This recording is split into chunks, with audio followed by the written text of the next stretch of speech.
Good morning and welcome to Cyberweek Africa 2023 Cyber Security Conference, the premier cybersecurity event for Africa.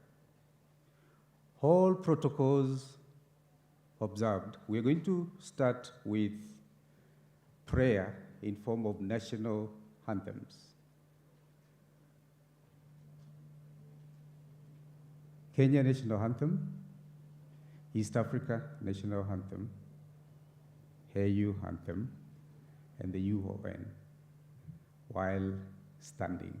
So kindly, please, let's stand, and we will do the national anthem.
Please welcome the interim chairman of CyberPro Global, Mr. Noah Muna.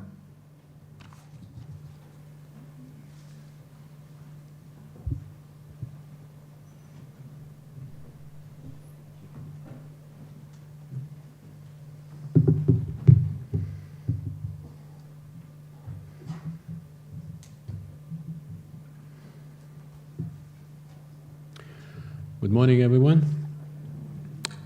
Thank you for joining us today at Nairobi, the University of Nairobi.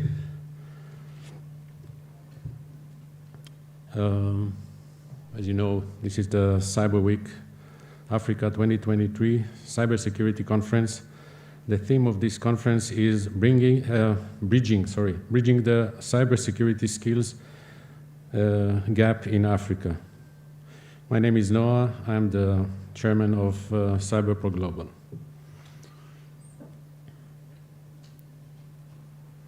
I want to say something personal. I'm very excited to be here.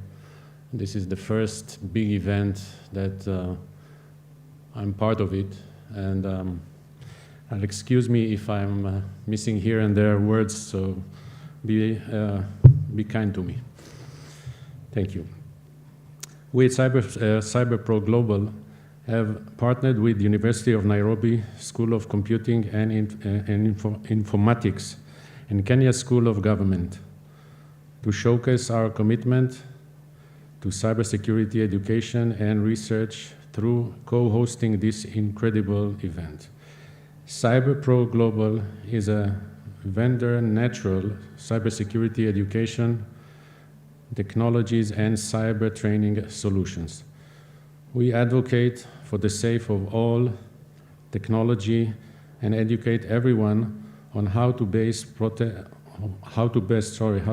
protect ourselves, our families, and our organizations from cybercrime.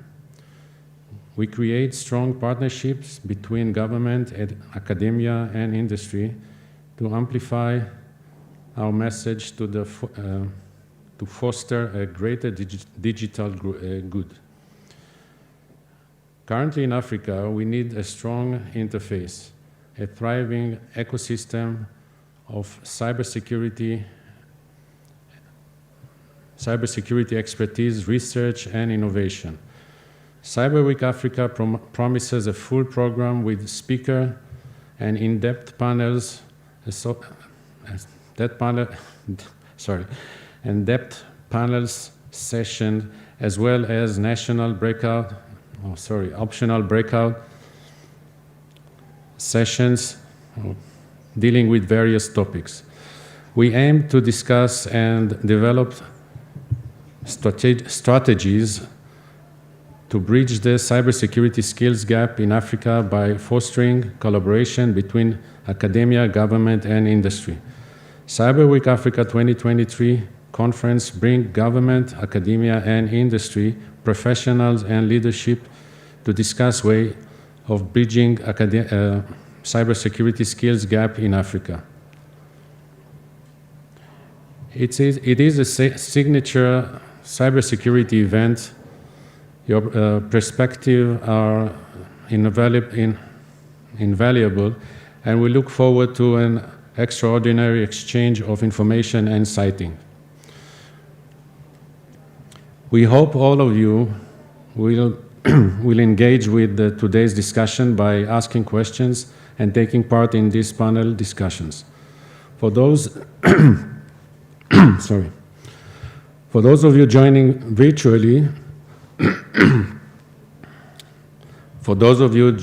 virtually, feel free to ask questions through our social media platforms. I thank those individuals who will take partnerships, who will make presentations today. Sorry, Haida. I want you to, I would like the audience to listen and learn. These people that are presenting here are the smartest in the industry. They have a lot to offer. Finally, I want to thank you for listening to me this morning. It's an honor to open up the Cyberweek Africa 2023. Thank you and welcome.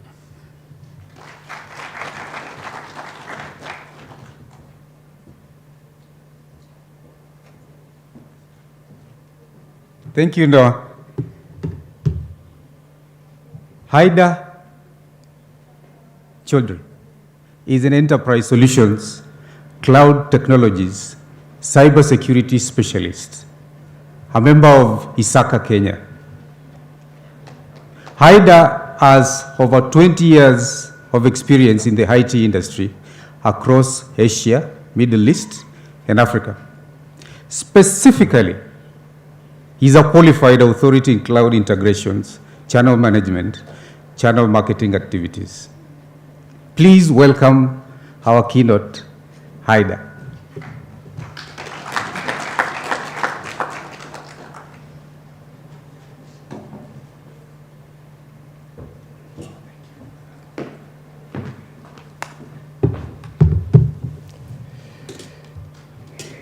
Good morning, guys. Okay, so everyone is awake. That's good.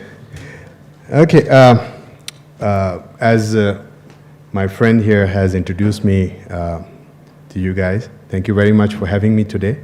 So the keynote which I'm going to deliver to you guys today is just to develop an understanding that why we are here, and then where are we going from here, because that's the key thing.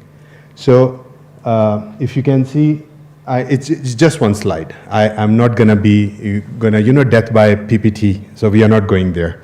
So it's gonna be more of like an understanding and discussion between you guys and the professionals who's gonna come after me or with me. So we'll be around here to answer any questions you have. So why is the need of developing this kind of platforms the way we are having today is that CyberPro has identified a need. Actually, it's not even a need, it's a gap which we face every now and then in the industry, whereby we have issues like every company or every organization or every platform in the world, same kind of cyber threat issues. But some way, somehow, we identified that Africa has been neglected by the international community.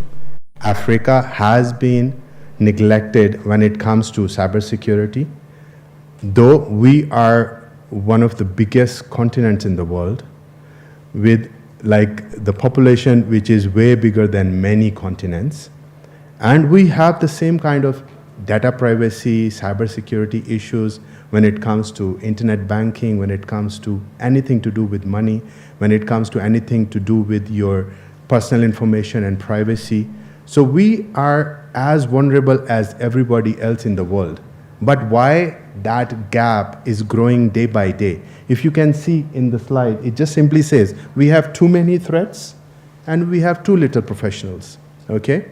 And then I really wanted to thank University of Nairobi for taking this initiative today, and also before that, they have a dedicated department who has started doing research and development in cybersecurity, which has encouraged a lot of students as well to engage into some kind of co-curricular activities, because our conventional studies which we do even in universities, it does not have even a slight hinge of professional studies or professional certifications, though it has to be provided. And like Noah, we travel all over the world. Like last week I was in US, and I have met some professionals over there, and they have told me that even in their high schools there are some co-curricular activities and co-curricular offerings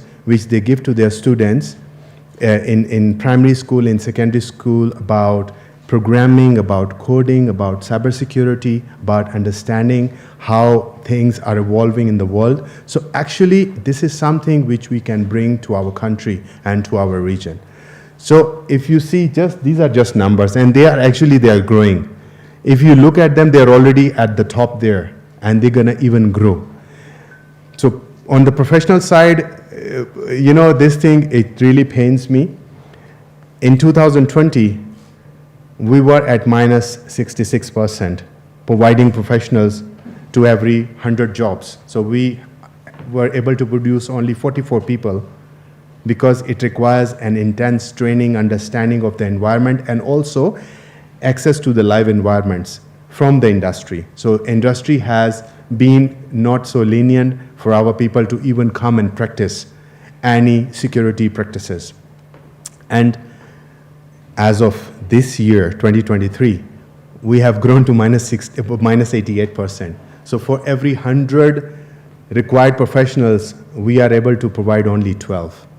So that is the reason a lot of security-related interactions are done by outsiders.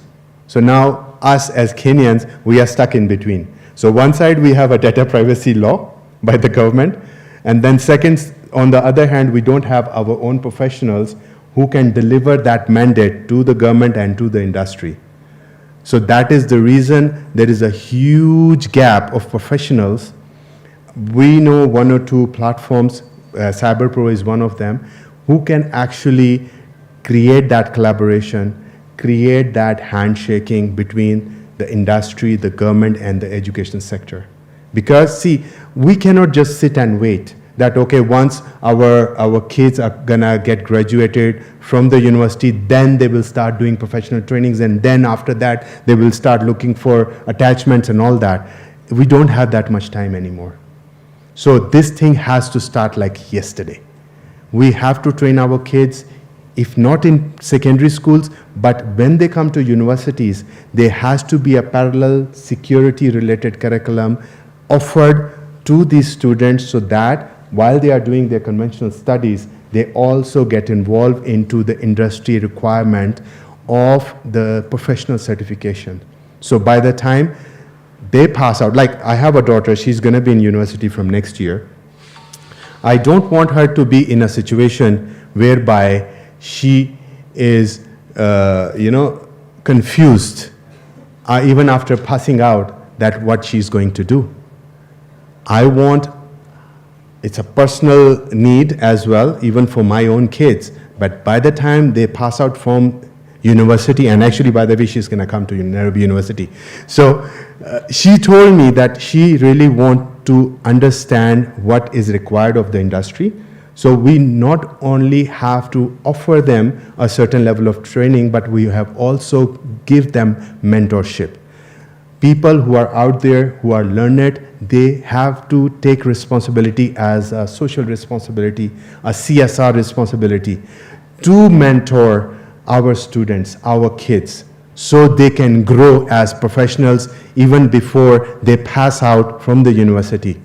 They don't have to go look for attachments. They will be hired even before they leave our universities. So in a nutshell, this is the keynote which I wanted to deliver. It's a message as well, that it has more to do with what we want to do with our kids, our future, than just cybersecurity. It is an opportunity for us to be more relevant, more involved with our kids, our students, when it comes to cybersecurity. Because there is no other way. So guys, I will close my keynote with this, this statement that we have to collaborate, we have to help each other. We have no time working in silos. We have to work with each other, whether it is government, whether it is educational institutes, or whether it is industry, okay? And we have to develop more platforms like CyberPro in our education sector so that we can deliver what is needed and we can have our own professionals who are abiding the law of land, who know the requirement and the challenges of our industry, and who know how to address them. Thank you very much.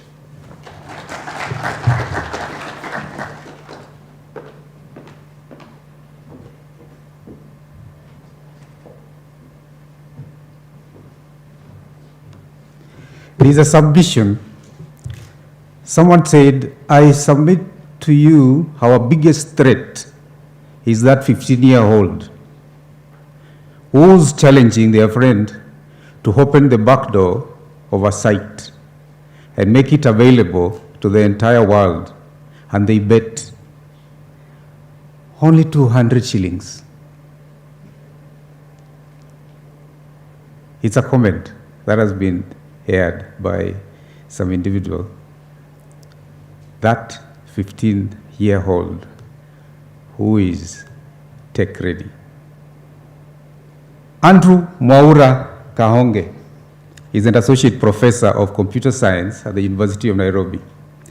He is also a member of the College of Engineering and Physical Science at University of Birmingham.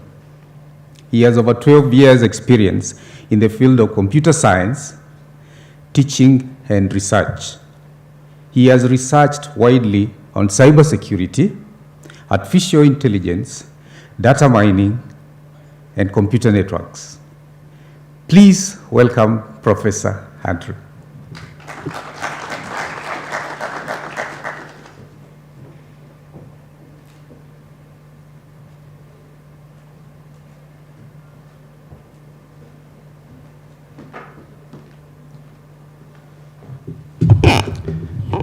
So good morning.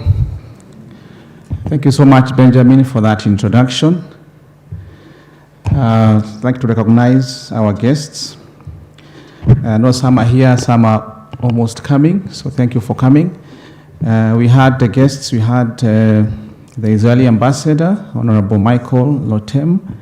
We also had the CS ICT, Honorable Elu Dowalo, or his representative.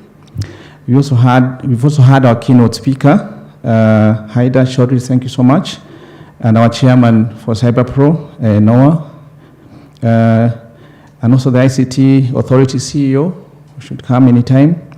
Our VC is in another meeting, but he is going to send his DVC to represent him for his speech. The DVC ANA, Professor Julius Ogengo, and DVC RIE, Professor Hutchinson. And our Dean at the Faculty of Science and Technology, Professor Leonida Kerubu. Yeah, welcome. Yes, so I had some slides. I don't know if they are there. Oh, thank you so much. Yes, so I wanted to talk about the academic perspectives of cybersecurity and its challenges, because this is a big thing that has come, and it affects all of us.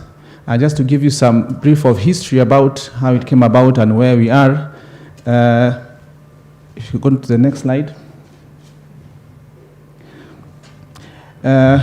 Actually, we started having cybersecurity even before the 1990s. As soon as the networking started, people actually started to have ideas on how to send, viruses and Trojans across the network. But really, in the 1900s, that's when the world went online. A lot of services started to go online, and the attack surface, where you can, attack, is when it started really building up.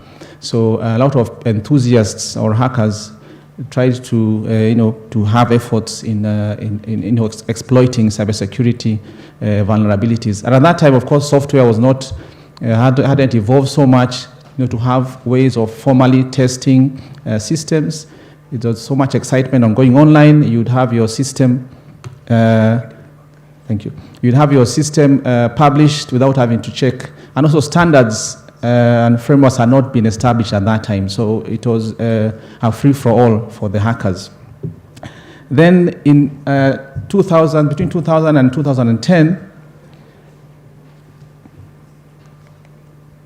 between 2000 and 2010, there was a lot of diversity of attacks. We had even African companies started going online. We had online applications, emails, and so on. So the attack surface really became big, and there was a lot of diversity in attacks.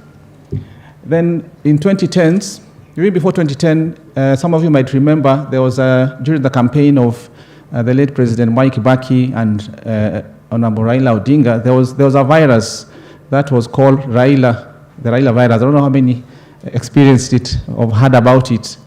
So it was there, and it was developed by Kenyans. Not I'm saying with a lot of pride, but I think it was the first virus that was actually spread across Kenyan network. It was targeting. The idea was to publicize, of course, to do campaign, but as we could see, they were exploiting vulnerabilities, and it spread so fast. And the commercial antiviruses, the Kasperskys and the McAfees and all of them, they were not prepared for that kind of attack. And I was working in an IT team somewhere in an audit firm, and in fact, the whole company had come had ground to a halt. The ICT department, where I was a consultant, you could just see piles of machines be piled up that they're infected, they can't work, and nothing can work.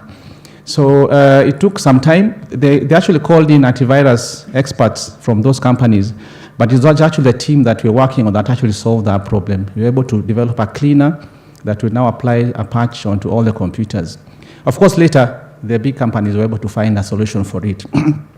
So as you can see, cybersecurity is not just preparing for attacks, it's also having the right kind of people in your team or people that you can call on when an attack happens, because it's just a matter of time before the attack happens.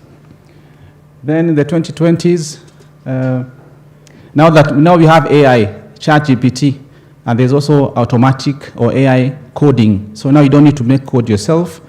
AI can actually code. Now that brings in a very big and different form of attack in cybersecurity.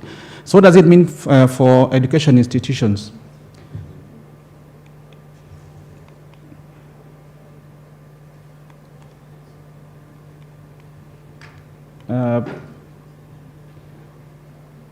Yes, so what does it mean for places like the University of Nairobi, our Department of Computer and Informatics? We know that there have been lots of frameworks. You've heard of those who are in computing, you've heard of NIST, that's a US government-led body. You've heard of ISO, there's ISO 27001. There are all these frameworks that are there.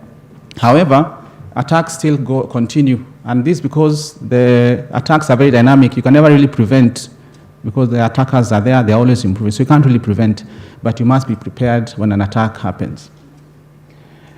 That means we need to have a very strong cybersecurity ecosystem. You need to have the right tools, the right personnel, the right research happening, the right innovation, the right structures that can support cybersec research and innovation.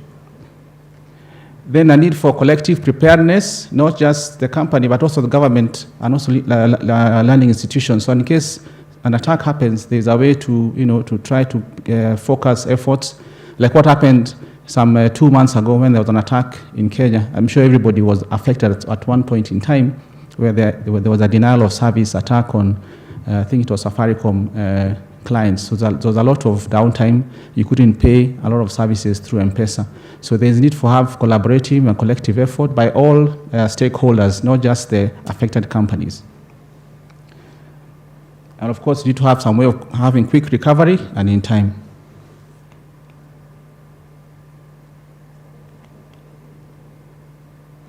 Yes, so as much as we have all this preparedness, as Africa especially, we are really growing. We are growing digitally. We are having a lot of services going online and also having a lot of interconnectivity. We are trying to have, even schools, high schools and primary schools to have laptops and to try to connect to the internet. Of course, that makes the attack surface, what I was talking about, to become bigger. And therefore, we need to, that needs to continue, but of course, we need to have new ways and better ways of protecting ourselves. And also, there's a lot of analytics happening, especially in health, in the health sector. We need to have data put together and given up for analysts. But that also, of course, brings a compromise of privacy and also integrity. So we need to have cybersecurity as an important field that we can research and build professionals who can protect us. So at the end of the day, what we really need to have is these few things or these dimensions. We need to have ideas of protecting and preventing attacks, and also to mitigate in case they do happen, for the purpose of gaining trust. If it's a private organization or industry, you need to have trust for your customers that the data is safe. If it's government, they need to have trust in the citizens that the data is accurate and it is not going to be used for other means. If it's learning institutions, the same. And then you need to have continuous improvement in our cybersecurity. Of course, this means that we need to have human resource, we need to have academic programs, we need to have students enrolling in these cybersecurity related degrees. So for us, how we are approaching it, we have a thematic area for cybersecurity, and we're also seeing ways of creating a cybersecurity center of excellence, and we are borrowing this from what University of Tel Aviv has done. They have their research center for cybersecurity, which they started some few years ago, I think some 6 or 7 years ago. So you're going that direction, and then this center is going to be having those 3 focus areas. We need to have research and development, which we're continuing. We have students who are working on research and development or things in cybersecurity, things to help, detecting, preventing attacks and being prepared. And also in terms of analytics, and there's one of the speakers who will be here, I think, tomorrow or the day after, who will talk about privacy when you're talking about data that you need to publish, so that you don't have the risk of exposing the person that you're talking about. Then we also looking at another arm for collaboration. Collaboration, where you want to collaborate with ICT and related areas and bodies.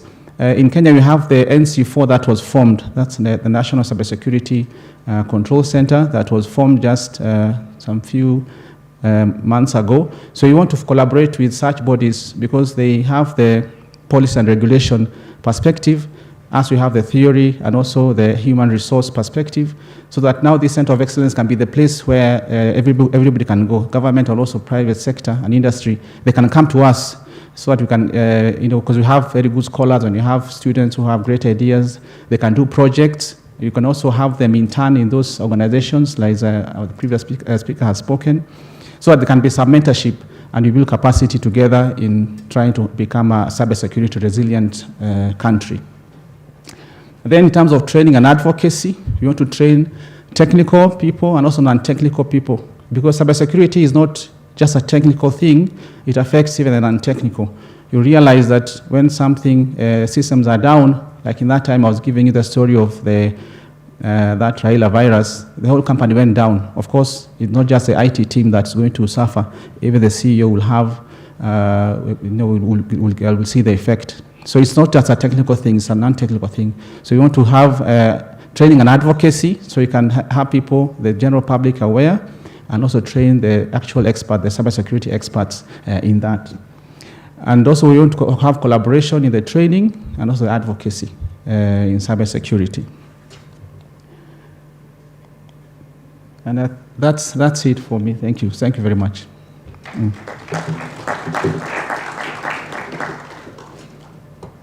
So now I'd like to probably welcome our Dean, Professor Leonida Kerubo, who is she's a chemist, she's a researcher, but she's also interdisciplinary.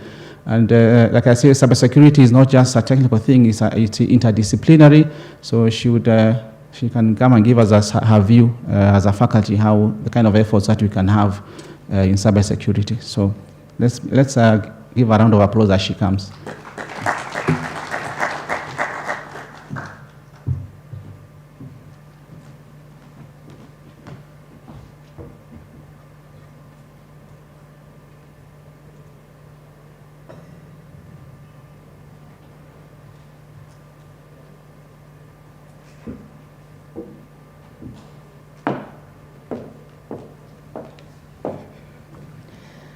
Okay, thank you very much. I have a cold.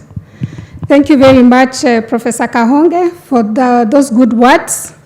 So mine is just mainly just to welcome you. So may I first acknowledge the presence of the Cabinet Secretary for Information, Communication and Digital Economy, Mr. Elwid Owalo, the Vice Chancellor of the University of Nairobi, who is going to come later, Professor Stephen Kiama, the Deputy Vice Chancellor, Research, Innovation and Enterprise, Professor Margaret Hutchinson, who will be coming also later, the workshop organizing committee members, facilitators, workshop participants, staff and students of the University of Nairobi, stakeholders from other government of Kenya institutions, academia, private sector, distinguished guests, ladies and gentlemen, good morning.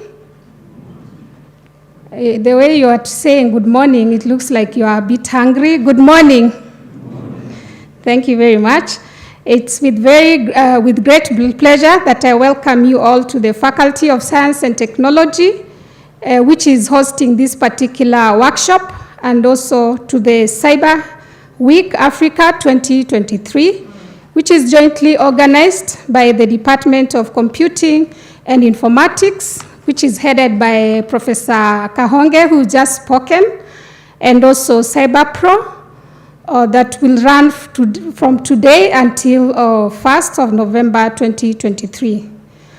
As a Faculty of Science and Technology, we are privileged to host this first ever internationally acclaimed Africa Cyber Week workshop, and thanks to CyberPro, who approached us to host this important event, and we agreed. The discussion topics are interesting, and we will include, of course, if you've seen in the program, bridging the cybersecurity skills gap, where we play a major role as a faculty, the future of cloud security, Internet of Things security in smart cities, cyber resilience and incidental responses, and regulatory compliance in cybersecurity. In this day and age, where almost all organizations, private and public, are shifting to carrying out all their operations on the virtual platforms, awareness of cybersecurity has become vital. Cybersecurity is no longer just a technical problem, where when attacks occur, affected systems are bound to disrupt provisions of essential services that they support. For example, digital health systems may be unavailable for use in emergency situations. There is need for training of both technical and non-technical personnel in various organizations, including top management, on the importance of supporting cybersecurity activities in the organizations to maintain resilience. One of the flagship programs of the Faculty of Science and Technology that is offered by the Department of Computing and Informatics at all levels is computer science. That is at undergraduate level, MSc level, and PhD level is computer science. And through this program, we attempt to impart skills on cybersecurity. Why I mean we attempt, it's because it's just a thematic area. It's not really, we don't have like a center of excellence just devoted for cybersecurity. However, with the emerging cyber threats and skills gap in cybersecurity, the Faculty of Science and Technology, through the Department of Computing and Informatics, is keen to partner with CyberPro and other willing partners to establish a center of excellence dedicated to cybersecurity under the upcoming engineering and science complex that is expected to transform the way we teach and undertake research. Under this science and engineering complex, we will also engage experts from private partners. We'll have like a workshop which is which is for interaction between the staff of the university and also private sector under this engineering and science workshop. So that to train our students for skills acquisition for innovations towards solving human challenges.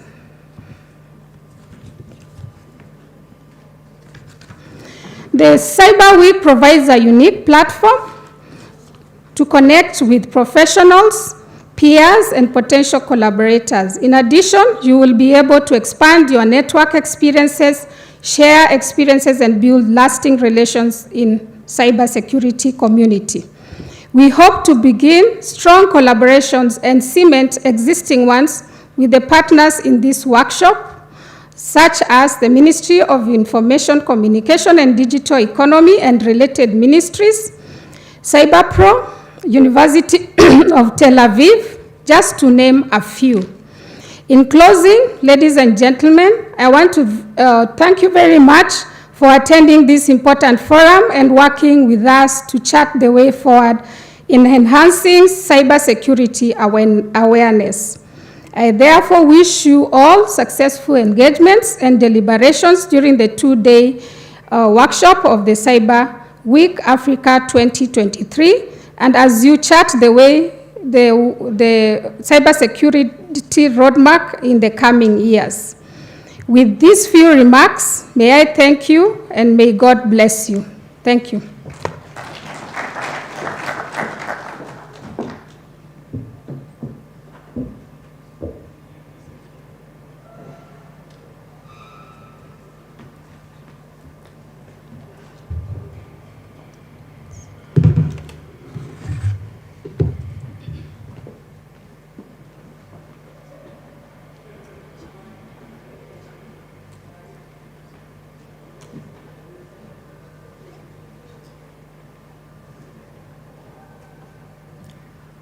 We welcome Professor Jack Odhiambo, who has been sent to represent the VC.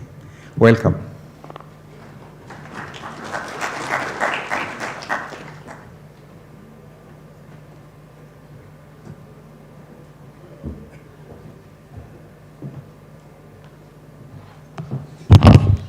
Good morning. The Vice Chancellor is engaged in a matter that had been arranged previously. The Deputy Vice Chancellor, Professor Hutchinson, is also inaugurating another event that is similar to this one. So the Vice Chancellor has asked me to come and inaugurate on his behalf. The Honorable Minister, CS for ICT and Digital Economy, Honorable Eliud Owalo, or his representative, Your Excellency Ambassador Michael Loten, Ambassador of Israel to Kenya, Dean, Faculty of Science and Technology, Professor Kerubo, keynote speaker, Mr. Hyde Chaudhry, the academic community, esteemed guests, and distinguished ladies and gentlemen. It is with great pleasure that I stand before you today in representation of the Vice Chancellor of the University of Nairobi and your host to officially welcome you to the 3-day Cybersecurity Conference. I'm delighted to see such a diverse and influential gathering here with representatives from government agencies, academia, industry leaders, and our valued partners from the Embassy of Israel. This conference provides a vital platform for all stakeholders to come together and discuss the pressing issues relating to cybersecurity. It is evident that cybercrimes pose a significant threat to the nation, and it is crucial that we address this menace with utmost urgency and determination. I must acknowledge the prevalence of cybercrimes in our country. If the recent attacks on government services and other commercial enterprises is anything to go by. As a result, we are witnessing the increasing need for skilled professionals in the field of cybersecurity. Today, we have an opportunity to delve into a range of topics, including emerging trends in cybersecurity, understanding the demand for cybersecurity skills, the role of academic institutions in education and training, and forging strategies for defense against cybercrime. One notable observation is that the majority of cybercrimes are perpetrated by young people, many of whom are currently enrolled in universities. This demographic presents an untapped potential to combat cybercrimes.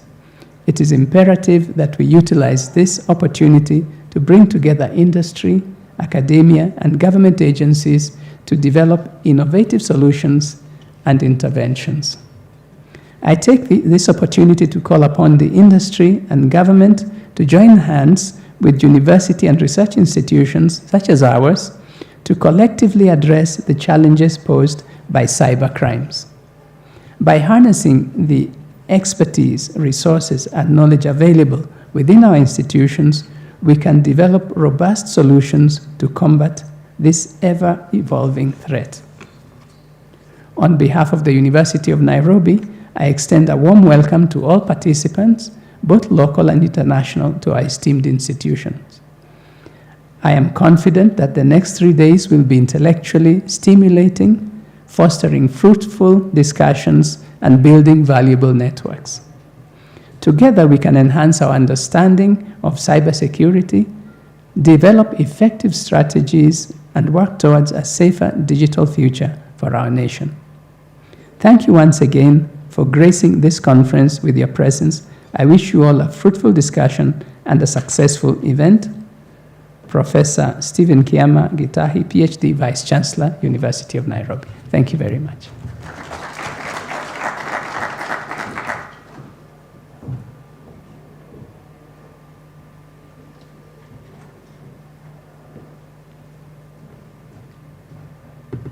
Inspiring.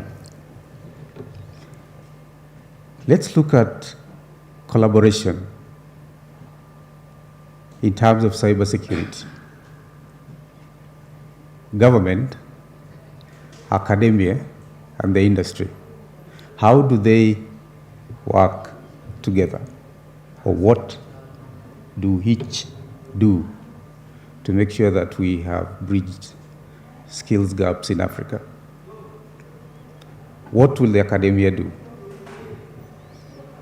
The role of academia is research and innovation,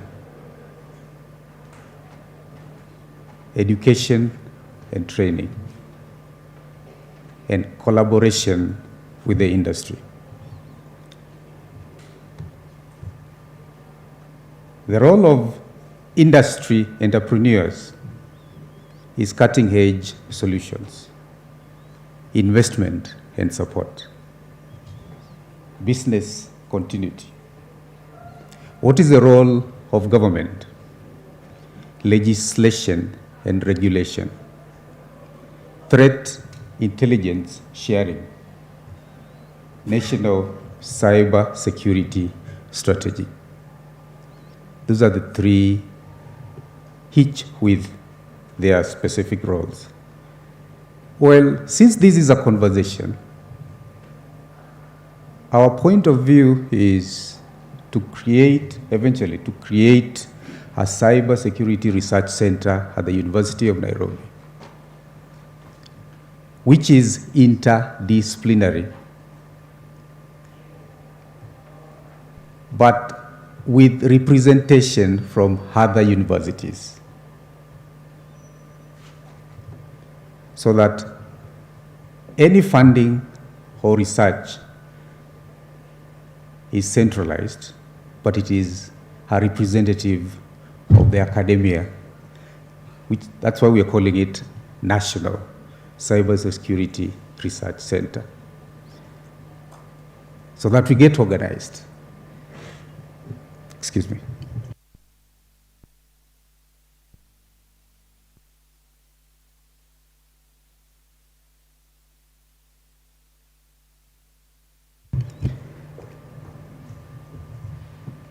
That is a model that we're proposing for our discussion, with all the views of the academia, the industry.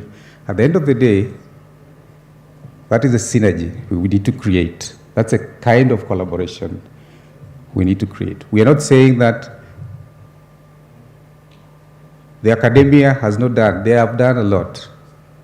That's why we have professors and students who are still graduating. We have the government, which has done quite a lot, and we also have the industry, which has done also a lot. So it is what we need to bring together, what we need to do. We know what we already have done, but now we can find ways of what we need to do so that these gaps are filled. Why are we saying there are gaps? And we are training students and they are graduating. That's a very good question. Why are we saying there are gaps? There are gaps because our curriculum needs to be improved. We need more practical training as opposed to theory training. We need someone to come out of college and straight to the industry where they can be able to perform their duty that they are allocated, specifically in cybersecurity. And that can only be achieved with more practical and simulation kind of training.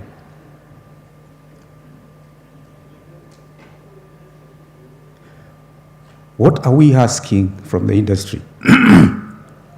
We need the industry to fund research at the universities from whatever products that they have or software, whatever they want to fund.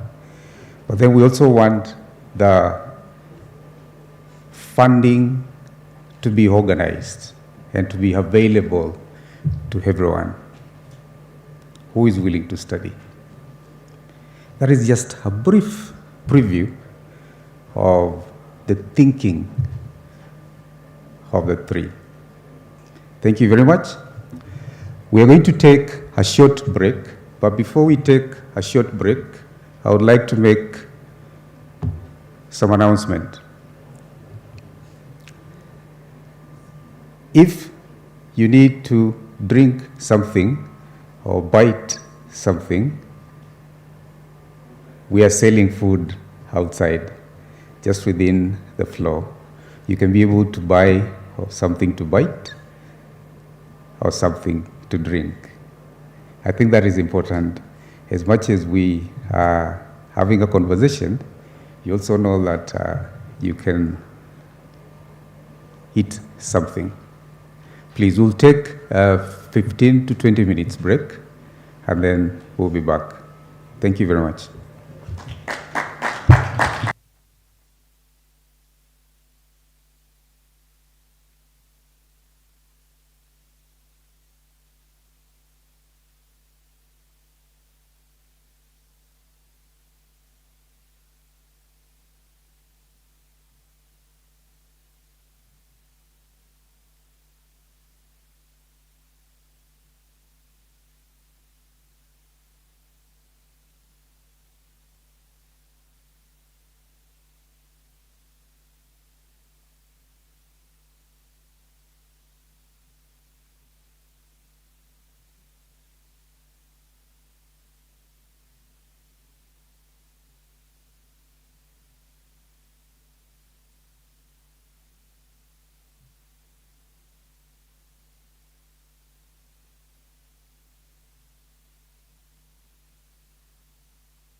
I am now calling on the people who are outside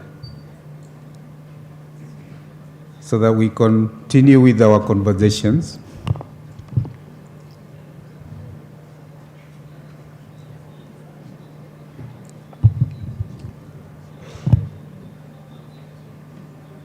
Shaheen Rahim is a country manager and regional leader for East Africa at Cisco.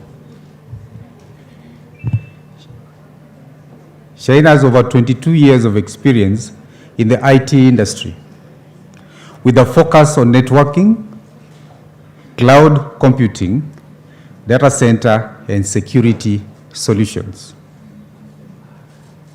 She has worked in close collaboration with governments, large and small private enterprises to create opportunities towards development and sustainable socio-economic growth. Please welcome Shaheen.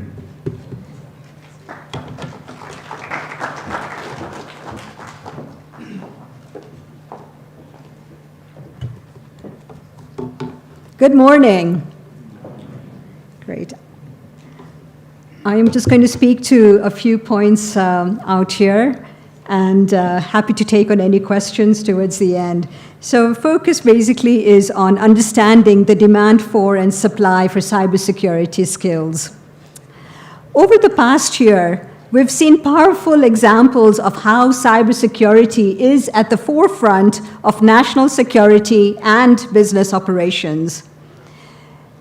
In the ongoing war in Ukraine, cyber attacks have grown more sophisticated, and responding to them has been elevated to sit alongside other crucial elements of warfare and national power.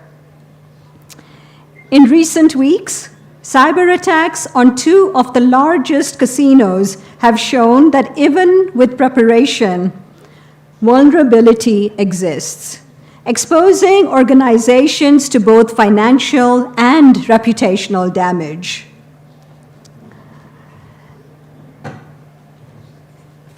My name is Shaheen Rahim. I just wanted to introduce myself again. And as I paint the picture of all that we see happening in the globe, I'd like to pause here and maybe check in any examples that come to mind that is much closer to home in Kenya. Anyone from the audience? Something that we heard about in July? Any thoughts? No?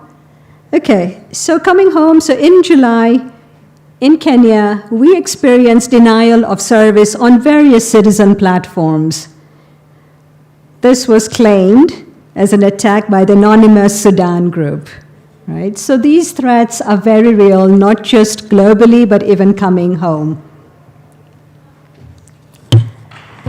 So the ongoing need for cybersecurity awareness. Cybersecurity awareness draws our attention to critical issues that companies and countries around the world are facing: an evolving threat landscape, the breakdown of privacy, and the increased gap between the cybersecurity workforce we have and the one we need. But in these challenges, there are also tremendous opportunities. With increased awareness, the strategic action, we can secure critical systems for governments and businesses globally, build a more diverse, inclusive workforce, and upskill or reskill people in a variety of roles for the future. Organizations of all kinds face an increasing number of digital risks, from ransomware to insider threats and cyber attacks have the potential to disrupt, or worse, incapacitate critical systems and services everywhere. Increasingly, cyber attacks are focused on organizations such as schools and hospitals, as well as payment services and power grids. And while many entities are aware of the security threats and risks, we don't have workers with the skills we need to respond. According to the Future of Jobs 2023 report, cybersecurity is among the top strategically emphasized skills for the workforce. Yet, there is a shortage of 3.4 million cybersecurity experts to support today's global economy. This number is only expected to grow as the impact of emerging technologies is felt across organizations. Given the global nature of the challenge, no single company, persona, individual alone can find the solution. It requires collaboration across the public and private sectors. We must prioritize thoughtful investment in the creation and expansion of cybersecurity talent. This endeavor gives us an opportunity to create skilled, socially valuable, and long-term careers for people from all walks of life and in all regions of the world.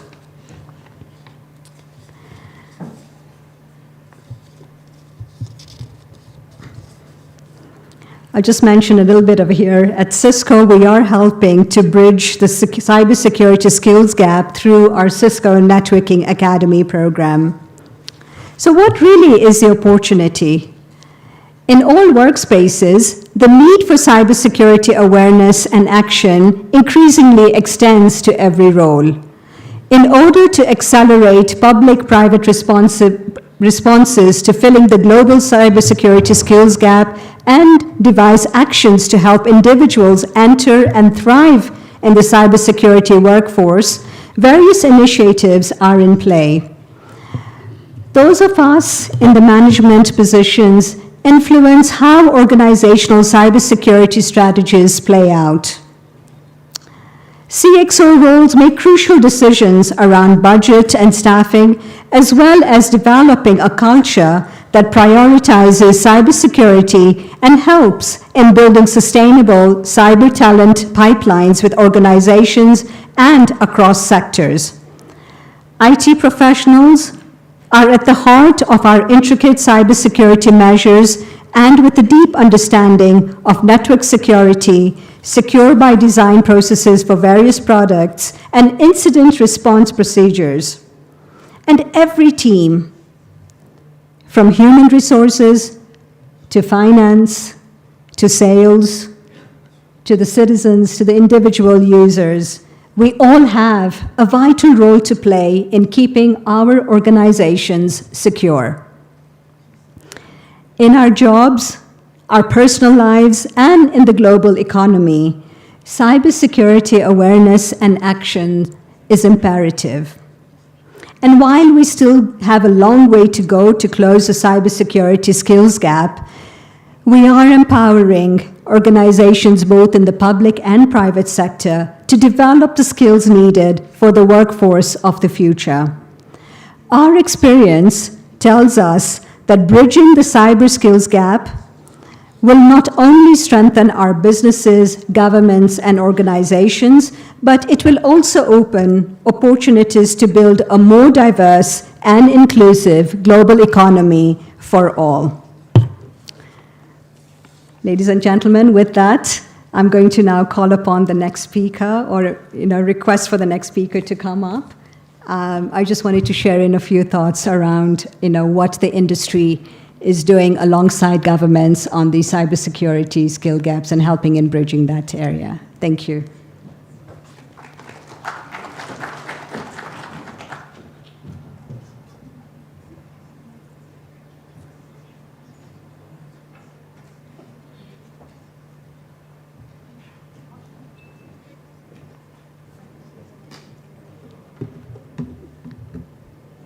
Thank you very much, Shane.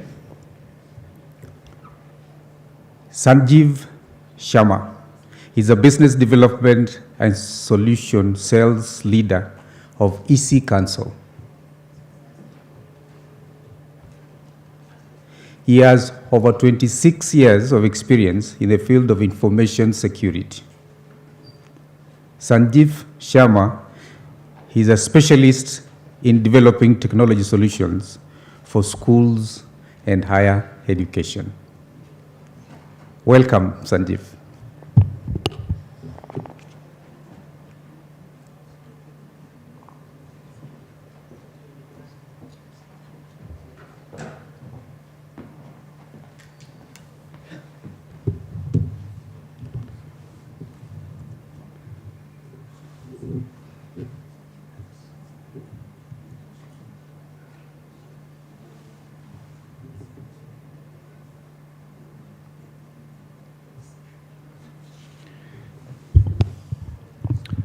A very good morning to all.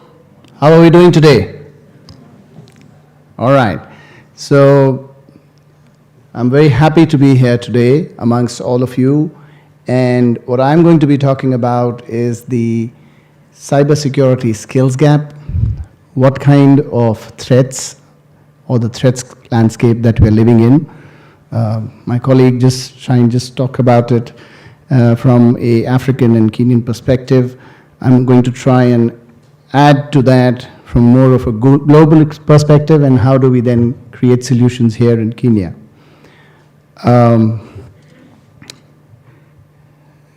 If we can just go to the next slide, please. Or if I can get a clicker, is it possible, so that I can change the slides myself? Do we have a clicker? Okay. All right.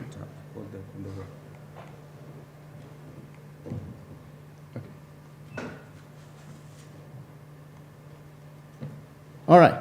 So, a little bit about myself. The introduction was already given. I have been into IT training and solutions for the last 3 decades, having worked across the globe primarily in Asia, Southeast Asia, and then Middle East, Africa, US, like I said, almost all across the globe. What's been very, very enriching is when you can actually go and change one person's life, and how you can effect change through education. That's what's been driving me, and that's exactly what we are here today to talk about, how we can address the current threats of cybersecurity, and how we can train more and more people so that they become more aware, and then they can actually look at making careers in cybersecurity. So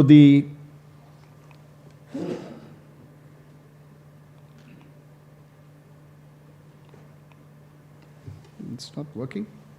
Oh. So what I'm going to be covering is the cybersecurity landscape. What is the current landscape? What is the skills gap in Africa? And what opportunities does it bring to all of us?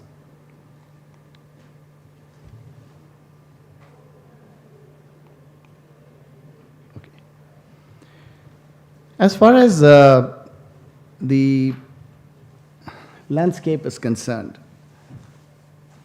do you know which is the largest economy in the world today? The largest economy in the world today is the US, and that's, if in terms of GDP, it's around 26 trillion US dollars. The second one happens to be China, which is 18 trillion US dollars. The third one is Japan, but it's actually not the third, it's the fourth, and I'll tell you why. Because Japan is around 4.2 trillion US dollars, and the amount of cybercrime which is happening currently is almost, in this year, is supposed to be ending at almost around 8 trillion US dollars. That's the problem that we are actually having today. And that is what is very, very threatening. That's the world which we are living in, and therefore, I said, if it were measured as a country, then cybercrime would be the number 3rd in the world. This means almost 600 billion a month, almost 900 million an hour, or if you were to look at it, $250,000 being taken away by cyber criminals every second. That's the problem which we are having today. So let's look at it, how the cyber landscape has actually evolved. This field is constantly evolving due to the technological advancements and the ever-changing nature of the cyber threats. New terms, concepts emerge regularly to describe the developments in this field. We had mainframes, which were the first generation of the large-scale computers. From mainframes, we went to desktops, and this actually brought the computing in the hands of individuals. From desktops, we moved to mobiles, and now everything, the computing actually came in the hands of everybody. From mobiles, it moved to cloud computing. And this represented a complete different paradigm, shift from the traditional on-prem to cloud-based. And we have the AWS, Azure, Google Cloud, all these cloud services where most of the data right now exists. And then we have Internet of Things where everything is connected. Now that brings a completely different challenge as well as a threat, because as more and more IoT devices talk to each other, monitoring them and seeing the data flow in all of them becomes very, very difficult. Then we have blockchain, which is a distributed ledger technology that underpins cryptocurrencies like Bitcoin. And that provides a secure and transparent way to record transactions, but then now there are even cyber criminals who are getting into all of that, and then that brings a completely different challenge. And then we have AI. AI encompasses the development of computer systems that can perform tasks that typically require human intelligence, but then now we have AI doing all of that, which includes learning, reasoning, problem solving, and perception. Machine learning, deep learning, neural networks, all of this has contributed to significant advancements in AI. So this is being used in NLP, which is the natural language processing, image recognition, autonomous vehicles, and predictive analysis. So if you look at it, the journey from mainframes to AI, this represents an evolution both in hardware as well as software, and enabling far more accessibility, connectivity, intelligence, and each stage of this evolution has significantly impacted the way we live, the way we work, the way we exchange data, the way we interact with technology, and the way which has been now created for even more transformative developments for the future.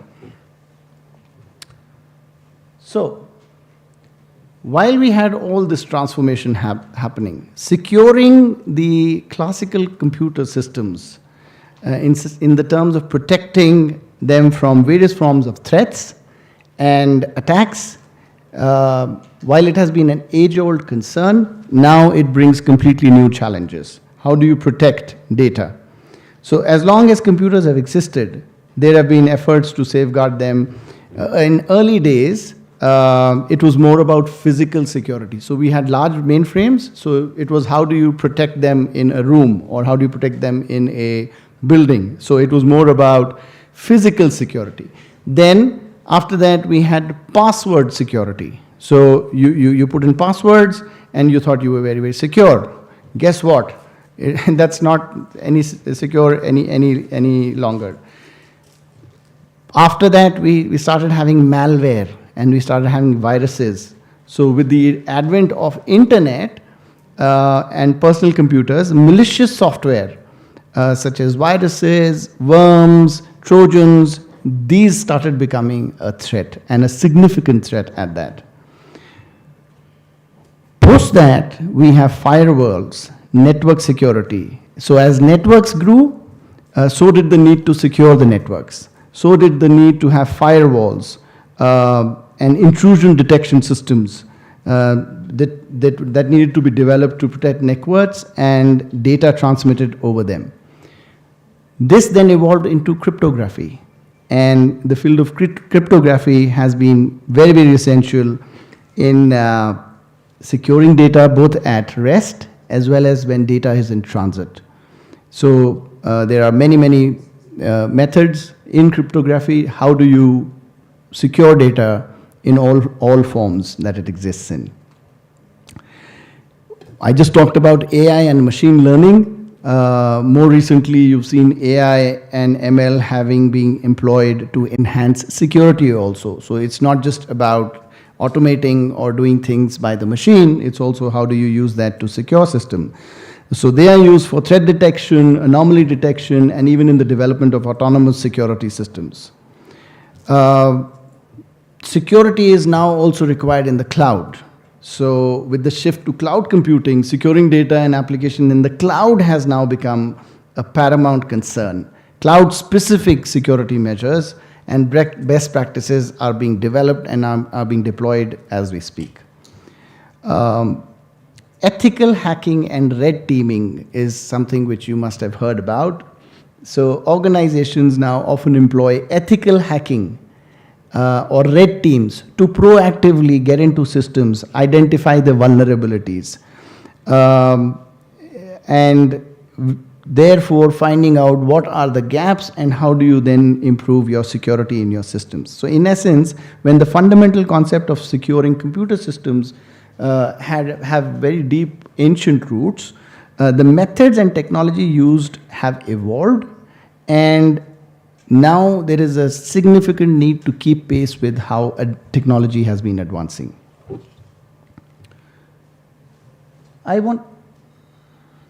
Okay, what happened over here?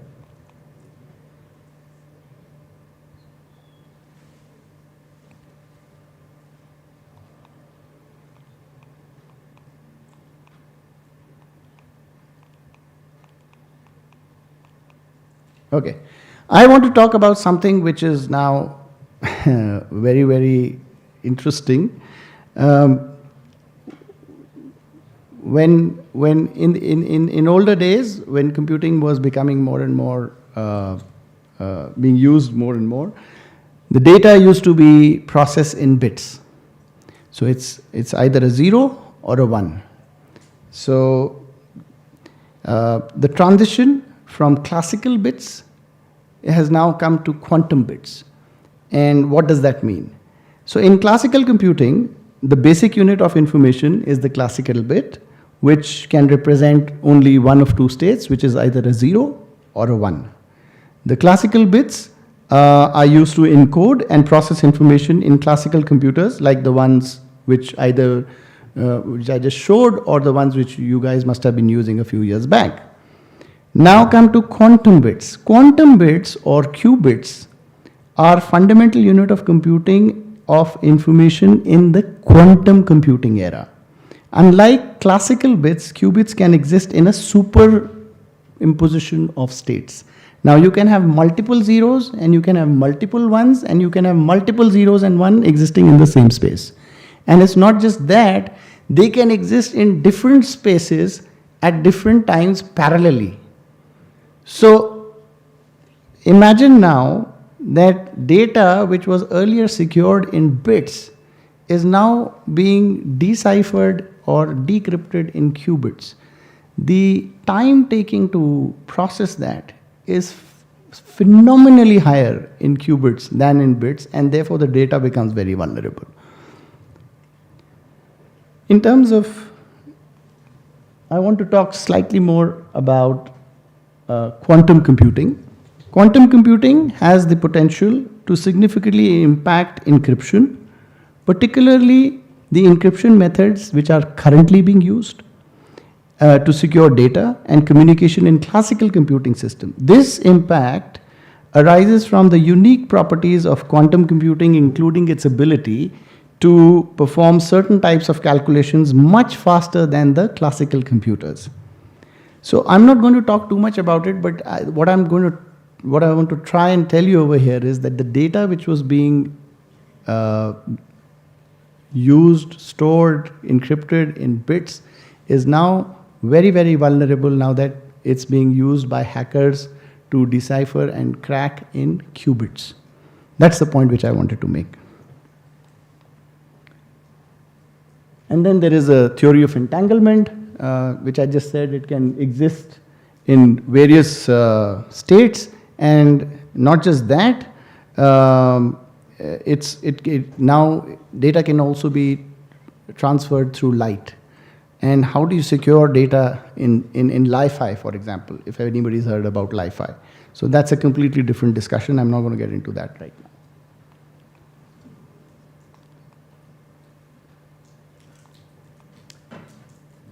So I'm just going to skip some of these slides. Is this crazy, what I just talked about? Do you think it's crazy, or this is something which you know about? It's not crazy. This is exactly what the world that we are living in. And that's exactly why I need a lot of awareness. We need a lot of education. We need a lot of training. And this, by the way, gives rise to a huge opportunity which is there for all of the students whom I'm seeing over here in front of me, who can now actually make a career in cybersecurity. That's what we have. That's what we do at EC Council. I'm not going to show you all the courses over here. If anybody wants to know what, you can talk to me after the session. And I started by saying that today it's around 8 trillion. This is growing at a CAGR of 20% every year. And it's supposed to be around 10.5 trillion in 2025. That's the problems which we are facing. That is the challenge which we have. And cyber criminals are there everywhere. So, coming to Africa and coming to the landscape in Africa, you know, it's still adopting technology as we speak. There are over 500 million internet users and counting. The shift is being just from consumer to now creation of content. We have all kinds of social media. Everybody is contributing with their own content which they want. Yes, there is a lot of data which is being transferred and stored and created on a minute, every second basis. And that's increasing in Africa if you look at it. And the fact is that more than 90% of businesses are operating without the necessary cybersecurity protocols in place. A very, very basic thing like awareness, which is required by every organization, that is not also being put in place right now. So it's not one.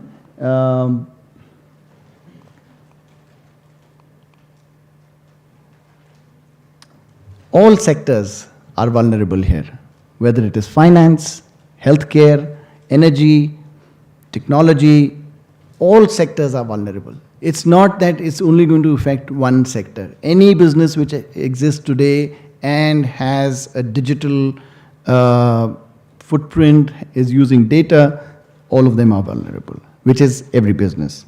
And all of us, because all of us are using mobiles, all of us are using computers. Everybody is vulnerable today. My colleague just talked about all the kind of attacks which have happened. I'm going to talk about some of them. In 2019, city of Johannesburg had a ransomware attack. And they had to, while the city didn't pay the ransom, the incident disrupted municipal services for days. Actually weeks and months, but that's how things get affected. There was a South Africa Experian data breach. In Nigeria, the Nigerian government website was defaced in 2021. In SARS, there was a phishing campaign which happened in South Africa, where the cyber criminals targeted South African organizations and individuals with phishing mails. Banks in Nigeria were hit by cyber attacks, including DDoS attacks, which is distributed denial of service. And all these attacks have led to service disruption. So every time, imagine when you go to an ATM and you try and take money out, and then all of a sudden it says service not available. Or you go online and you're trying to do a transaction and it says system error. You know what's happening? Most probably the system is not there, it's been hacked.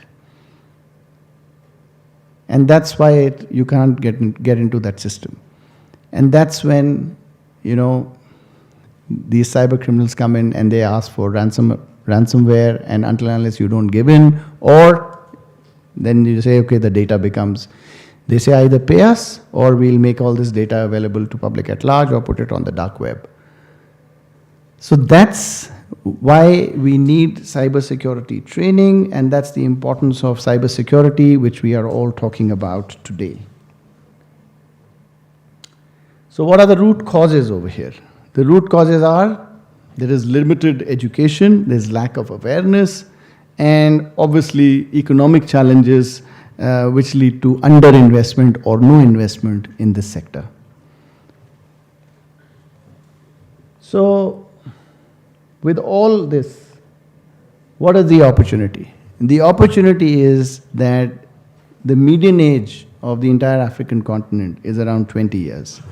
What does this indicate? This indicates that they are very young, energetic, very potential workforce, and I just mentioned, it's this audience which I'm looking at who can now look at making a career in cybersecurity, because as we speak, at just the entry level, there are 3.5 million people which are required to be given jobs in cybersecurity as we speak today.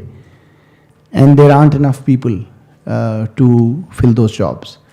This is just the entry level. From there, you go into actually network defense, you get into ethical hacking, penetration testing, incident handling, forensics, threat analysis, data recovery, application development, blockchain. You can get into so many other streams within cybersecurity. So it's not just about hacking or defending.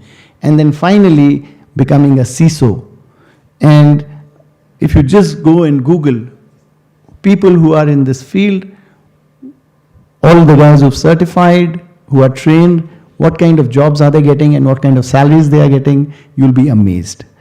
You know, even in Kenya and across the African continent, because I keep going to all countries across Africa, there are very limited trained people.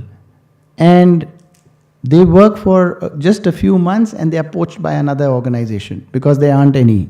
And more often than not, they then go to either the US or the UK because then they get pulled from there. And there's always a dearth of skilled people here back in the country. What I'm trying to say here is that there's a huge unemployment issue anyhow, not just here in Kenya, but in Africa as a continent. And here's an opportunity that you have the field of cybersecurity, which offers a lot of opportunity. Now that's where, and we have the programs, we have a lot of policy from the government, there are a lot of initiatives from the government, from the academia, from universities like the University of Nairobi, where we are. There are so many opportunities available. You should just go and see how you can make the most of it. So with that, I'm just going to end my session. If anybody has a question, you can ask me.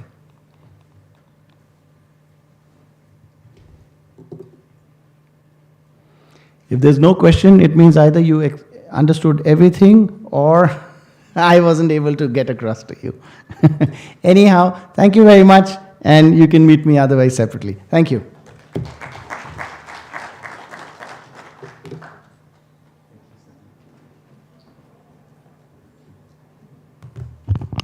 I think we need to shift from a class interaction to an open interaction. For example, what is hacking? What is cybersecurity? You know, we use a lot of technical words when we're describing cybersecurity. He feels like something very complicated. Or maybe the techie people like to complicate cybersecurity. I'm going to ask for microphones so that we can ask the questions that any question related to cybersecurity, that which probably, because I know you know a lot about cybersecurity, but there are also some few things here and there that maybe you don't. But then we have the professionals here, we have the professors here, we have the industry specifically here with us now, this moment. It's an opportunity to interact with our speakers, the ones who have spoken, even the ones that have not spoken. Let's see whether you have any, you can contribute, by the way, on your view. Or you can also disagree with our statement, with our theme, that there are no gaps in cybersecurity training. Microphones. Anyone with something to say or ask?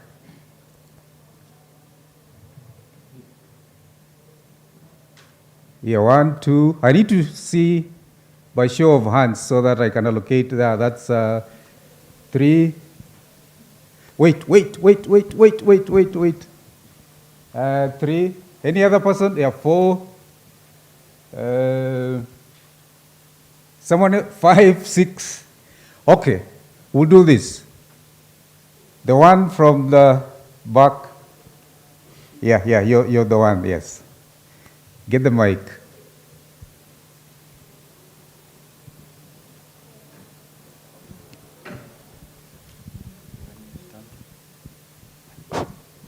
Do I need to stand or I can? Yes, please, stand. My name is Joseph, and I would like to request the companies that came in here today if they can sponsor some of us, because me professionally, I'm a driver, but I've done some computer IT essentials on Cisco. So if they can fund us, I personally am willing to learn the cybersecurity training. Thank you. Very good. There's someone else there. Please, feel free. You can add number 5, 6, 7. Thank you very much, our speakers. My name is Joshua Adem. I come from the health sector, and I've been very much impressed by our last speaker. And I would like just to pose a question to him or any other speaker who spoke before.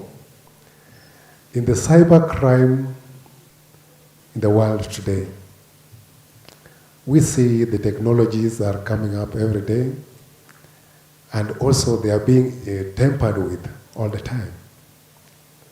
My question is, in the line of crime, where do these criminals come from? Are they from the experts in that line, or they are from outside, the professionals? Because as he has spoken that most of our trained cyber experts from Africa, they migrate to Europe and other countries. But the same, we have started experiencing the same activities of cyber crimes in Africa more often. So can you elaborate, where do these criminals originate from? Are they from the professionals, or they are just from other underground trainings? Thank you. Please, Sanjeev, I know you're going to respond to the second question. Can you respond to the first one also? Someone who is very much interested in learning cybersecurity. Yes. Okay. So that's a great question, and I'm going to answer both of them. Okay. He did mention he had already done a course from Cisco. All right. I know for a fact that both at EC Council and all other training providers, if somebody really wants to pursue, there are programs which have been made to first start the basic level of training, and then how do you take it forward. For example, Cyber Pro today is a training organization, so he should be talking to them as to how he can take it forward.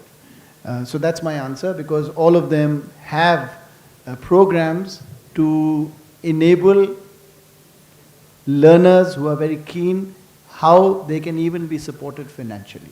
So there are programs. So for details, you should be contacting people like Cyber Pro, and even at the university level, we are running a lot of programs. So you can find those out. You want to add? Yeah, okay. As far as the gentleman who asked the second question, Cyber criminals don't come from Mars. They are from amongst us. Okay?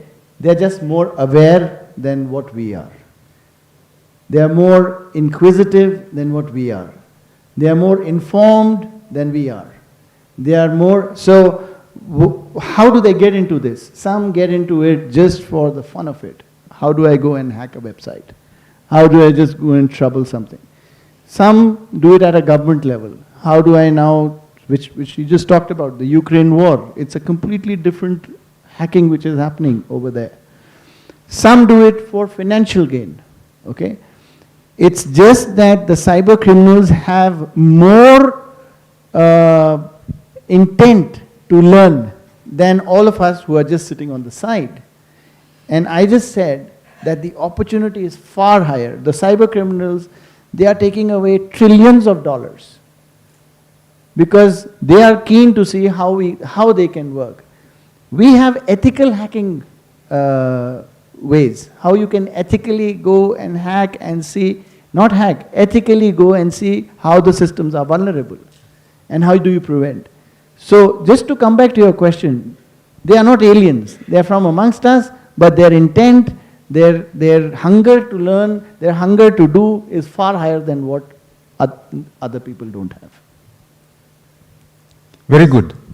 There was another question. She wanted to answer. Yes. No, I just wanted to share in a little bit more, and thank you for the interest and having completed the Cisco courses. I think it's actually commendable for the drive that you have in terms of what next, right?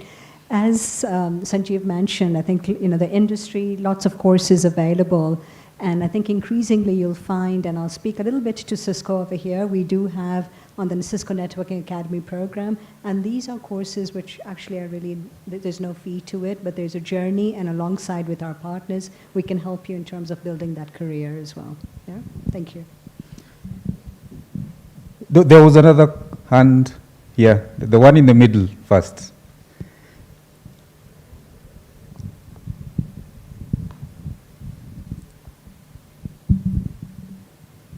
So, my name is Samuel.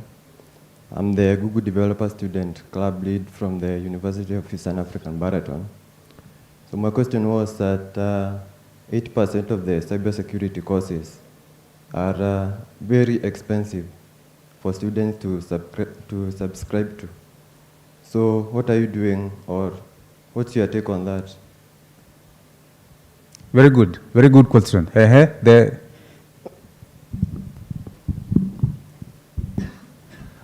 Good morning. My name is Hubert. I am a law student at the University of Nairobi. I have two questions. The first one is, we are seeing how coding can be utilized coding can be utilized by AI, and concerning the gap, is it a concern for upcoming students of cybersecurity that AI is doing what they are trained to do, so that the gap can be reduced? Thank you. Yeah. We need to answer those two questions. Yeah, there is a response. Rajesh? Hello? Yeah. So, first of all, you can stand. You can even come to the front. Okay. Yes. Okay. To answer your question, first we have to understand.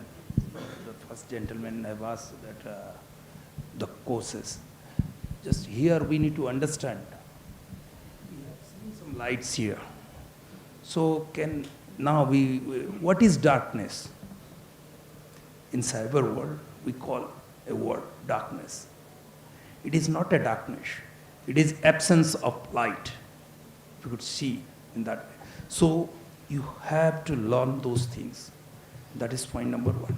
You can classify your learning on which level you are and what level you want to achieve via guidance of some industry experts, or maybe in Google, or maybe some other media we have. And now, though AI is concerned, 190 plus AI solutions are serving across. And everyone is having different skills. And to answer your query on AI, so all this, we people are using AI, but you know, the one gap is that we are disclosing our information via AI as well sometime. So prior to use any technology, you need to understand what are the pros and cons over there. Few industries are there, they're providing sometime online courses, which is absolutely free courses. And for basic level, the foundation level, you can go through that. And another way, for who are becoming for a expert level, yes, CyberPro is there. You can route through them to understand more on this. Yeah. So you said there is 8% of courses which are expensive. I don't know where you get that figure from. What about the other 92%? You can anyhow do those. Okay, it's a joke. What I'm trying to say over here, and I'll just confirm, I agree with all the other panelists over here, that entry level, there are a lot of courses where you can do it for free, by the way. It's just that probably you don't know that they exist. So you need to do more research on that. And as you keep enhancing your skills, is then when you need to get some professional certifications. And what you need to see is not how expensive the course is. You need to see where does it take you. And with that qualification, and I mentioned, you look at all the people who are in various fields of ethical hacking, network defense, incident handling, response, application security, what jobs they are doing, how many jobs are there, how many more people are required, what kind of salaries they are getting. So that's what you get. And obviously, there's a cost to everything which you do in life, but you have to look at what value does it bring to you. And when you look at the value, then the cost is nothing. That's one. Coming back to AI, you use internet, is it good or bad? There are both kind of uses for internet. Yeah, it's the same internet which also the dark web is there. Yes, you've heard of the dark web? So everything has a good and a bad to it. It depends on which side you want to be. AI brings in a lot of good, and it can really help solving a lot of problems which we have currently in humanity. But we only look at, okay, so when there was an industrial revolution, did you read about the industrial revolution? Before that, people used to be on carts or horses, and they said, oh, machines will come and there will be no more jobs. Guess what? Machines made life easy for people. Then everybody said, oh, computers have come, our jobs will go. People who were doing manual jobs, they said there will be no more jobs because computers are here. What will we do? Guess what? It brought so many more jobs for everybody. AI brings so much more potential to what we are doing right now. You don't even know the kind of jobs you're going to get. Even I don't know what kind of jobs are going to be there in the next 5 years, leave alone the next 10 years or 20 years. That's the potential which you bring. So don't be scared. You said, should we be scared? You should be very, very excited about the future. Yes? Very good. We move to this side now. We are coming. Let's see. Yeah, there is a gentleman here. And the second one, in the middle. Okay, good afternoon. My name is Festus Kirwa, a student at the University of Nairobi. However, I did my software engineering at ALX.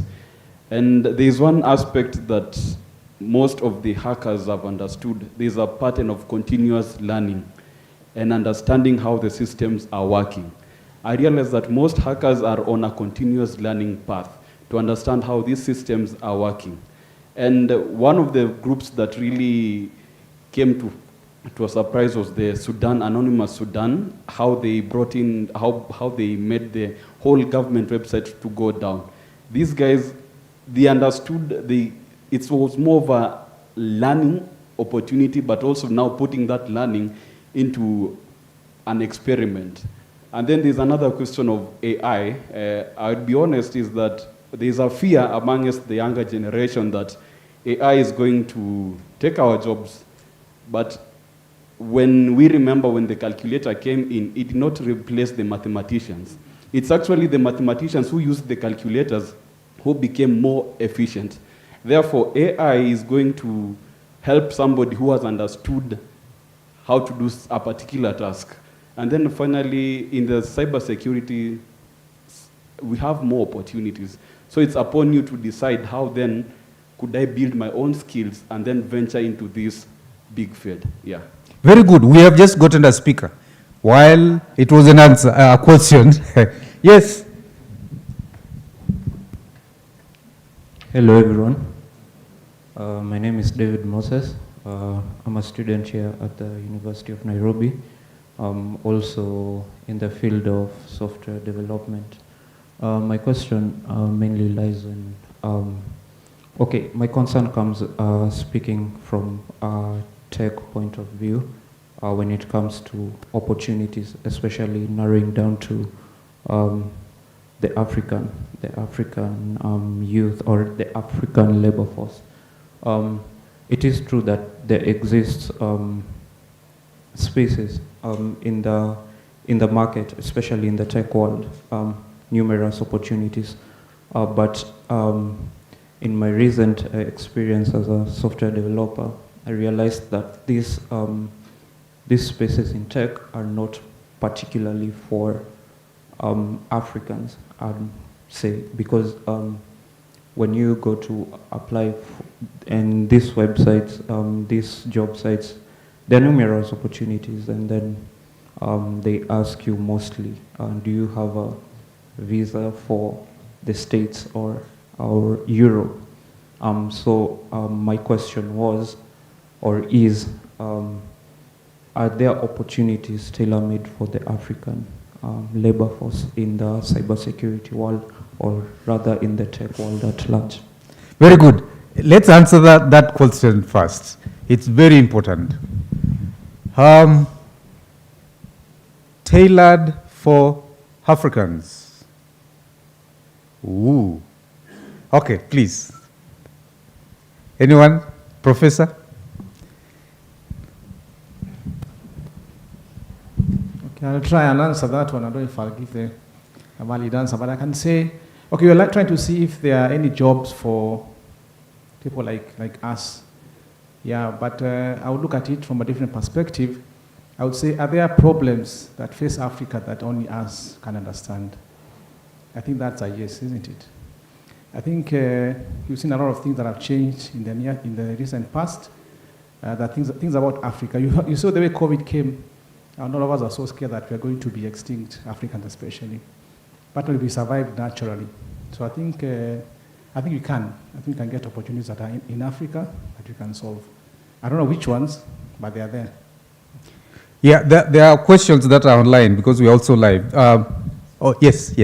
Maybe I could just share a little bit from the industry. One of the things that increasingly we find, and my experience with working with international companies, actually encouraging the skills to job that process locally in our region in Africa, right? So, for instance, the solutions that we sell out, we actually are building skills with the local system integrators. We don't have companies externally that coming in to do the deployment or sell in the solution or to implement or to service, right? So we are building the workforce locally, right? So I think, as an industry as well, that is our commitment in terms of ensuring that we're, for the learning path, the training that you're doing, those capacity, those training courses are available locally for what is relevant to the types of solutions which are needed in our market as well. Yeah. Sorry, I just wanted to add to that. See, when you say that people ask, do you have a visa or do you have a passport? Maybe those jobs are specifically for openings which exist outside. Now, I also talked about the fact that there is no industry which is untouched by the cyber crime or the cyber threats. So today, all banks, and we have representation from banks over here, they have to build their own SOC center. If they don't have a SOC center, they have to outsource it to somebody. And they need people to not only manage that, but also run it on a day-to-day basis. Those jobs, nobody from outside is going to come and do that. There are people from here who get employed, and only people who are skilled, who are certified, they get their job. So it's all about having the right education and the right certification, and the jobs are here. I'm talking about banks, telcos, healthcare, somebody asked about. I come from India. Our premier hospital got hacked. For almost 15 days, they had to go manual because the data was not there and they couldn't access their servers. Now there's an entire team who has been hired over there just to ensure that it doesn't happen again. By the way, they got attacked after 6 months again, but this time they were ready. And why were they ready? Because they had trained people locally who could take care of that. So my answer to that is there are enough and more opportunities. You need to have the right education and the skill set for that. Jobs are more than there for you. Yes, yeah. I'm sorry, I just want to add, that, the perception that it's not just for the IT or for the cybersecurity specialist, right? I think the ownership and the job opportunity cuts across industry, and also not just for the IT specialized, right? I think there is an onus also for those who are maybe setting up the policies or the way the business is going, right? So you don't necessarily need to have that cybersecurity, can I say the technical skill set, but I think what's important is the awareness as well. And they are respective jobs along those lines too. Right. Very good. I have 3 questions from online. Yes, I'll come back. Even we need to answer our friends online. One is asking, how is sharing personal information online aid cybersecurity, or rather, how dangerous is it in terms of cyber fraud aiding? That's one. The second one, it's almost a statement. Will AI replace humans, or will someone using AI replace you if you're a techie person? Will someone using AI replace someone? Or will AI replace someone working in a particular job? Yeah, those are 2 questions. You can answer that, Professor? Yes, yeah. Okay. Please. Okay, answer, then Professor will support. Okay. Rajesh. Okay. So you can come here. So AI or security or anything, any aspect is required where digitization is there, cybersecurity is required there in today's era. So the question about how safe it is, okay, and in terms of will AI replace? No. I can redirecting you a speech given by Sundaram Pichai, Google. Rajesh, I'll say talk to that camera. Okay. Yeah, that individual is online, yes. Okay. So he has confirmed that the jobs will over, the website designer jobs will be over, because Google has prepared a AI where if you want to develop a website, right? So the AI, if you ask AI can create for you and deliver to you, like ChatGPT is doing few things. But here the question is, there are several things. If I could ask in a security perspective, there are some certain hardening. The gentleman from that site, website design, yes, software developer. If I could ask you, have you ever heard this CSP header? Those are part of hardening. So don't think that jobs will over. There are huge opportunity. There are huge opportunity by using AI. So, but you have to understand where is your stand. How much you are aware of all those technology. Because I came to know that there are some anonymous Sudan or somebody hacked something or something. Here there is a question. The big organizations are in today's era.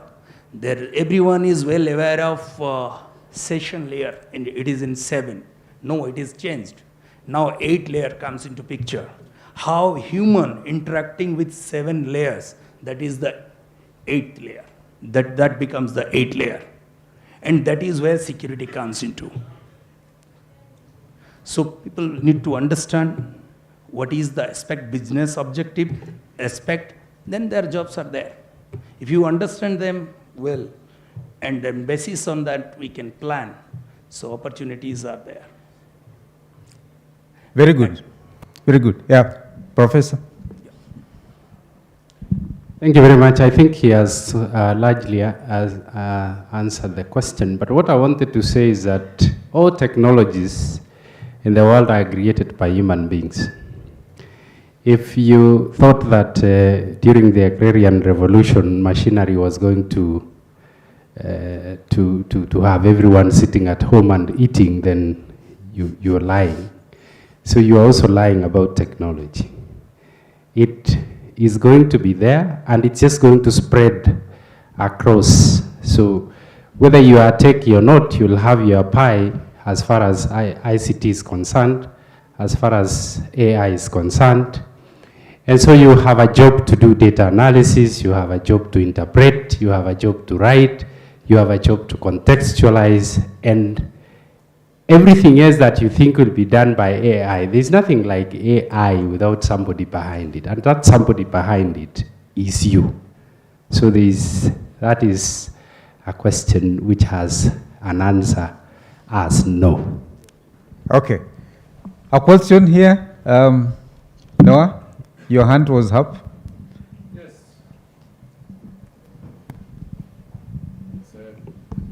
It's a quick one, and many people asking, okay, we have organization, we have firewall. We don't need cyber security anymore. Firewall is enough. Yeah, that's a question.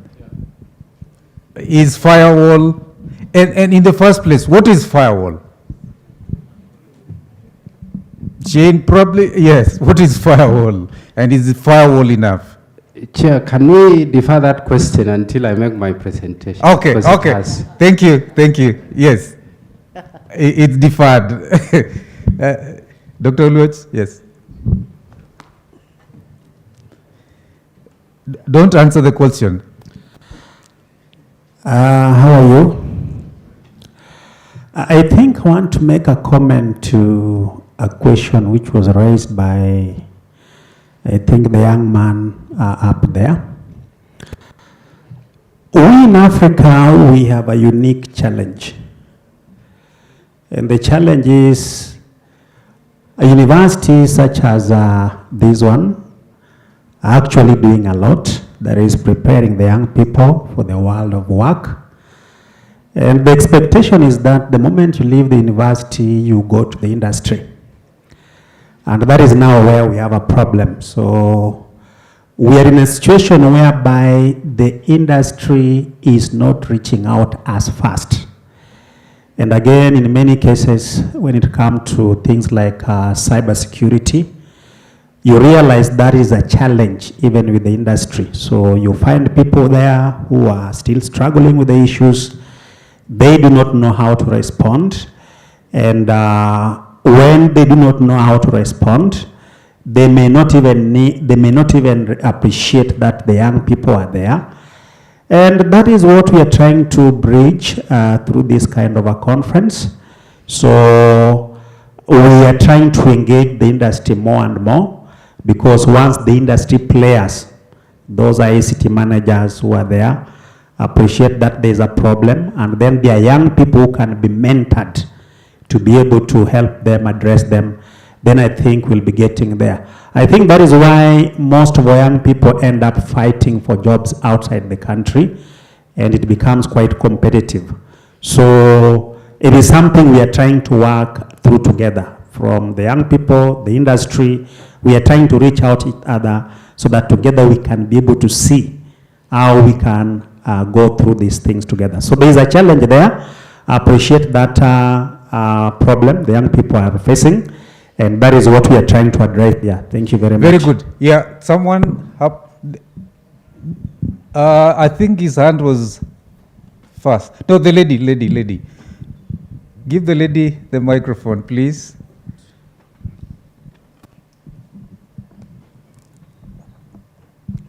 My name is Agnes Morema, and my question was more of the firewall issue. So we are having more softwares coming up, like the softwares, and we are having more solutions like people curbing the internet and limiting the physical location of where people can access. So, for example, we have people who own their own servers on site and curb their internet and everything. How do we get to convince them that as much as you have these firewall softwares, as much as you can curb this and that, you still need someone to actually assess, or you still need a cybersecurity someone, because it feels like we are competing with the machines for these jobs. Yes, we can agree machines can be more accurate as much as they are still built by human beings, but the fact remains that people are relying more to the softwares, to AI than human beings. So I believe we don't actually have so many people venturing into cybersecurity because of that. How do we get to tell or let organizations know that it's very important to have a cybersecurity someone on site? Because actually I have encountered with people building websites using the assist of the AI, and then using plugins to actually check for malwares and everything, and they actually don't see any need of having a cyber someone. So how do we convince people? Very good. We are going to defer that question because of a presentation that will come in the afternoon. Yes, okay. Microphone? Here. So, Professor, I'm not going to talk about firewalls or how to secure systems. That's not my domain. Okay? But just, I had to respond to the lady's question because she said, do we need cybersecurity professionals in the organization? Let me answer this slightly differently. You said there are processes, ways to find out how to identify malware, threats, this, that. All of that is good. Do you know where the problem lies? All of us know global warming is a problem. Yes? What do we do about it? We just talk about it. We don't do anything. As individuals, we don't do anything about it. And even if we are doing, it's not enough. Cybersecurity is a similar thing. Everybody knows on a daily basis, you, your friend, somebody in the family, somebody in the organization, they would have got phished. Their account would have got wiped. But we say it is happening to somebody else. It doesn't happen to me. So, no problem. That's not the case. The problem lies at the end user level. It doesn't lie at a system level. It doesn't lie at a software level. It is end users who are vulnerable. What happens? You will get an email saying it's Thanksgiving. I'm giving a $1,000 Amazon voucher. What do we do? Immediately, without even looking who sent the mail, we just go and click there. And it says, you know what? Just fill this form, put the details, and it'll come to you. And we said, wow, and we just go and fill that. We are unaware people. We don't look at the detail. The devil is in the detail. We don't look at that. And then, all of a sudden, the criminals, they get access to the system through your credentials. They get into the system, they put a Trojan in that, and then the system gets hacked. That's how it gets hacked. So the problem is awareness. The problem is education. The problem is we don't know what we are doing, what we should be looking for when we get these kind. So there will be a call. It says, okay, fine, you've just won a lottery. I'm sending you a OTP, okay? Send me that OTP. What they are doing, they're taking your bank money out. Everybody falls for that trap. So, because we are unaware, we allow those cyber criminals to come in. It's not the systems. We need to educate ourselves. Yes, there's another question online before we. Yeah, let me this one, and then give him the mic. He's next. Someone is asking, is hacking good? A simple question, is hacking good? Yes, your question? I'd like to ask you this question, which is currently most of us, I think, came from like the periphery, or maybe like, let's say, from other provinces or maybe from other counties. And if you ask somebody who lives there right now, you talk about cybersecurity. If you talk about security, what they understand is the physical security. They don't understand that aspect of cyber or computer or anything to do with that. And the cell phone penetration, or maybe like the telecommunication penetration, is actually very slow there. And I think in recent years, that's when people started accessing smartphones and like all these networks. But they still have no idea about what's happening out there. So my question is about the adoption of cybersecurity, or maybe like any other domain of tech.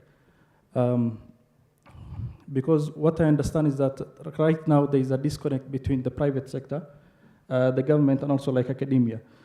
If they can come together and there can be awareness, or maybe like there can be intense education, about, or maybe like about cybersecurity, or maybe like any other domain of tech, we could have done something long time ago. What are you doing about adopting these technologies, especially like to the periphery, to the people who are not in Nairobi, because we are focusing more on Nairobi right now. So, very good. In fact, I can answer that. That is a simple question, okay, in my view, but it's a difficult one to answer at the moment, and I'll tell you why. That is the main reason why this conference is here, so that we can have a conversation between government, ICT industry, and the academia on what we can do together. Because cybersecurity has two phases. There is a technical phase, and the other side of the coin is the awareness. The awareness is the level where we don't use technical words. We simply explain to you, you are at risk. And you might understand. Okay, fine. I can give some simple, in my view, one question, 1 minute. Your phone. Your phone has all details, has your credentials, has your bank, has your connection, you go shopping, all that. All that data is digital. And once someone gets hold of your phone, they can go to your bank. Once they get that data, they can sell it to someone who is selling. Because it has the algorithms have picked your habits of shopping, so they can sell that data. So, yes, we need to find solutions on how to let everyone understand cybersecurity. And it is the same thing with the person asking, is hacking good? Actually, hacking is good, in my view.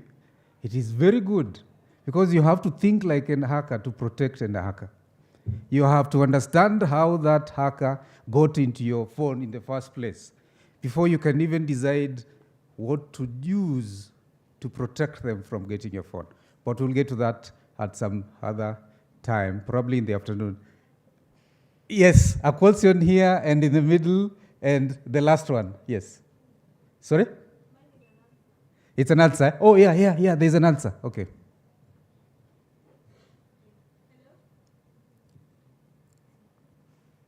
Okay, yeah, hi. So my answer is to my neighbor, and I'd like to clarify a few things. First of all, there's an outreach program by the ICT Authority under the Ministry of ICT that's reaching to it's going in phases. So like last year, they did an outreach program to the Mama Sokos. So they started installing internet to Soko people, and it's also now breaking down into devolution, where they're now starting to incorporate these training programs in terms of county level. So just recently, I was in Marsabit, which is in the periphery, all the way Kalacha, Chalbi Desert. And even there, they have 5G network. So it's being implemented. Yes, it's true. Don't look at me like, yeah, it's true. They're implementing it in phases. Of course, I've been there, so it's very hard to tell probably someone who maybe is still struggling with the local language that the cybersecurity and whatnot, but they're starting in phases of like first installing internet, making sure there's stable network in that region, and then now they move into now aspects of, okay, using smartphones, and then now registering even casual laborers. Like now there's this TVET that's starting in Konza City, where they're now incorporating even casual laborers into systems that can help them now venture into. So it's going in phases. So once that is implemented, then they're able to now incorporate now aspects of cybersecurity to protect these casual laborers, people in the periphery in terms of their data and whatnot. So it's being implemented by the ministry. Perfect. Mike, the gentleman in the middle. Yeah, Professor, I'm coming to you in 1 second. Let me hear.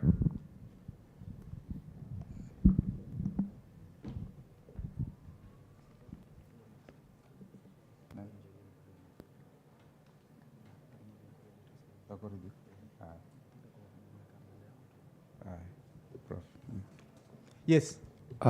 Jina ni Cleophas Owuor, mwanafunzi wa chuo kikuu cha Nairobi. Nimesikia baadhi ya wahutubi ambao wameweza kutangulia wakisema kwamba swala kuu ambao limeweza kusumbua watu hasa katika miaka ya kisasa ni kwamba udukuzi wa mitandao imekuwa ikiwasumbua sana hasa mashirika mbalimbali. Swali langu ni je, ni mikakati ipi ambayo imeweza kuwekwa ili kuhakikisha kwamba udukuzi wa mitandao imeweza kuzuiliwa? Shukran. Wow. No one wants to answer that question. Please, it's a question? You asked a question, please. Just one is enough. It's a question and also to emphasize what he said. Okay, The word cybersecurity in Kiswahili, because some of us outside there, they don't understand cybersecurity ni nini. Okay. Yes, Noah? Okay, Noah is not going to. We are going to have only 2 more questions for now. We will have another session where we'll interact later in the day. We will need to welcome another speaker to talk to us and, of course, respond to some of those questions that we had. Yeah, but we'll have 2. One, yeah. Why are you 3 seated in the same place? Who will I give? You choose.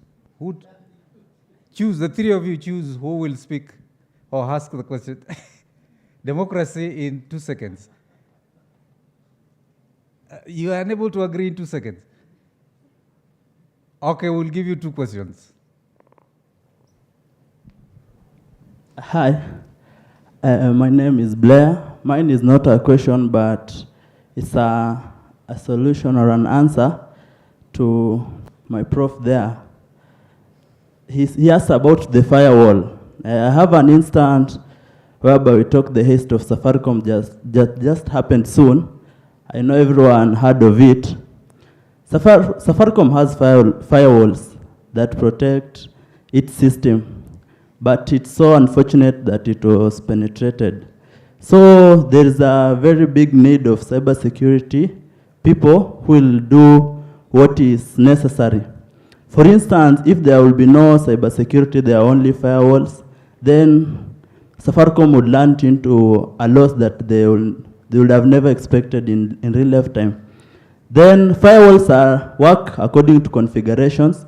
It depends with the type of vulnerability they are working on, and also the type of security issue they are protecting. So firewalls are penetratable at any time, and it's practical. So I echo the Cyberweek Africa to continue training more cybersecurity agents so that we may do the best to protect our systems. Yeah, the gentleman at the end. The one at the end. Yes. Last one, please. Yeah. Hello. I'm Bernard from Kirinyaga University, student of software engineering. So I'd like to ask a question referencing what you've said about hacking. So you've said hacking is good. And if hacking is good, what about cracking? And what's the difference between hacking and cracking? Thank you. Okay. That question will be answered, but first I need to introduce Professor Chepken. Professor is an ICT 4D, ICT-D researcher, consultant with experience in urban commuting challenges, telecommuting, education, health, agriculture, business processes, outsourcing. He has carried out ICT and development-related initiatives in East Africa, Southern Africa, South African countries, and he has experience as both practitioner and a researcher.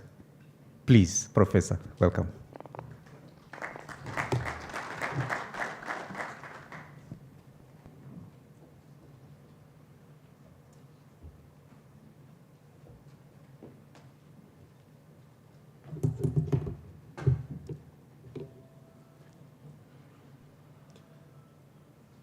Thank you very much. Can I have the slides, please?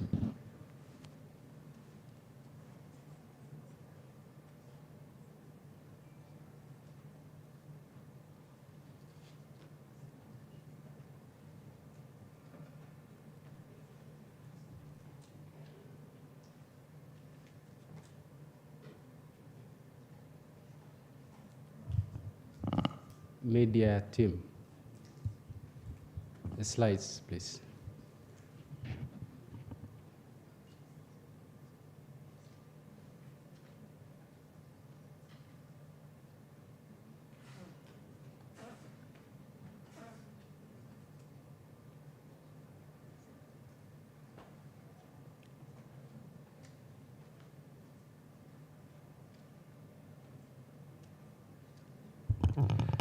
Maybe as the slides come up, the guy who was talking about cybersecurity in Swahili, maybe you can ask the gentleman who asked the question in Swahili to help us interpret it. And is your neighbor there? Is he the one? Yeah, can he tell you so that you tell us?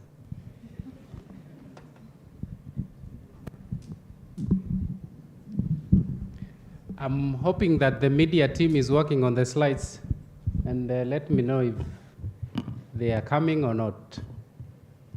Yes. So what I was asking is that.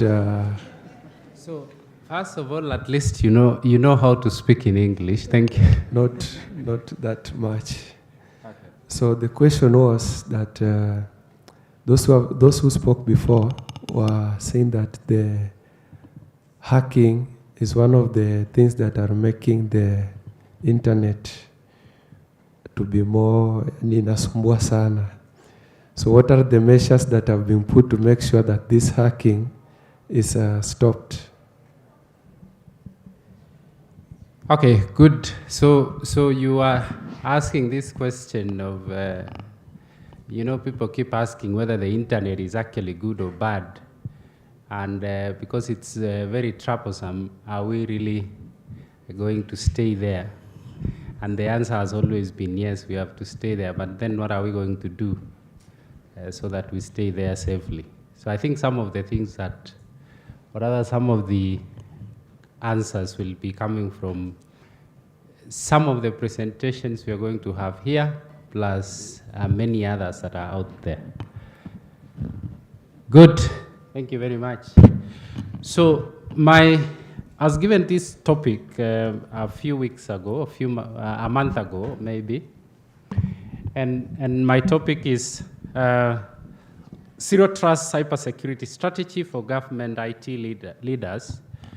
And there has always been this thing of when you're in a conference or you're speaking about a particular topic that you've been given, then you are tempted to change. So I actually changed it in my mind, but I didn't change it here because I was given by the organizers. So Zero Trust Cybersecurity Strategy for everyone is what I'm going to be talking about. Because whether you are an IT leader, a user, a driver, and everybody else, you really have to know these things.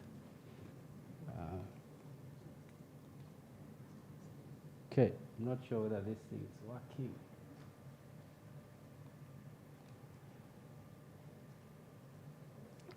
Very well. So I'll be moving very fast because I have a number of slides, but the ultimate point is what is zero trust and how can we employ it. But before that, I'll be trying to answer some of the questions of such as what do we do, what do we need to do on the internet. And some of the things are very obvious. We are aware that the cyberspace now is a battleground. And somebody was asking in the morning, where do these guys come from? And he was told, it's among us.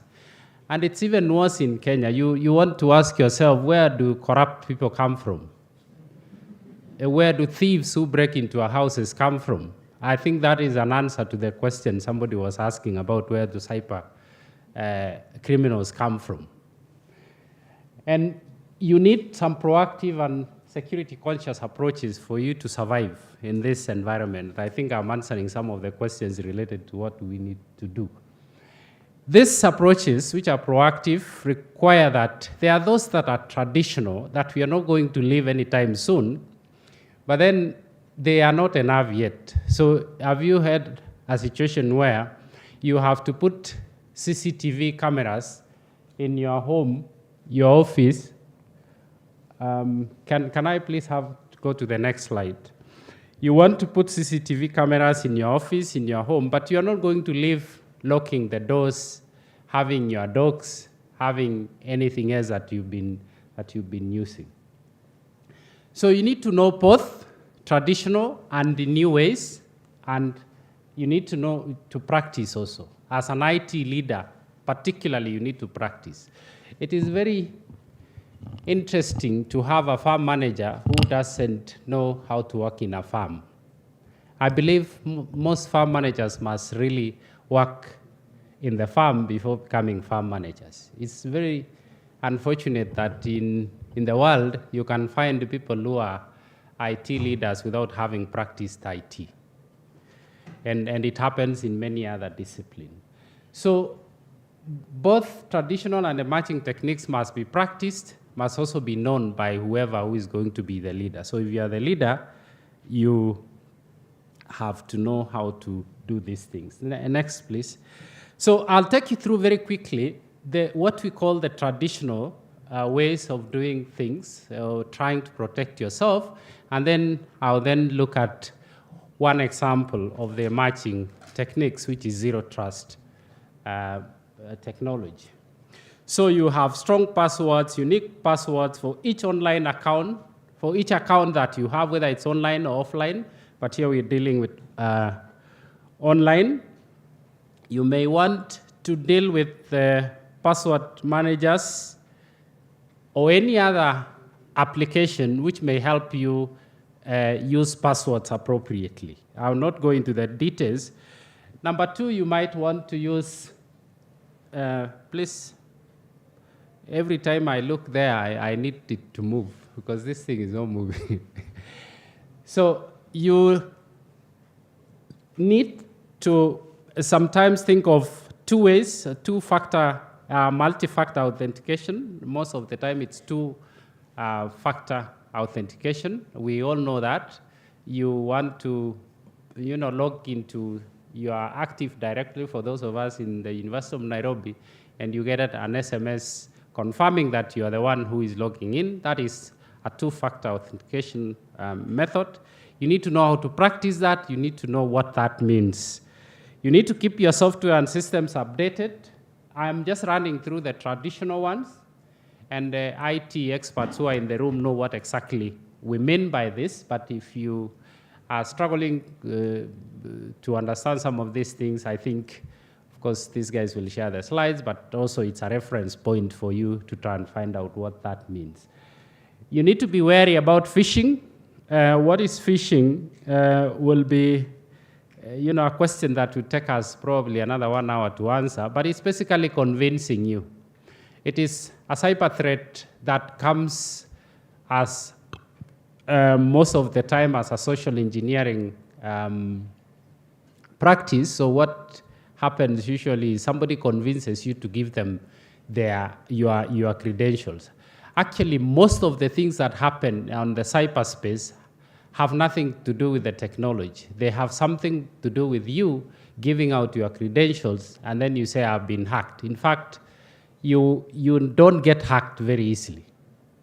You are the one who gives out credentials. So if you call somebody saying, my Facebook account has been hacked, or my email has been hacked, then it's not hacked. It's you who gave out those things. Number 5,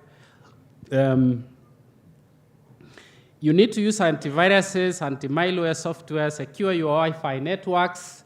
And as I said, because of time, I'm just going to mention some of these things. Don't forget to know that, or to remind yourself every day that you'll be hacked and your data will disappear at some point. So please back up your data. Please be cautious on social media. I just put that image there from my Facebook account. Every time I open my Facebook account, I see about 20 to 30 requests to be added as a friend. But then I used to click yes, yes, yes. Then I realized at some point that I am in danger. In fact, in the next few days, I'll be closing my Facebook account, because now I get all sorts of characters. I can't now open my Facebook page at home when my children are there.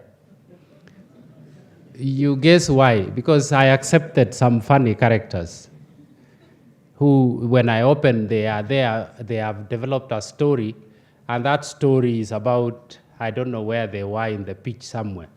So I've decided that I'm going to close it. I'll open a new one, and I'll only be accepting people above 40 years old. Be careful. Use secure and updated browsers. A lot of us don't know. In fact, you go tell somebody tells you, my computer has a problem. I think my browser is not opening. Then you ask them, which browser are you using? And they say, I don't know. Which one is good? That means knowing the browser and knowing that it's the up-to-date one is a problem. So this conference, this workshop, this collaboration is very key. And I like the lady who was telling us that they are doing things with Mama Mboga and the rest. That is the way to go. Because otherwise, if you bring in a device into an organization and that device is not running an updated browser, then you are done, regardless of the many things that you have. So it's very important that we know these things. Number 10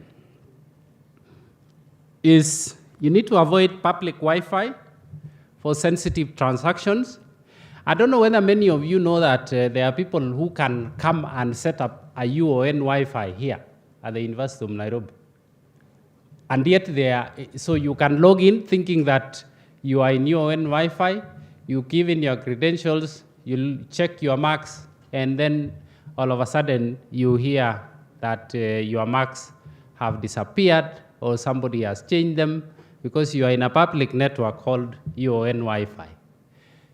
If you doubt a Wi-Fi identity, please don't log into it. Especially when you want to transfer some money, you want to call sensitive or make sensitive calls and so on. I think it's very key that you realize that not every Wi-Fi is good. In fact, use Wi-Fi that you know. Nowadays, data is not expensive, so use your data, your phone if possible, rather than using public Wi-Fis, especially students. A number of others include education and awareness. I think this is what this conference is all about, and the lady there from ICTA, wherever she is from, I think that is what we're doing. Regular review of privacy settings. How many of us keep seeing those pop-ups about cookies on your browser? Every time you visit a site, it says, blah, blah, we have these cookies, do you accept them? Is there anyone who refuses them here? Oh, you refuse? Why do you refuse? I don't want them to follow me, send me messages, send me unnecessary information. Yes, that is true. That is a very good way of starting with yourself. However, the sad news is that if you're in an organization and I'm working with you and I don't refuse those cookies, and somewhere they know us that we work together, they will follow me and they will know who you are. The unfortunate situation. So as much as we try, there are things that we can't avoid. So if they want, they will get to know you 99% by just knowing that I work with you in the same organization, even when you don't accept those cookies. That's why we need awareness. That's exactly the point I was driving home.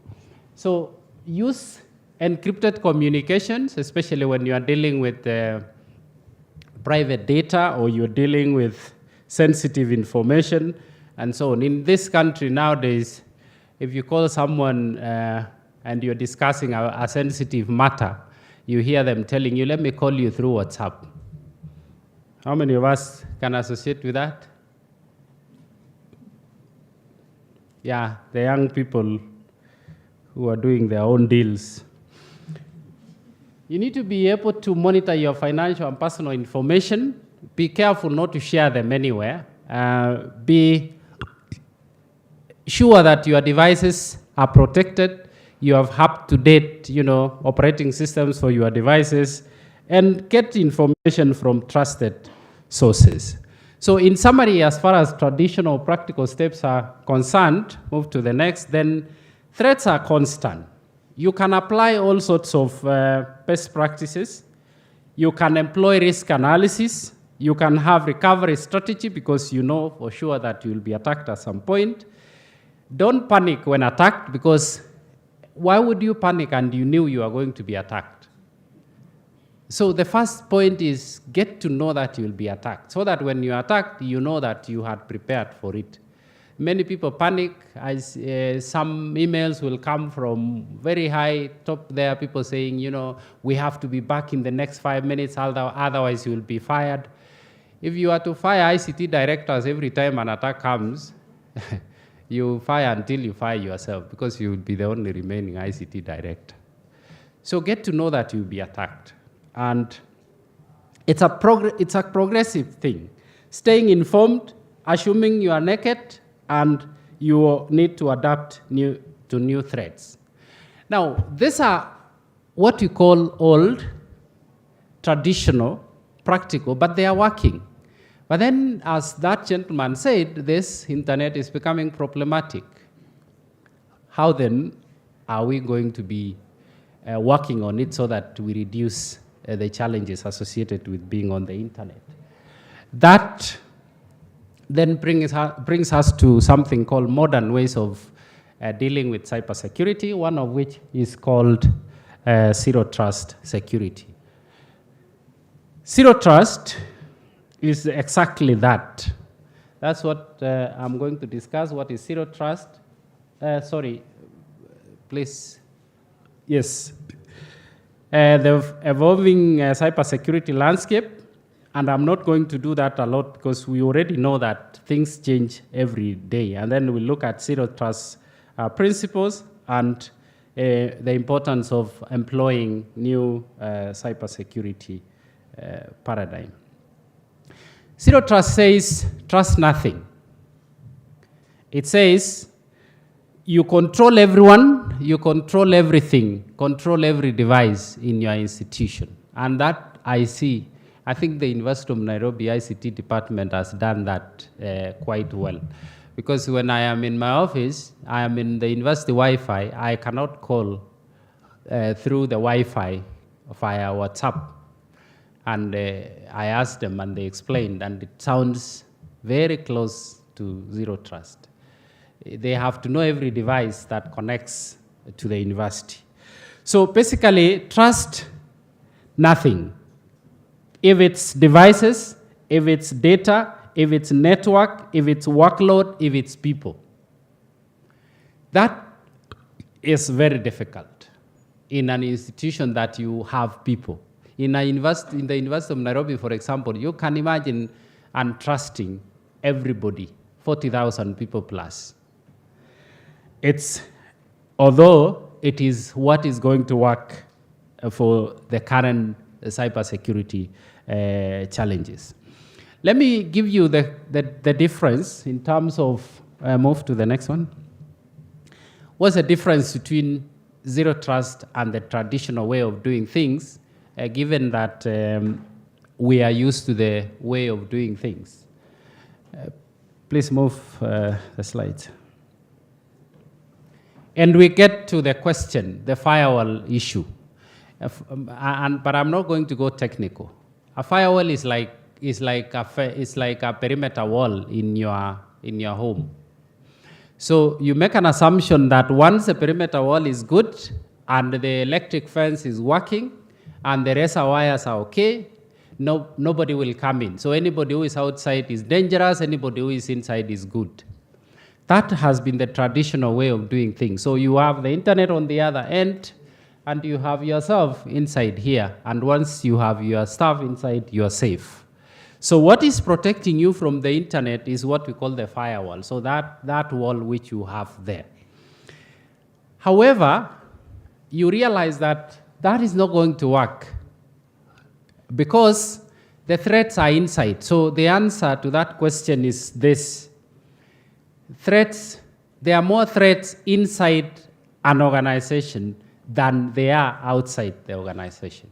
Every time you get attacked, you think they come from outside. Even when they come from outside, they have to pick an account that is within the organization and use that account to attack you internally.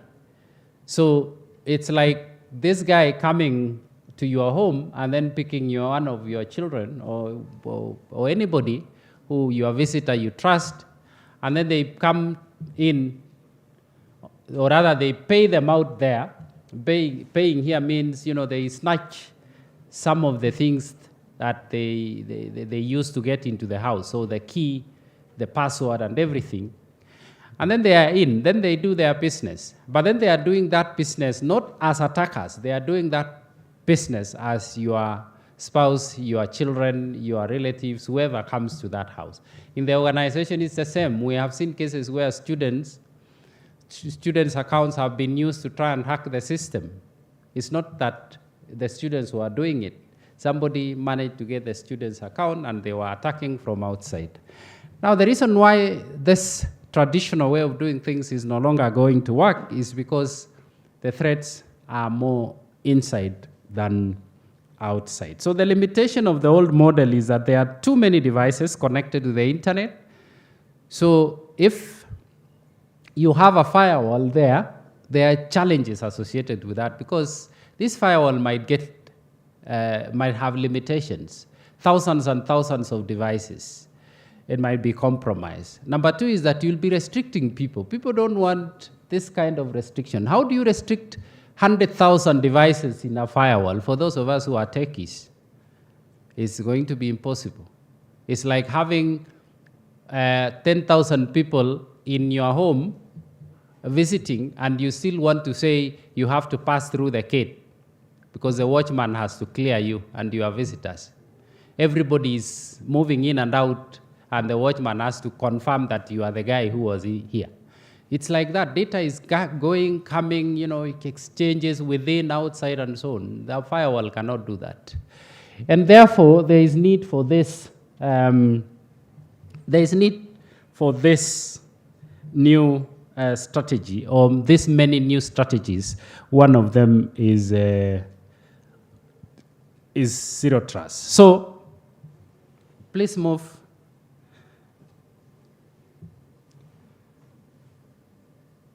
Just move. I think I'll skip those ones. Those are challenges associated with using the traditional way. So let's get to zero trust now. So we have said zero trust is trust nothing.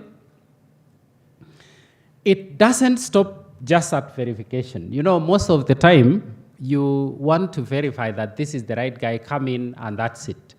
Once you have let somebody into the organization, what do you do with them? You give them free will to do whatever they want. That is not cyberspace. If you give them free will, it may not be that they are bad people, but as I've said, they will be used by other bad people. So you need to be monitoring them. You need to be checking what they are doing. So once you've given somebody access to your institution or your network, you have to do continuous monitoring and validation, and ensure that you are aware of what they are doing at any given time. Who are they talking to? Are they likely to be sending some information which may compromise us? You monitor a number of things. Some of those things fall under, or rather the things that you do to ensure that you're practicing zero trust in your network, your systems, your data center, and so on, fall under what we call 4 main principles of zero trust. Number one is verify identity and context. Let's move to the next one so that I just move through them quickly. Number one is context is very key. Identity, okay, we know you are a student, you have logged in very well, you are good. You are a lecturer, you have logged in very well, you are good. But you have a problem. What is the context? What time are you logging in? Where are you logging in from? What are you doing immediately you log in? Because if you are a threat, you log in and you don't waste time. You want to harvest as much data as possible. Within 3 seconds, we see traffic moving very fast with a lot of data. And yet we know usually that as a student, you log in and then you start doing your WhatsApp. So within 5 minutes, you have done nothing. How come today you are doing things in seconds? So that zero trust must say, please stop that guy for the moment. We want to proceed. The second principle is list privileges.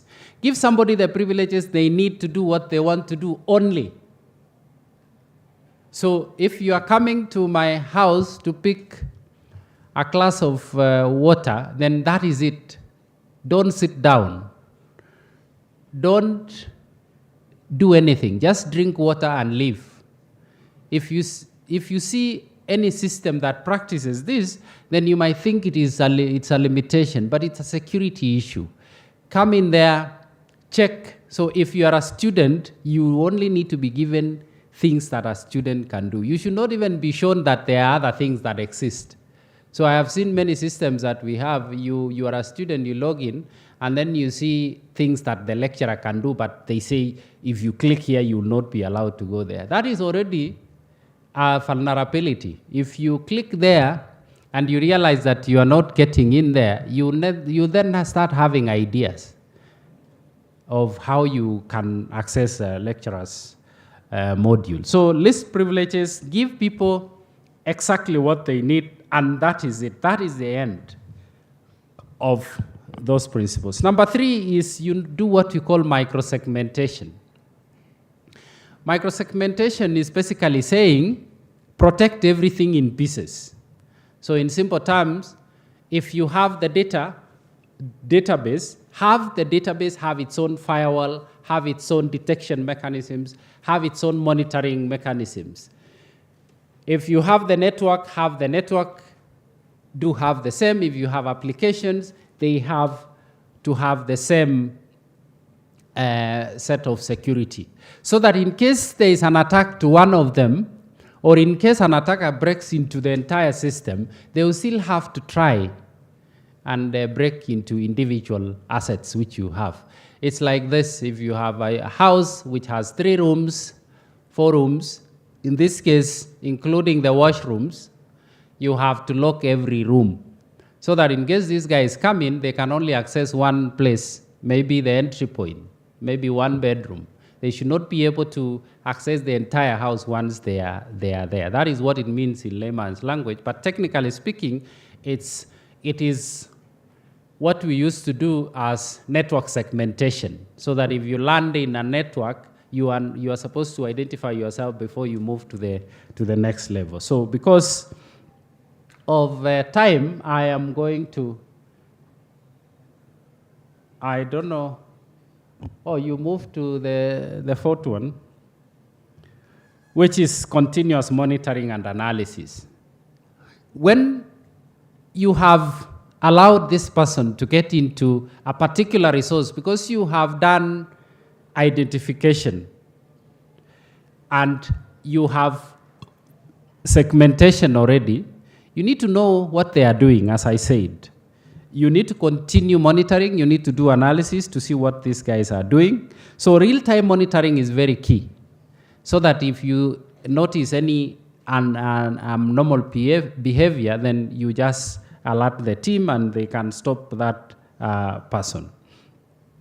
So there are a lot of data analytics going on because of this security issue, so that you are able to monitor your networks, your resources, and so on. I am not giving you the details because of time, but one of the most important things I mentioned here about analytics and continuous monitoring is that you need to understand your users.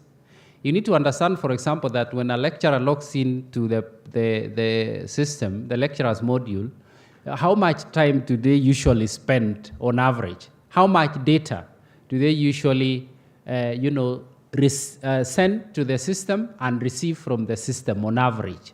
So if you see somebody doing 10 times what they have been doing or what the average population is doing, then that person should be stopped and investigations carried out before you proceed. So behavior analytics is very important so that you can detect what we call anomalies as people use your resources. If you then apply this continuous monitoring and analytics, then you have to have a plan.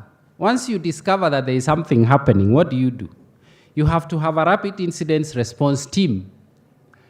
People who are ready to come in at any time, whether online or physical. In fact, most of the time it will not be easy to have people on the ground waiting. So usually they are online. So you have to have an incident response team and a plan. Remember, this is supposed to be IT leaders, but for me it is for everybody. So if you are running an organization, if you are protecting yourself, even your own laptop, you should be your own incident response team. So that you have a way of detecting, you have a way of looking at what has been happening, analyzing and assessment, so that you choose whether it is a threat or not. And then you have to have a response strategy. You don't just go there. And ICT people who are here will tell you, before you shut down a server, please make sure that the threat is commensurate to the losses you are going to incur when you shut down a server. And many organizations in this country, they just pull it down and then say, we will investigate. You lose 100 million while you're still saving, you're probably trying to save 1 million shillings and so on. So you have a strategy, you need to have a strategy. And of course, you need to contain the situation. Once you have known the depth of the problem, then you can choose whether you are going to contain it as you proceed with your normal services, or you're going to shut some of the services, or you're going to shut it completely, and so on. Of course, be sure that you will be attacked again.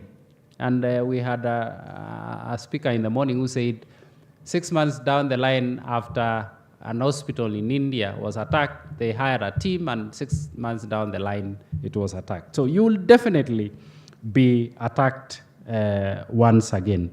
So finally, a zero trust architecture would look something of this nature. So you have to have some adaptive controls.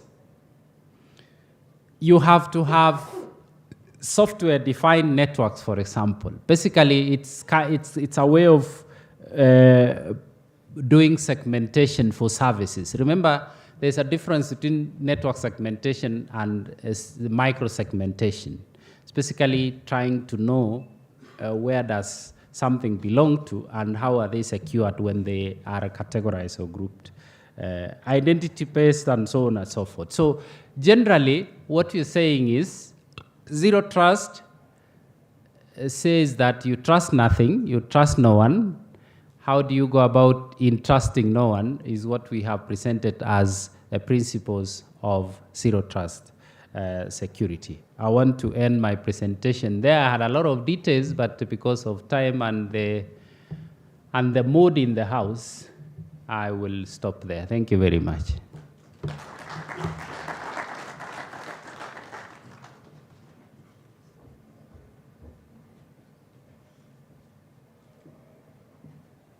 Thank you very much. Can we stretch just a little bit, like stand? Like you can stand, please? And you follow my cue. Oh, follow my cue. Those who are seated, okay, fine. Hold your hips. And then, this is good, this is good. Okay. Your hands up. And then down.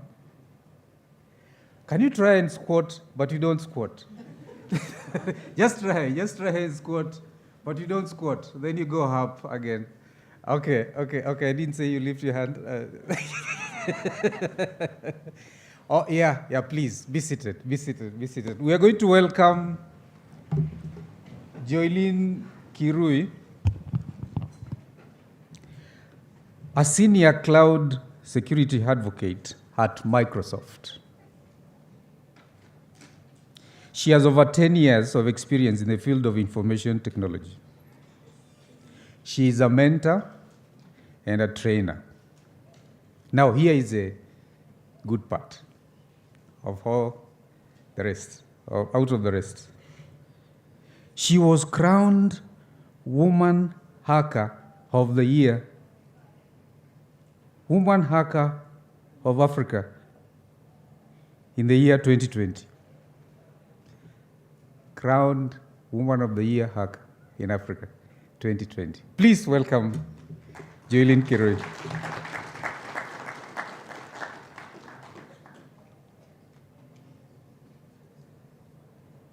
Where's Joylene? Uh-oh.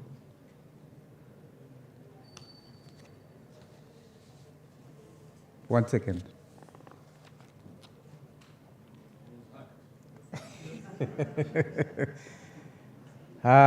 Yeah, she'll tell us.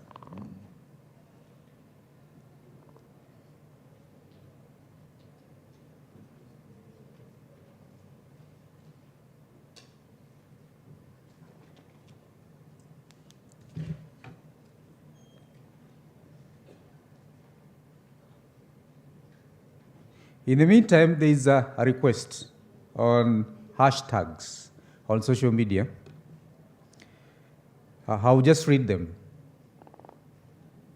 Cyberweek Africa, at Cyberweek Africa 2023, at CyberPro, at Cybersecurity, hashtag Cybersecurity conference, cybersecurity training, cybersecurity awareness month. These are proposals for hashtags on social media. There is also a slide, but it will be played.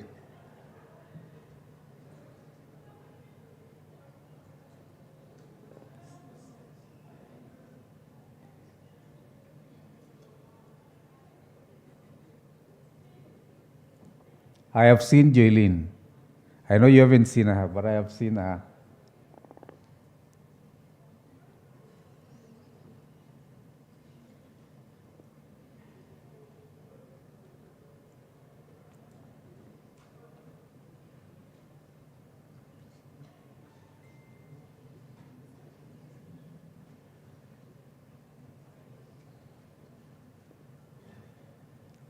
Yeah, please welcome Joylin. And tell us, have you been hacked? We looked for you. Thank you. Good afternoon. How are you feeling? How are you feeling? Okay, you don't look very lively today. How are you feeling? Aye. One last time. How are you feeling? Okay. So we are trying to get the presentation up there. Okay. So today I'm going to talk to you about emerging trends in cybersecurity. But before then, I want to introduce myself. My name is Jolene Kirui. I'm a senior cloud security advocate at Microsoft. I've been in the cybersecurity field for, not too long, just 10 years. And previously worked at Safaricom. I know my previous manager should be here. And I've worked in the offensive and in the defensive side of cybersecurity, and currently I'm a cloud advocate, so I do cloud security and developer security content. Okay, so I would want this session to be interactive, okay? Before we have it open, I think we can have it as an interactive session before then, okay? So what do you guys think are the top technology trends that we are currently facing right now in Kenya, not only in Kenya and also in the world? I think I'll just point at anyone right now. Anyone? Yes?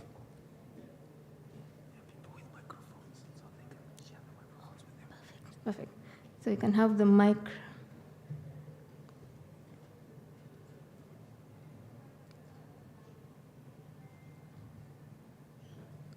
So let's go to slide 1, please.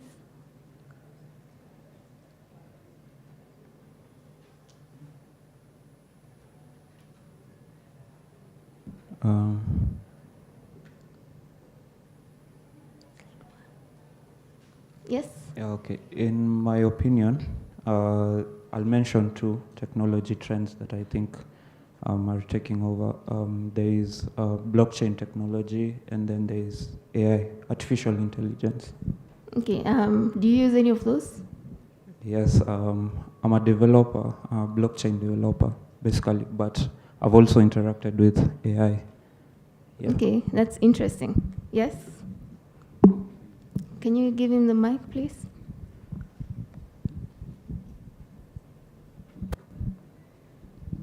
I think there is big data and dark web. Okay, what do you know about dark web? I think we have internet where there's a light side and a dark side. Light mode and dark mode. Yeah. And also big data is about how you store your data in the cloud or something. I'm not sure, but I'm thinking. Okay. Yeah, okay. Thank you. Okay, that's a good try. We are going to dive into, please, let's start from slide 1. Okay. Okay, so, gosh. Yes, so I wanted to do a demo today, but everything has to happen from up there. So I wanted to show you how we can be able to use AI practically to defend and also to attack cybersecurity. But I think for that one, I'll have to link you up to my bio, and then I show you how to do it, okay? But before then, let's just look at some of the trends that we are seeing right now, like in 2023 and also in the coming years. So these are things that have been prevalent before and continue being prevalent as well. So the first one I think is what's called like phishing. So this one is especially prevalent with employees. And I'm sure from the previous speakers you've heard about phishing. One of the key types is like spear phishing, where you target someone specifically and you want to, you do some bit of social engineering, you understand them. Okay, like for us, you see, normally there's usually that point of the year when you have your bonus, isn't it? So and then you receive an email from, HR saying, please to access your bonus statement and whatnot, click this. So normally they do some bit of analysis and then they detect and create some form of malware according to your specific time and your specific use case. So spear phishing is one of the types of phishing. So in order to prevent yourself against phishing, as always, it's always important to do employee employment awareness training as well. So it being Cybersecurity Month, how many of us, I know we have several companies here, have done some bit of employee training against phishing and all the other cybersecurity attacks that is common within your organization? How many? Don't be like, okay. So yes, this is one of the common attacks that we're seeing. So let's go. Okay, so this is the era of AI. So being at Microsoft, we are ourselves saying this is the era of AI. And it being the era of AI, we are trying as much as possible to deploy all our solutions as well in line with artificial intelligence. So not only for defensive, but also for offensive. So one of the key things that you have to use as well, even within cybersecurity, we have to move with the trends, is to deploy our solutions in line with artificial intelligence. So I know some of us, like all of us have used ChatGPT. How many of us have used ChatGPT?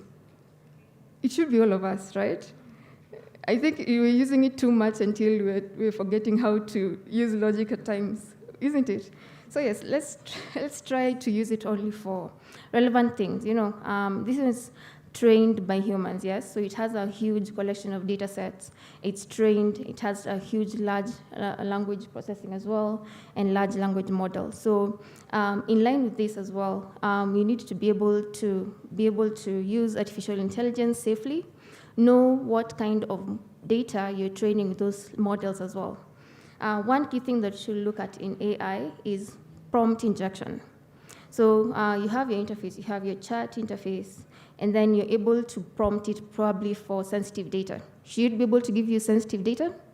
It shouldn't. So as a developer of your AI application, you should be able to train it to detect if someone is trying to get sensitive data, okay? So in line with this as well, we have solutions as well in-house that you should be able to deploy. Within your solutions, be it defensive, it should be able to detect any anomaly. So here we are detecting some bit of artificial intelligence to identify anomalous behavior and how it can be able to be stopped automatically, because we usually have security operations center personnel, yes? So they can't be able to detect everything at once. So you should be able to remove all the noise using artificial intelligence and machine learning so that they can be able to focus on the important stuff, okay? And at least that's an important thing in artificial intelligence. That has really changed the trends in cybersecurity for us going forward, for sure. Within Microsoft, one key thing that we are doing as well is a security co-pilot for your defensive side. So for defensive side, you can be able to just talk to the prompt as a human, and then you can be able to tell you, so how can I be able to protect all these systems that I have it on Azure? and then to be able to go in and tell you, okay, so this is what you have deployed. How can you be able to defend this? And this gives you all those recommendations and how you can be able to do that. For the developers, I'm sure you've used GitHub Copilot, right? Do you know you can also use GitHub Copilot to find security vulnerabilities within your IDE? Yes, so most of these generative AI models, they're also trained to detect security vulnerabilities. So if you just highlight your bit of code and then you ask the chat functionality, so is this code secure? It should be able to give you the list of security vulnerabilities. So you can imagine the extent to which AI has driven this innovation. It's just phenomenal, yeah? So before, we'd have like personnel, security personnel, who would do all the security review for you, and then there would be a lot of back and forth between you and the security personnel. Like, meet the developer, and then the security guy gives me all the security vulnerabilities, and then I fix them. And then it goes back and forth until all the security vulnerabilities are fixed, and then you go to production, isn't it? So right now, you can be able to shift security left, what we call DevSecOps, and identifies the security vulnerabilities as early on as possible using AI. Isn't it? It's amazing, right? Right? Okay. So another trend that we are seeing within cybersecurity this year and also going forward is privacy regulations. So right now we are forced to actually comply to all these regulations, because if you don't comply to them, you're actually charged as well. So especially in the data protection regulations as well, you need to be able to comply to the Data Protection Act. If you don't comply and then you're hacked, you'll be fined an amount of money. So like in Europe as well, in the Americas, they have all these other data protection acts as well, the likes of GDPR, HIPAA as well for health regulations, and here at Kenya we also have our Data Protection Act. So you need to be able to review that and make sure that you are in compliant with these regulations. And in the event that you are actually compromised, you need to also communicate that, because there are also fines if you do not comply with that, isn't it?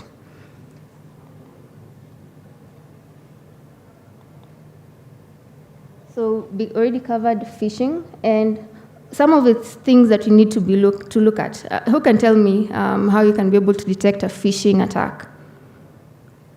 Anyone? Sure, I can answer it. Yes. Okay. If, for example, an email address is misspelling in an email address here. Perfect. Another? Here?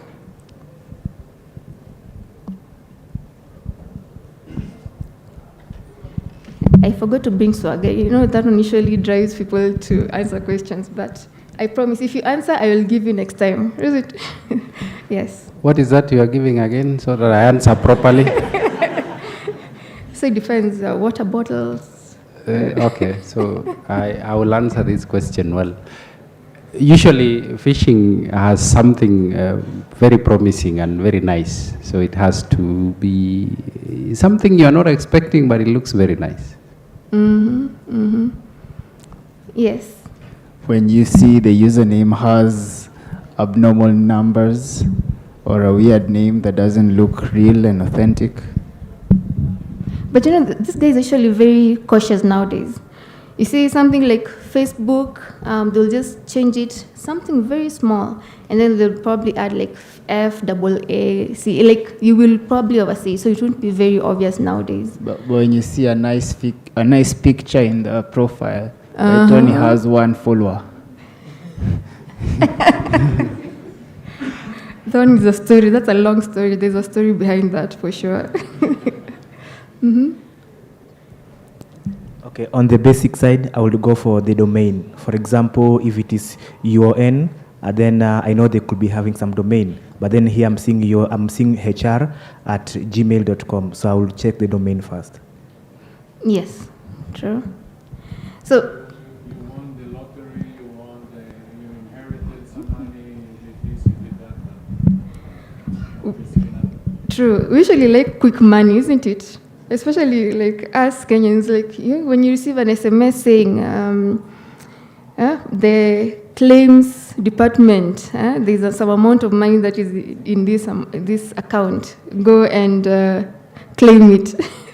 So yes, a lot of lottery claims as well. So yes, we need to be very cautious around this and train everyone around you. Even train your grandmother, train your uncle. They don't have to be tech savvy. Train them on how to be able to identify some of these things, okay? Oh, this is a big one. So most of the malware that was actually created this year were actually malware that's related to ransomware, like half of it. And this one is also prevalent because you're still using a lot of cryptocurrencies for payment. So most of the developers of ransomware, they demand for payment through cryptocurrency, okay? So ransomware, how many of us have been hacked or have been ransomed? Please, I want to hear one story. A story, You have? Okay. Do you mind telling us what ransomware is, how you were able to navigate? Did you pay the amount?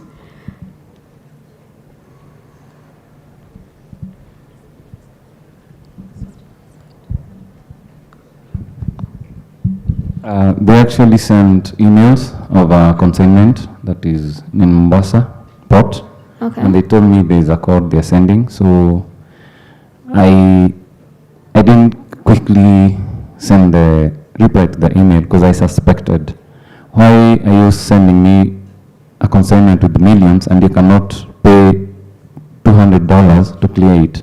So I suspected this is fraud. Another one was a message from to my phone.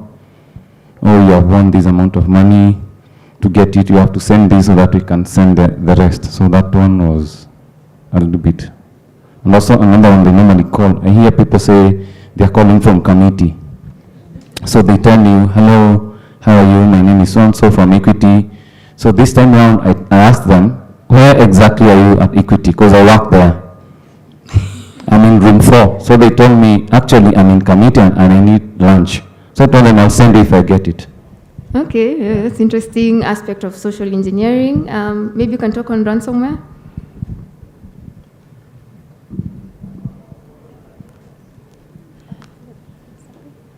So yes, that's yeah. I can go ahead. Yeah. So this happened to me. I was accessing this website. Trying to get some resources. So I ended up installing a certain resources from that, but inside that there was a Trojan horse, or maybe I don't know.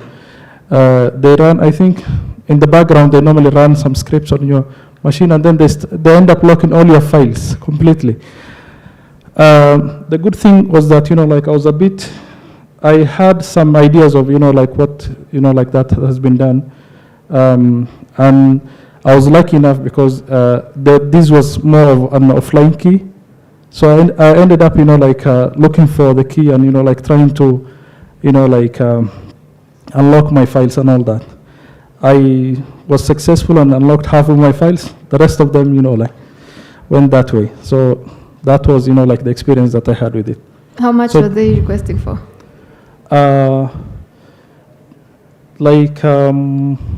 They gave me no, they requested around $5,000 to $10,000. $35,000? No, $5,000. $5,000? Yes. Wow, and with the current exchange rate, that's... No, they also I also noticed that there was also credit card information and also other accounts, we normally save a lot of accounts on Chrome, you end up saving a lot of password and all that. Yeah. So there was a lot of things that happened to me, and I ended up detecting some of these things, like the location was Indonesia or Thailand and all those things. But I later on took some security measures and ended up cleaning all those things. Oh. But yes, I had some damages. Yeah. Yeah. Thank you for sharing your story. So yes, in such a case, your files will be encrypted, and then they'll tell you that you need to pay a certain amount of money for a particular key to be used, so that you can be able to decrypt using that key. And in most cases, we advise, or not in most cases, in all cases, we advise, don't pay. So the thing that happened in Las Vegas in August, there's a big hotel suite chain that was actually compromised using ransomware. Do you know what they ended up doing? They ended up paying the ransomware amount, and they were not given the key. And the amount that they actually were asked for was in the millions of dollars, not only like $5,000 that you're saying. So you can imagine. So in such a way, such a case, you should always have an active backup of your files, of your applications as well, so that in such a case, you always fall back on your backup. Okay? Please, back up everything. So there's something that he mentioned about now applications starting to pop up, and then there's some keystroke as well. So a lot of solutions right now, one key trend as well in cybersecurity is behavioral biometrics, because our machines usually has a way of learning what we are doing. So in the event that we are going in and doing something anomalously, like normally it takes me around 5 seconds to input my password. So right now it's taking me like milliseconds. That's an anomaly, isn't it? So we are now in the era of also developing solutions to have behavioral analysis as well, so that you can be able to understand someone's normal behavior and try and understand what is an anomaly. In the case of an anomaly, it should be able to block and also warn maybe a SOC analyst that this machine might be compromised, okay?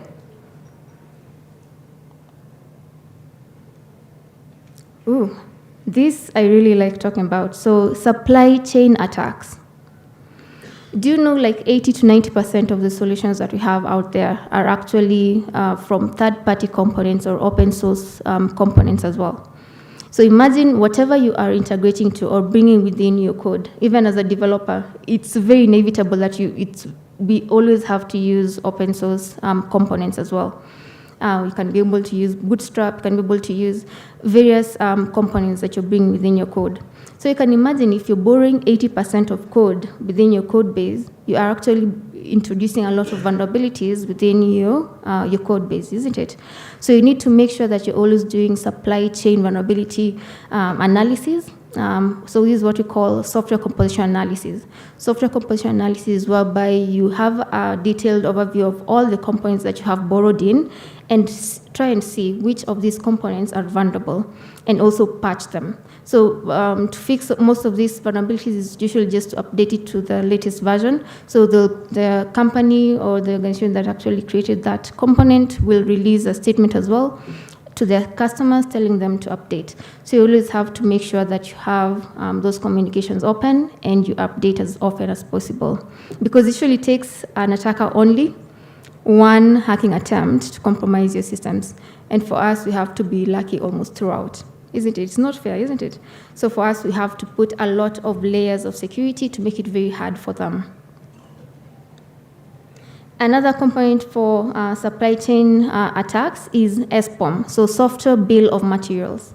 So as often as possible, make sure that you have generated a software bill of material to have the list of all the components that you have integrated and you've integrated within your pipeline so that you can be able to see which ones of them are actually vulnerable, okay?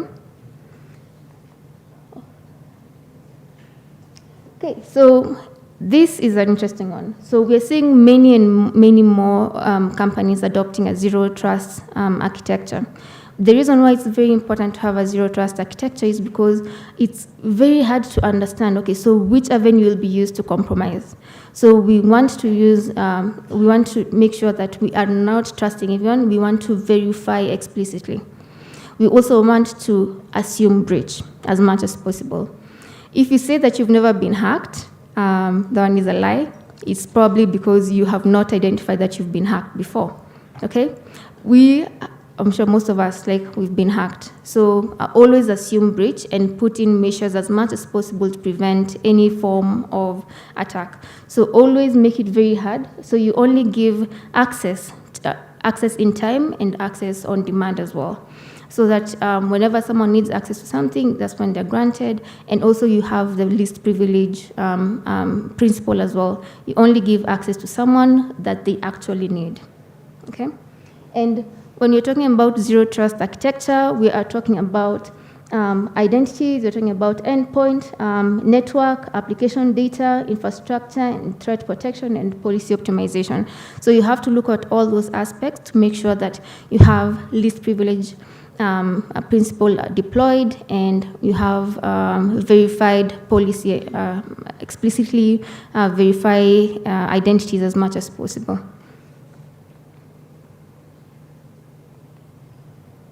Okay, so with that, I think if you have any questions, we can have like 2 minutes just for Q&A. And I think I'm the person stopping you from lunch.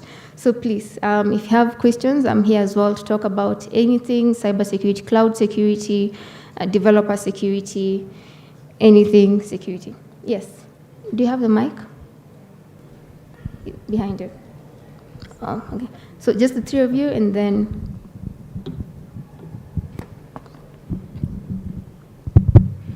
Hello, good afternoon. My name is Rafael Kaibiru. I have a question. In cybersecurity awareness training, when we are training users on how to identify a phishing email, one of the red flag is grammar. And now we are using, or rather attackers are using generative AI to come up with email, or rather phishing emails. So what do you think we should do, or rather what can we do to identify that email as a phishing email? Because a generative AI tool will not have bad grammar as a red flag that we look at as cybersecurity professionals. So what do you think people should do to avoid that attack that is AI generated? I like that. Okay, I personally can tell when someone has used ChatGPT. Who can tell? Because I've seen requests like someone has generated maybe a CV, and then you can tell, oh, this one definitely it's not human related, it's just generated by AI. But yes, so there are other aspects as well for phishing that we look at. So even if they've removed the grammatical error aspect, we're still looking at the domain, we still look at the links that are being shared. So yes, you have to make sure that whatever links that are embedded within the email is actually the correct link. The documents that are attached are actually scanned as well using let's say, I know you have various email providers. So normally most of them have like vulnerability scanners as well. Make sure that those are enabled as well to scan those documents for vulnerabilities. In most cases, it will tell you that this one is a malicious document. So you shouldn't, and also if you are not expecting a particular document from someone, I mean, don't just download it. Like if you know that person, you're like, just call them or ask them, so I've received this email from you. Is this actually from you? You know, do some due diligence as well, okay? Yeah. My question is, me and anyone, on behalf of anyone, you know, like who wants to pursue a career in cybersecurity, you know, like what are your best recommendations? Basically, you can learn a lot about the industry itself and also like the knowledge itself, but you need to have a strong foundation or maybe like a basic foundation, maybe somewhere, you know, like, because I've seen security is related to so many things. Yes. Are you supposed to be well-rounded enough to know anything, certain things about data, about, you know, like finance, about a lot of things, for you to become, you know, like a specialist? Or, you know, like, is there any prerequisite before, you know, like you jump into the whole, you know, like to the whole field? So please answer that. Oh, I like that. There was a professor who talked earlier from EC Council. So EC Council has very many programs as well for cybersecurity, including like CEH as well, which are very good for foundational knowledge for cybersecurity. Okay, and I saw the offering as well some free certifications. I'm not sure. Do you have anyone from EC Council? Maybe you can talk about that later on as well. I mean, like, okay, personally, if you are to start all over right now, where will you start? What are the things that maybe like you will focus on, and then how are you going to build that where you are right now? Okay, that's an interesting one. So unfortunately, in Kenya, we've not reached that point where you can specialize, like you just say that I am a network security person. Like in most cases, you'll find probably there's just a security personnel who does almost everything. But if I were to do it all over again, I would do the way I did it. So how did I do it? So I was a software developer, and I had now that foundation for software development. And then now I got into application security, because having that knowledge of how to actually build solutions enabled me to understand, okay, so this one is not secure. How should I be able to build more secure products? You get? So if you are like in networking, so how can you be able to make sure that the traffic that is being transmitted is not in clear text? How can you be able to deploy and encrypt the data at rest, on storage, and in use? Okay, so it totally depends on the track that you'd want to go in as well. So the good thing with cybersecurity is that it touches on everything. So right now we're talking about the era of AI. We are now talking about AI security, because in AI security we also have Trojans. We have the prompt injection. So how can you be able to train those models to understand that someone is prompting for sensitive data? Okay, so we also have cloud security. Cloud security is quite big right now, especially like in Europe and in America.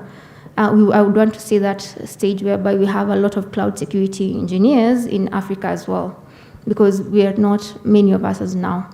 Because we want to drive as well a lot of cloud adoption, because yeah, like we are growing, so it's inevitable in most of the instances, cloud adoption. But yes, I'm happy to, I usually do mentorship, so you can find me on the side, and then you can book a one-on-one or something, okay? Yeah. Yes. So, thank you. So, I think this is the last one, and then... Yeah. So, my question was relating to the story you told us for the Las Vegas hack. Mm-hmm. So, we have seen groups like Conti and Revol have stepped up their game in providing ransomware as a service and also malware as a service. So, what was your thoughts on the Kenya cybersecurity landscape? Because we are heading there, where we have specialized groups that provide these things. You don't have to be a malware engineer to perform a sophisticated hack. So how can we be ready as an industry for the eventuality that will be encountering such groups or such services that are already provided on the internet? Thank you. Oh, I like that question a lot. So maybe we can just bring it here as I answer that. So I like that. So you can imagine a big first world country like in America, they are still experiencing that. So we still have a huge skills gap. True. And in order for us to be able to counter all those attacks, like we need very skilled personnel as well for cybersecurity to counter all that, isn't it?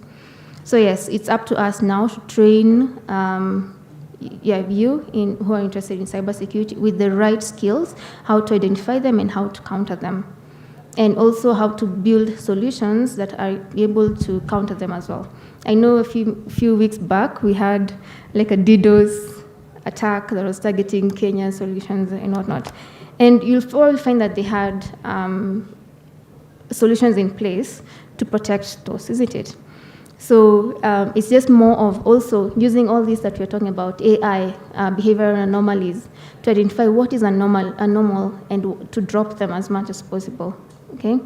And this is actually a journey. So it's usually like a war game between us and hackers, isn't it? So we have to be very prompt in our response to make sure that we are responding to them as fast as possible, okay? Yes. Yeah, mine is not a question, but it's a comment, especially on the issue of the conference theme, bridging the gap of cybersecurity. And okay, Francis, to you, in a nutshell, what's the best way to bridge this gap? Because we have students in school who are not doing cybersecurity. They are doing computer engineering or computer science. And we have employers who want to hire people straight from, who cannot hire people straight from school. You have to go to school, finish campus, go and do another 2 courses from EC Council or from MIT. And before you finish these courses, you are 30. Maybe you have a family. I understand it from the perspective of Cyberweek Africa is to bridge this gap and make sure at 24 you have a job with Microsoft. At 25 maybe you have a family, and at 30 you have multiple Africa families or something like that. The main challenge we have is the industry is sitting on the opportunity for the students. And you standing there, this question is for you. How do you bridge that gap? Because the hackers are seated here with us right now as we speak. And they're listening, but they don't have a job. So they will have to keep on hacking. Serious, if you think it's impossible, just give them the first letters of your password. And you see tomorrow your system will be down. What we are feeling is there is a gap. And the gap is seated on with the industry and with the government. And it's hurting the academia. It's not that the lecturers are not teaching the right thing. They are teaching the right thing. The students are receiving the right information. The industry doesn't want to attach them for attachment. They don't want to give them attachment. They don't want to give them exposure. The industry tells you, you need 3 years experience. The government says, the office is full. We don't have space. And the students are chopping. So the only thing they are left with is hacking because it's open world. And when, for example, just give an example, please don't hold me this responsible. Like if we have DDoS attack or something like systems of Safaricom have to be renewed because there's an exposure which is B-filled, most people think it's somebody seated out of Kenya. But I personally feel it's just a guy in the University of Nairobi or Strathmore or somewhere in JKUAT who is just playing around with the networks and decided to waste his lunch hour, try to crack Microsoft or something like that. And it's crackable. How do we bridge the gap from your side? How do we make how do we get them from school straight away to the workplace? Seated next to me is the head of Africa in charge of EC Council, and we are partners with EC Council for training. So when you say this there, I'm giving him the microphone. I'll let you answer that first. You know what? I really like that question because I've been asking the same questions. Because we have various programs as well for cybersecurity in Kenya. And then once they finish the program, they can't hire them immediately. They say that they have to have like 2 years experience, which does not make sense. Where do they get the 2 years experience if they're not giving them the 2 years experience? So in such a case, we need to do better as an industry and as a government as well, because we need to work with the universities to identify the talent and also to train them with the skills that are needed within the industry. Close that gap. We need to close that skills gap. So at least by the time they're graduating, they have the necessary skills to get into the job market. Because what they're saying right now is that the students who are graduating, they don't have the skills gap, the skills, isn't it? So yes, we need to work with, to move it, to shift left, yeah, to go in and train the students early on, even before they graduate, and train them on the relevant skills. Because for us, that's what we're also doing. We have programs like for Game of Learners seasons, where we bring in experts for AI. They train them on how we actually do, or even build AI models within Microsoft. We give them the actual skills that are used within the marketplace, yeah? So it's also up to you as well to do your research. So what skills are actually needed within the job market? And do you have the skills necessary? What can you do to fill that gap? Because yes, we have education bodies like EC Council, which can train you. Also, like for us within Microsoft, we have the learn.microsoft.com, which is just free education. If you want to build applications on .NET, like free education is there. If you want to secure and to build your whole application securely, free education is there as well. So that's learn.microsoft.com.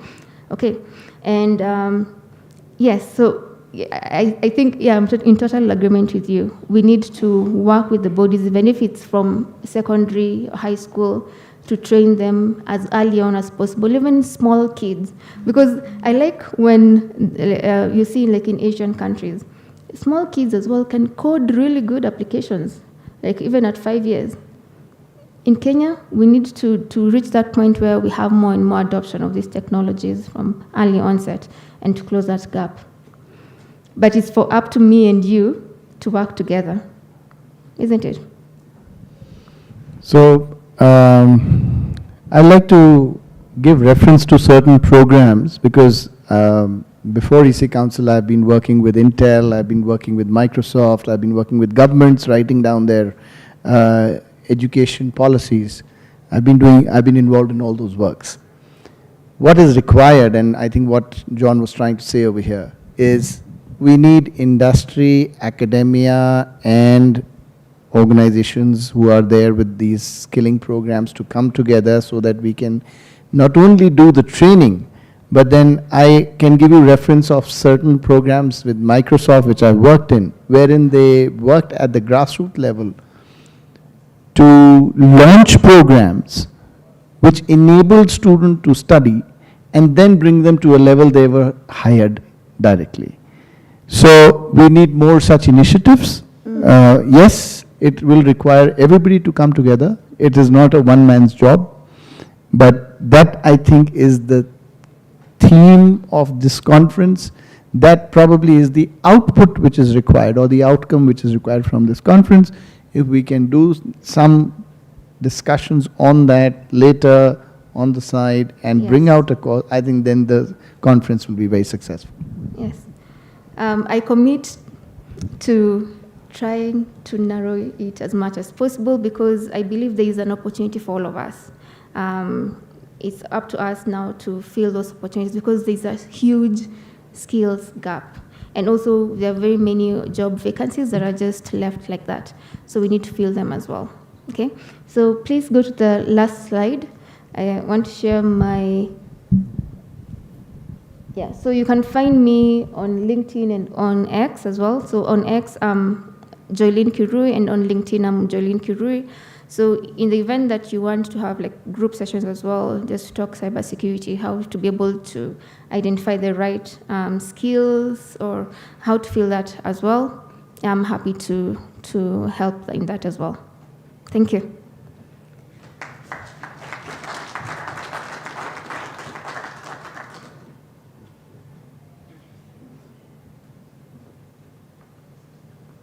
Wow. What a morning. Fulfilling. Okay, we break out for short lunch and we come back for more discussions. 45 minutes, please. Let's just take 45 minutes. There is lunch you can buy just within the building, this floor, 5th floor. And then we come back in 45 minutes. Thank you very much. And please give a applaud to ourselves. And we'll be back in 45 minutes.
Good afternoon.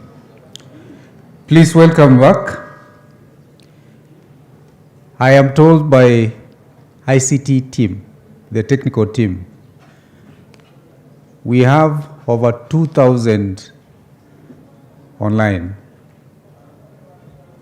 People who are following the event online as of this minute.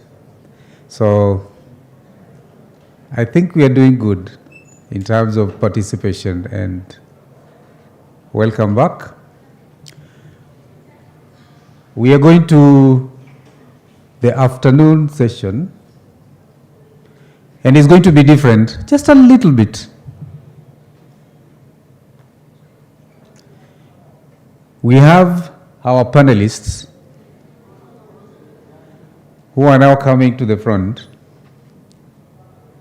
and you will be able to interact with them from the podium while you're the audience. So please, and they will introduce themselves. Each panelist will introduce themselves. I'm going to call Dr. Oluoch, Timothy, and Dorothy. Please come to the podium.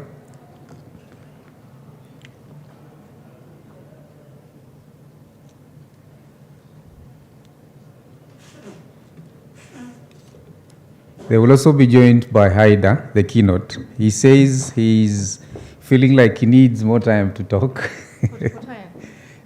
Yeah? He is not tired. He just wants to contribute, but I told him it's okay. It's fine.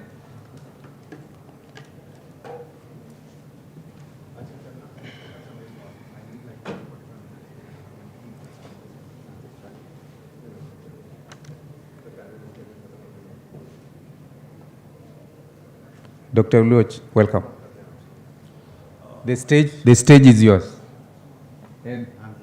And Haida is here also.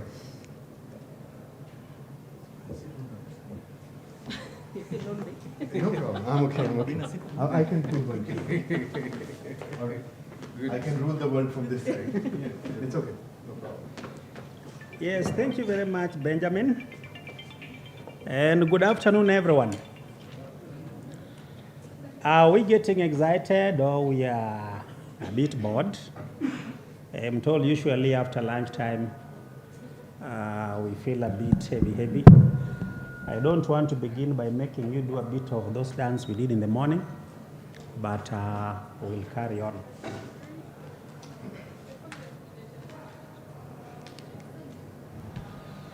Can you hear me now? Good. So my name is Dr. Kennedy Oluoch, Director at Kenya School of Security Management, where we train everything security from physical, information, cyber security. That is our space. We are doing our best. And together with my colleagues, who I'll allow them to introduce themselves, they'll also let us know where they are coming from and what they do in their various organizations. So, karibu sana. Asante. Good afternoon, everyone. Good afternoon, everyone.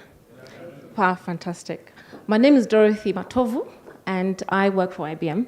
And I've been with IBM more than 10 years, I'd say. I won't go more than that.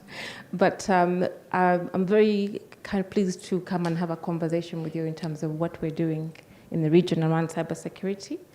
And also, my role is to really recruit business partners for IBM to be able to implement the solutions for cybersecurity and other solutions for the region. So I had a lot of points and questions asking, how do we scale up? How can we support you? Do we have to go outside Kenya? Do we have to go outside Africa to go look after jobs? No, you don't have to. There are actually jobs in here which are very challenging that we can actually help you with. We're doing things around AI. We're doing a lot of things around Watson. So quite exciting stuff we're doing with the research team. So please ask any questions that you want while I'm here today. Thank you. Yeah. My name is Kisinga Timothy. I'm from the Kenya School of Government. I've been there slightly the same period, that's about 10 years. For the Kenya School of Government, our mandate revolves around training, research, and consultancy. We also provide advisory services, that's policy to government and other relevant stakeholders. So I'm pleased to be here. I hope we'll be able to interact and learn from each other.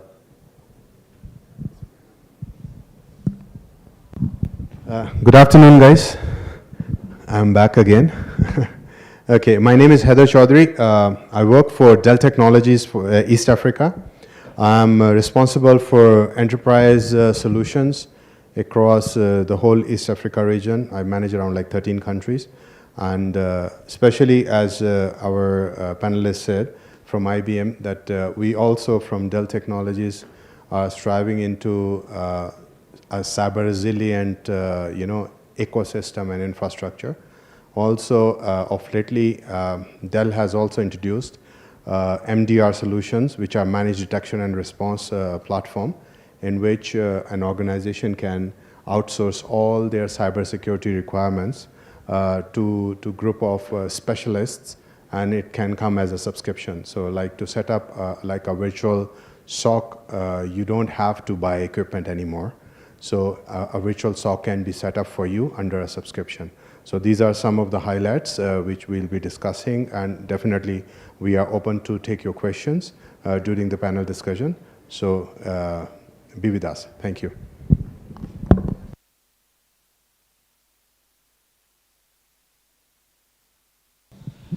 Yes, thank you very much for that introduction.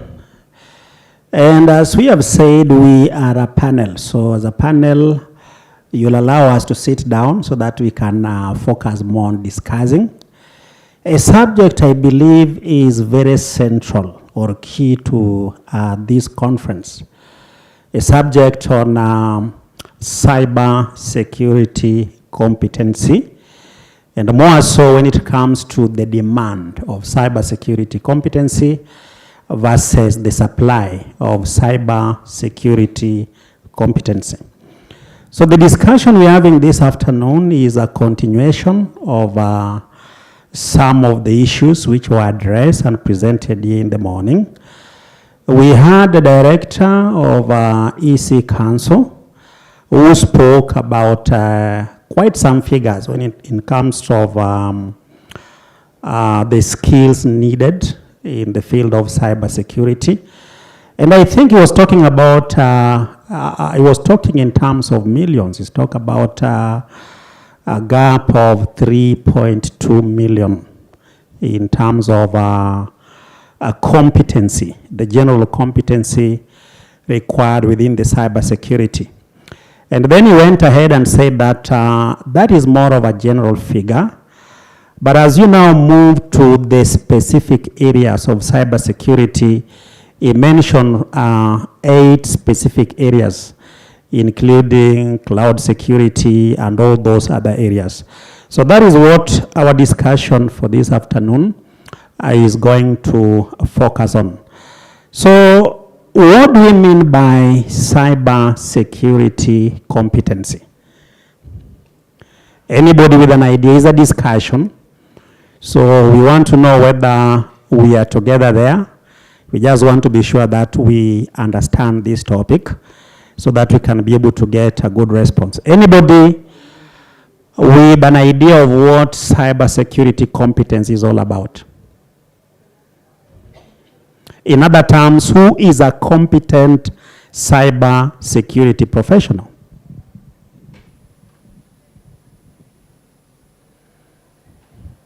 Anyone? Yeah, there's somebody up there. So microphone is coming your way. I think we were all represented with a computer scientist in the morning. Some were programmers, some were doing different things. Anyway, tell us. Hello, everyone. Hello. I think cyber security competency is the ability to effectively carry out cyber security activities, maybe penetration testing, sorry, or the other cybersecurity activities, how you effectively carry out those activities. Very well, I think that's quite good. Let me underscore the key terms he has used. He has used the terms effectively carry out. It is one thing to know, like we were told in the morning that we have so many people who graduates with very good knowledge, but that knowledge alone does not make them able to effectively carry out. So that's a good response. So what are the key components of competency? For somebody to be competent, there are some key things that make somebody competent. For example, if you say you are a competent driver, what makes you tell a competent driver from one who is not competent? Someone else? We are in discussion. So we are discussant. We are not lecturers who are just giving lectures here. Anybody?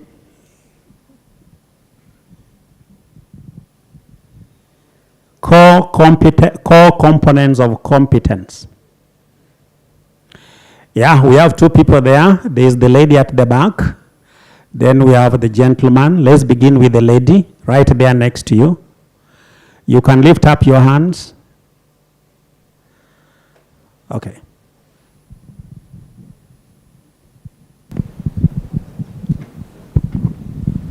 Can I go? Go ahead, sir. Okay, I think the major component of competency would be ethics. So you can have the practical aspect, but being ethical, that would come first at the top of competency. Very well, very well. He's giving us the answer in full. So he's talking about this behavioral competency.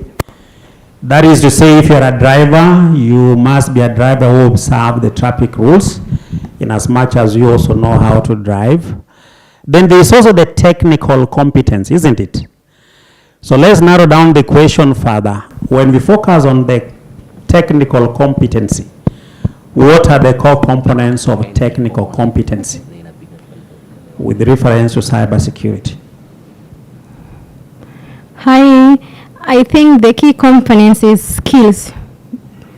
Like you have to be outstanding on what you're doing. You can have the papers, but maybe you're an outstanding person. So how can you be an outstanding person? You have to have the skills. That's the major thing. Thank you very much. Right at the point, there's the skill component. There's the skill component. What's the other component? So let me help us there in the interest of time. So there is the knowledge component, and then there is the skill component. Now the skill component now is the doing part of it, as was mentioned by the gentleman who spoke a bit early. So I want our discussion this afternoon to focus on those two things, the skills component as well as the knowledge component when it comes to cybersecurity competency. So that is what we'll be discussing. So I want to give this opportunity to my colleague here, Dorothy, to tell us briefly about what she knows about the skills. Remember, we get our skills through training. So Dorothy will be emphasizing what she knows about the cybersecurity training. Where are we? Are we doing well? Are we doing below average? And how best can we be able to approach it? And if she has any advice she can give to young aspiring people, then what could this advice be? Dorothy, karibu sana. Okay. Thank you. I think I like the point the gentleman meant over there around ethics, because I think many people forget around cybersecurity in terms of assuming that if you have you have the firewall, then you have all the SIM boxes, you have the dumps to stop anybody penetrating your organization, is that all the attacks are coming from outside. Some of the attacks that actually hit many of the organizations today are coming from inside. So that is something to remember. Your own colleague could be taking $1 out of your account without you even knowing for a whole 5 years, and you'll never know because you never watch that small decimal point. So those are the ethics sometimes we have to build into the applications. And why do I mention that? It's part of the knowledge part of it is that from an IBM perspective, we have a full program for students in Africa where it's called IBM Skills Build. So if you have access to internet, you can go and look at IBM Skills Build. You can get badges and certificates free of charge where you actually certify for internationally known skills. That is skills aside. What are we doing around building knowledge, and how do you apply that knowledge? We have a number of engagements which we work with government institutions. Even from our Dell perspective, we have a way of teaming where we run what is called hackathons. Has anybody heard of a hackathon? We want some people who are not shy to put their hand up. What is a hackathon? Surely you're not hungry, everybody had lunch. Please tell, what is a hackathon? Sorry?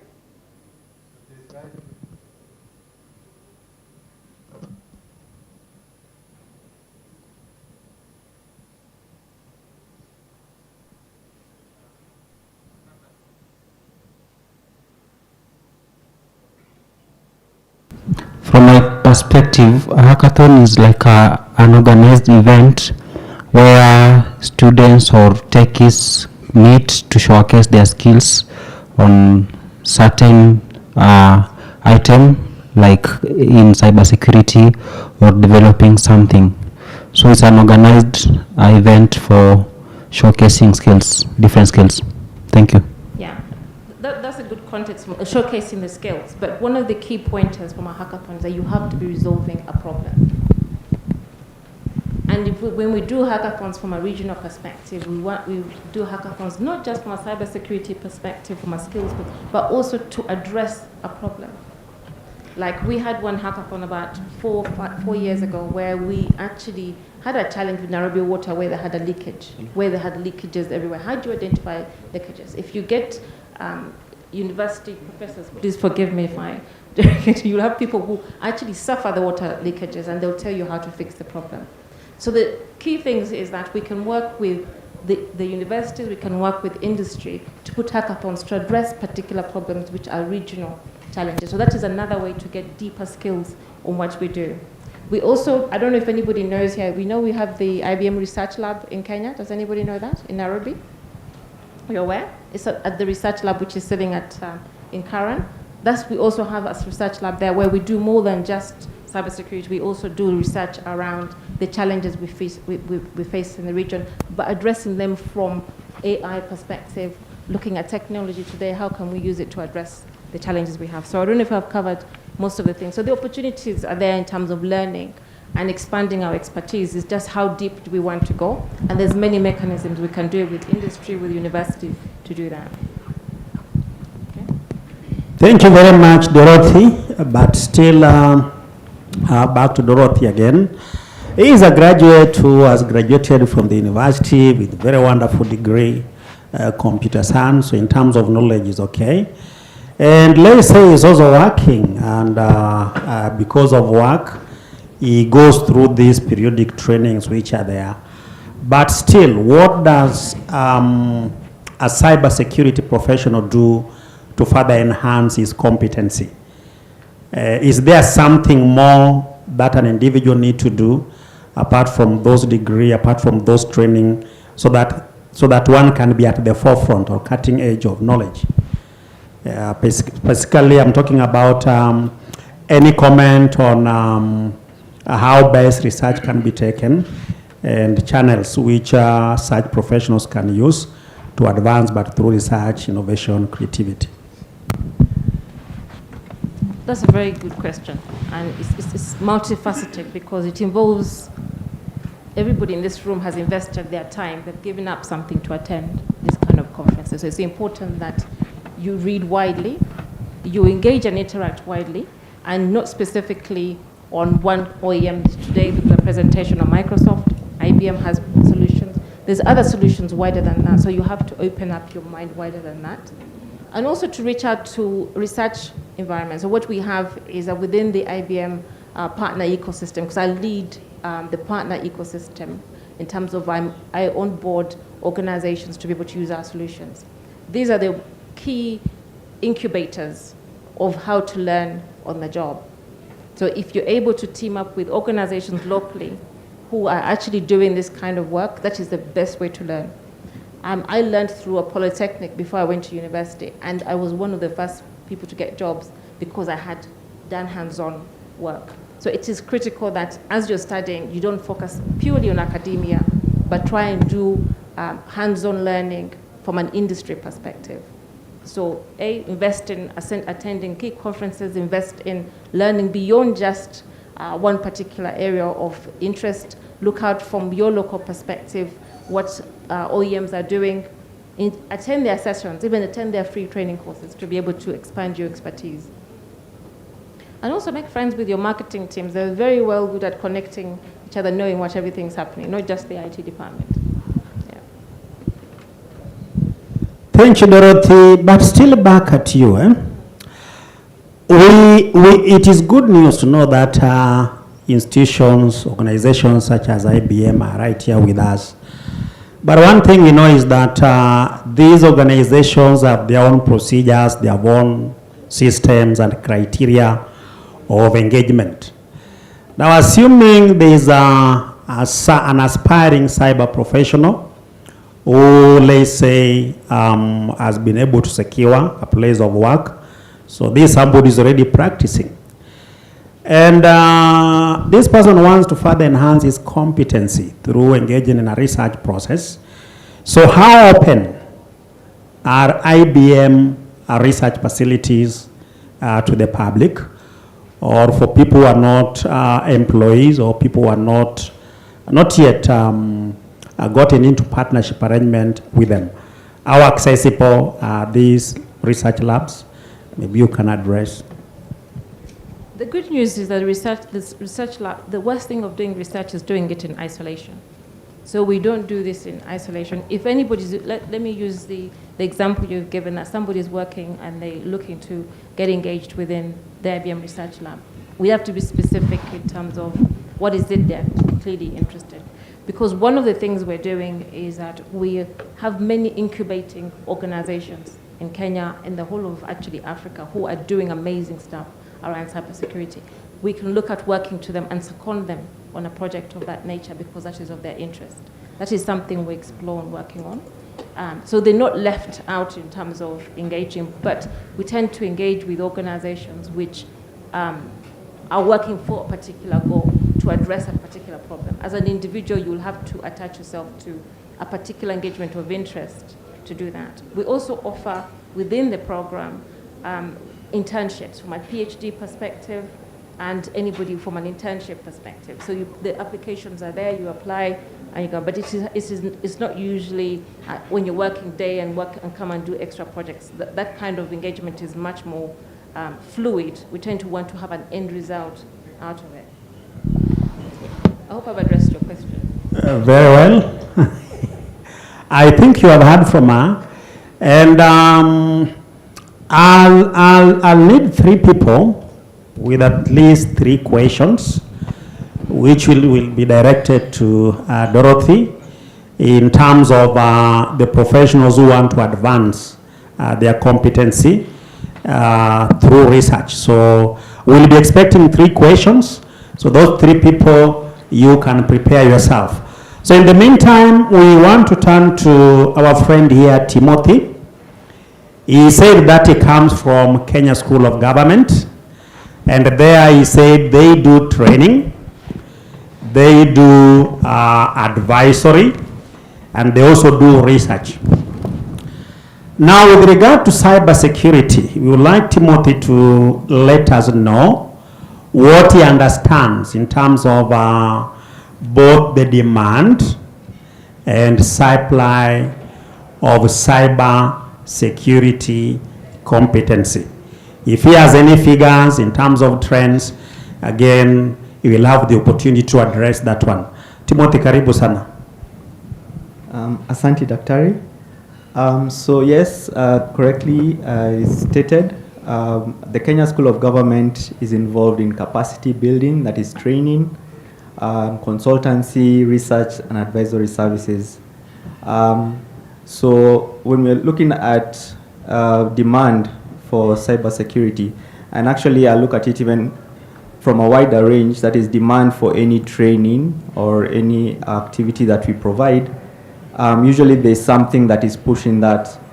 In the case of cybersecurity, we see the demand is mainly being pushed by, we have so many cyber attacks that are happening every now and again, and has been mentioned earlier by the previous speakers.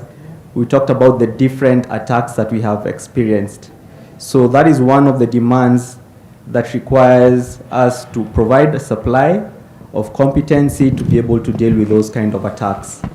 We also can say technology, as we know, is very dynamic.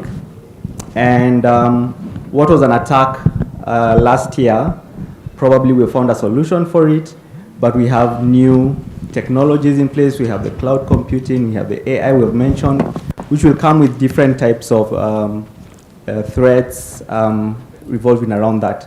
So that also forms a demand where we need to have a supply of identifying these new technologies and how we can be able to build competencies around it. Maybe just something I'll say is that KSG doesn't work in isolation. We do partner with people in the industry.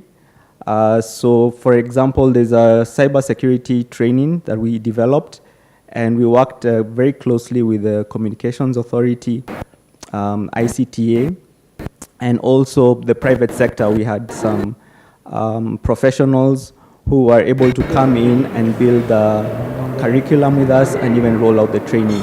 So that's just an example of one of the trainings. We have other trainings, not specifically on cybersecurity like this one, but that revolve around ensuring we're securing our data and our information. So, Dr. that's what I can say at the moment in terms of demand. We see what is driving this demand, and then we try and equate and provide the supply based on that. Now to Mr. Ida. While building up on what Timothy has just said, could there be any study that your organization has done with regard to the demand and supply of cybersecurity competency that you may want to comment about, or general data that you have come across anywhere?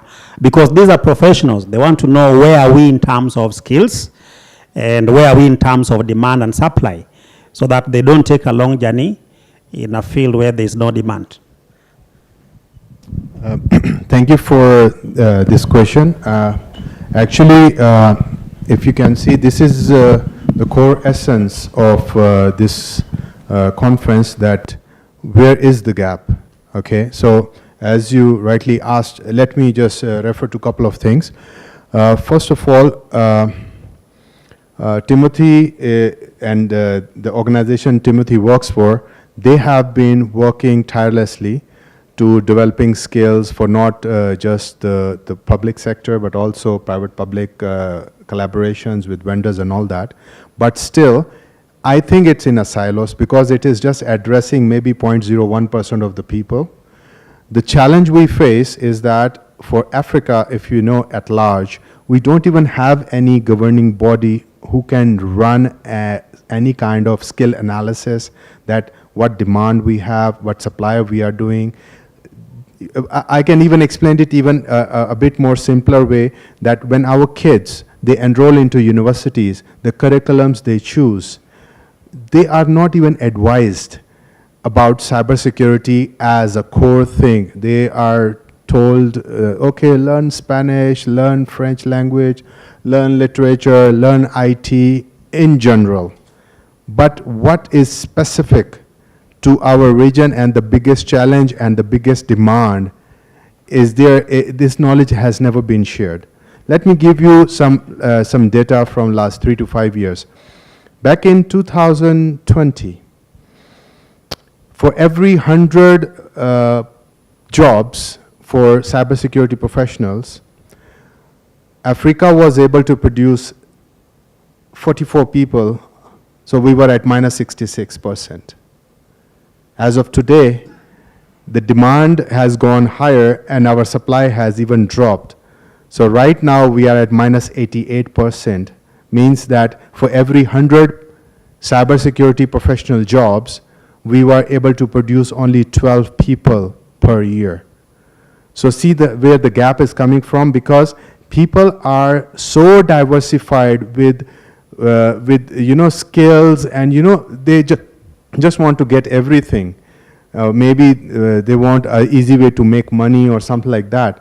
But keeping in view the challenges which we are facing, they are much more deeper, much more graver, and we have to address those challenges. So what to do about it? So this conference is a stepping stone whereby we are collaborating with one of the leading education institute who already has initiated trainings and cybersecurity task force to a level, and also a level of R&D is going on in this university. So it's a very positive step, because we only depend on the surveys and reports which are done by people who are not even in Kenya. Okay, so whenever we need to get some local analytical data on cybersecurity or skills which we are developing or people we have on ground, this data is supposed to come from our universities.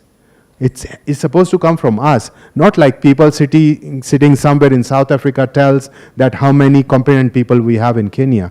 I see everybody competent here. But the thing is that, are we competent in the right direction? That's the question to ask. Are we meeting the demand of the market as of today? A lot of times I also go and do motivational speaking and consulting with students. So how would a student feel when they pass out after an undergrad or a graduation and they still don't know what they are doing? Or they are still thinking that what job would be good for them? Are we studying just to do a job, or become competent, to able to do something, gain knowledge and develop skills to practically implement them in our practical lives? Our banks here right now, if they have to run audits, they have to hire people from out of the country. There are very few, like only 5 or 10% people. Even I can even take name of some of big organizations who run audits in the market, and our local people are only 10% in those companies. And those banks are hiring those services, and the money is going out. So it is our time.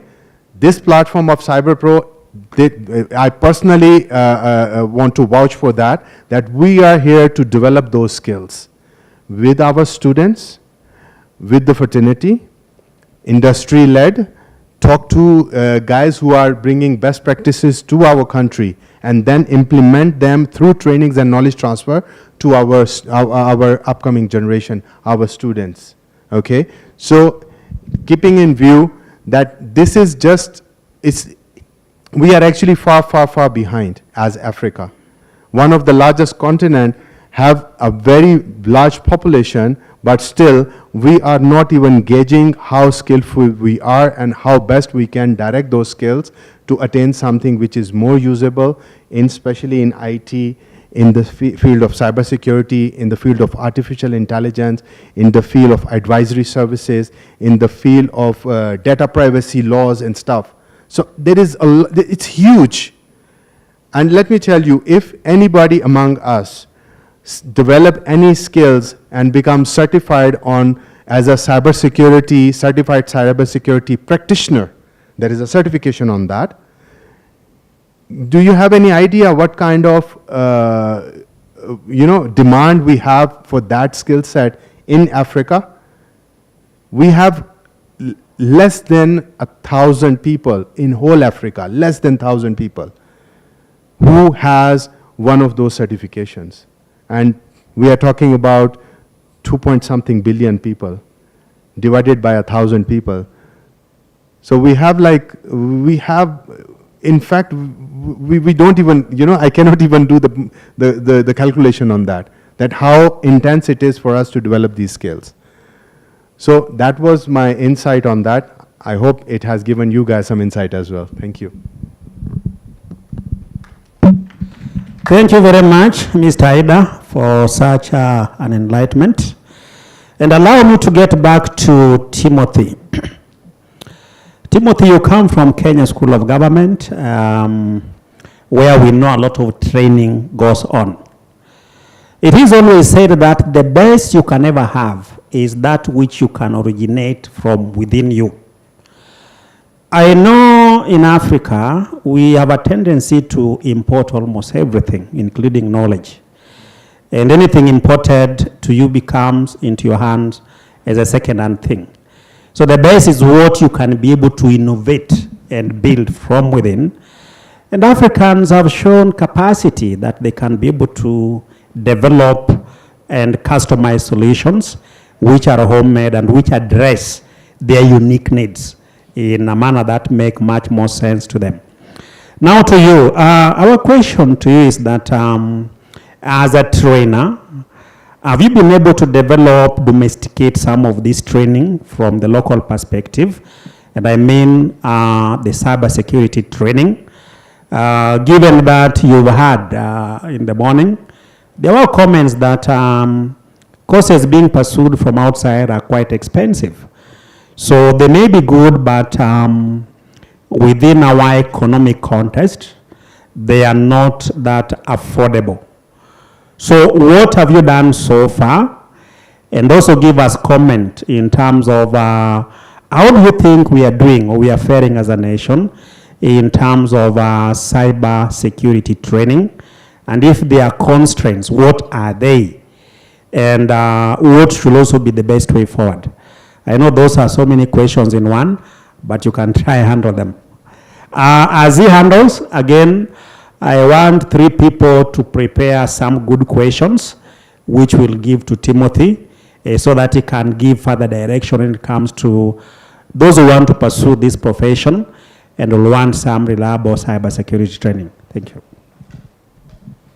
Thank you for that question, Dr. So I'll admit a lot still needs to be done. We are not yet there where we need to be, but I'll also admit that we are trying, and there's a lot that is still being done.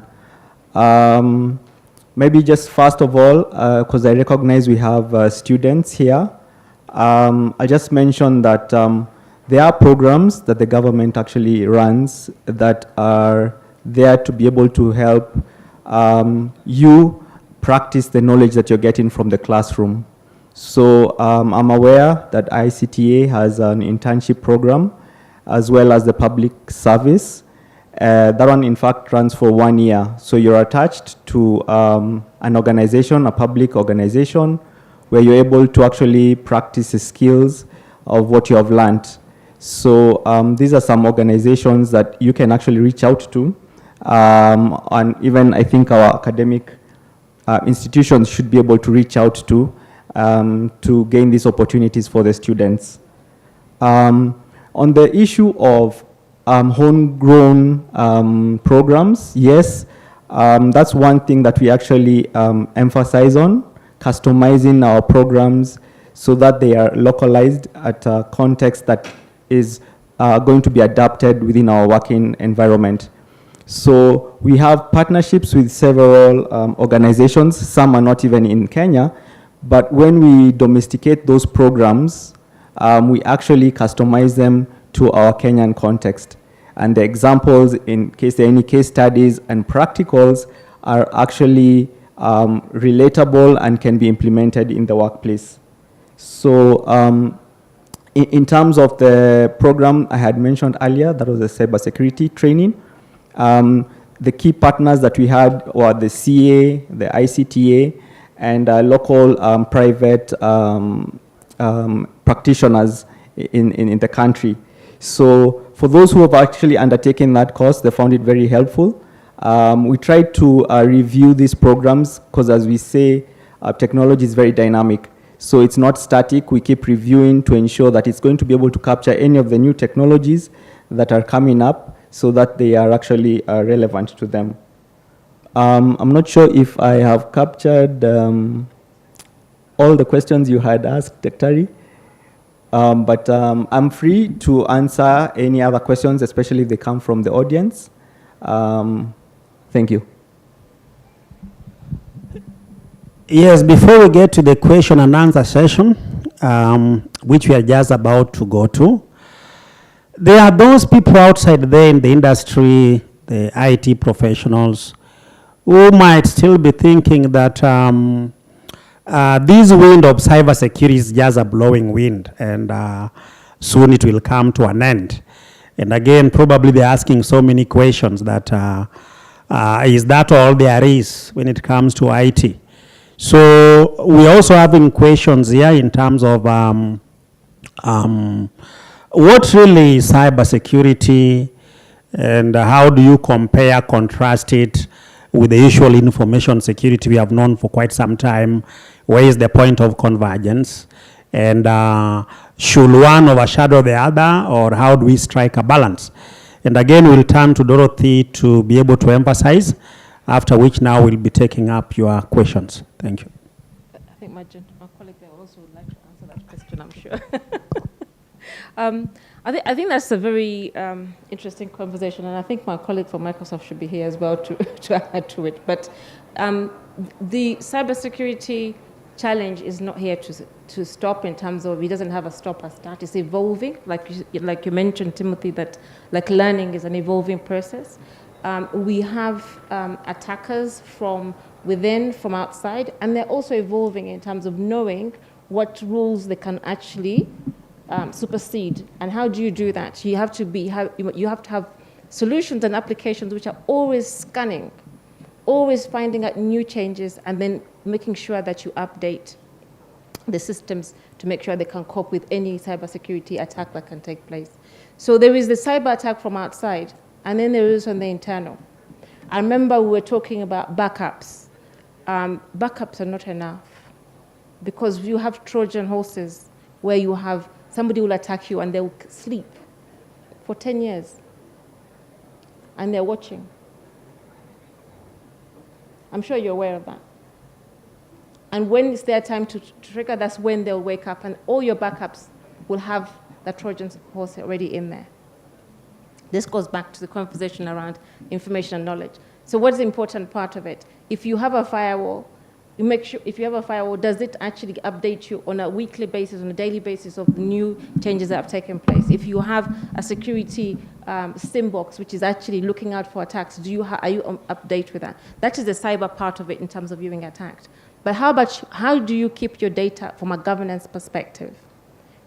And this is the information part. How do you converge? Because the two are interlinked. Once you have that data and you've stored it, how authentic and clear is it for you? So the two can't be separated, but they're interlinked. And I wanted to also point to the question around the skills. There's a technical skills where we're looking at from a proficiency perspective to be able to do this particular, to protect the attacks from an application perspective, development application perspective. But one of the other gaps we've noticed, which are beyond just the technical teams, is the senior leadership. Where you have an organization on the board or senior leadership that's missing head of security, that's where you should be applying. Because somebody is not looking after security at a senior level, or they've not been hit yet. And those are hospitals. The banks have already covered themselves to a certain extent. These are education institutions. The School of Governance, the government is the key target because they will listen in and see where the money is being sent. So any organization that doesn't have head of security and you're in the security space, you should be applying to have that role in there. So this is where they converge in terms of you can't separate cybersecurity from information security. They're so interlocked, and therefore the roles are wide and involve governance, involve understanding the landscape you're sitting in. I don't know if anybody wants to. Yeah, thank you very much, Dorothy. Back to you, Haida. Now it is cyber security versus information security. What are the points of divergence and convergence? Okay, thank you, Dorothy. It was very insightful. I just wanted to share some personal experiences from the past. Some years back, I used to work for a cybersecurity company here in Kenya.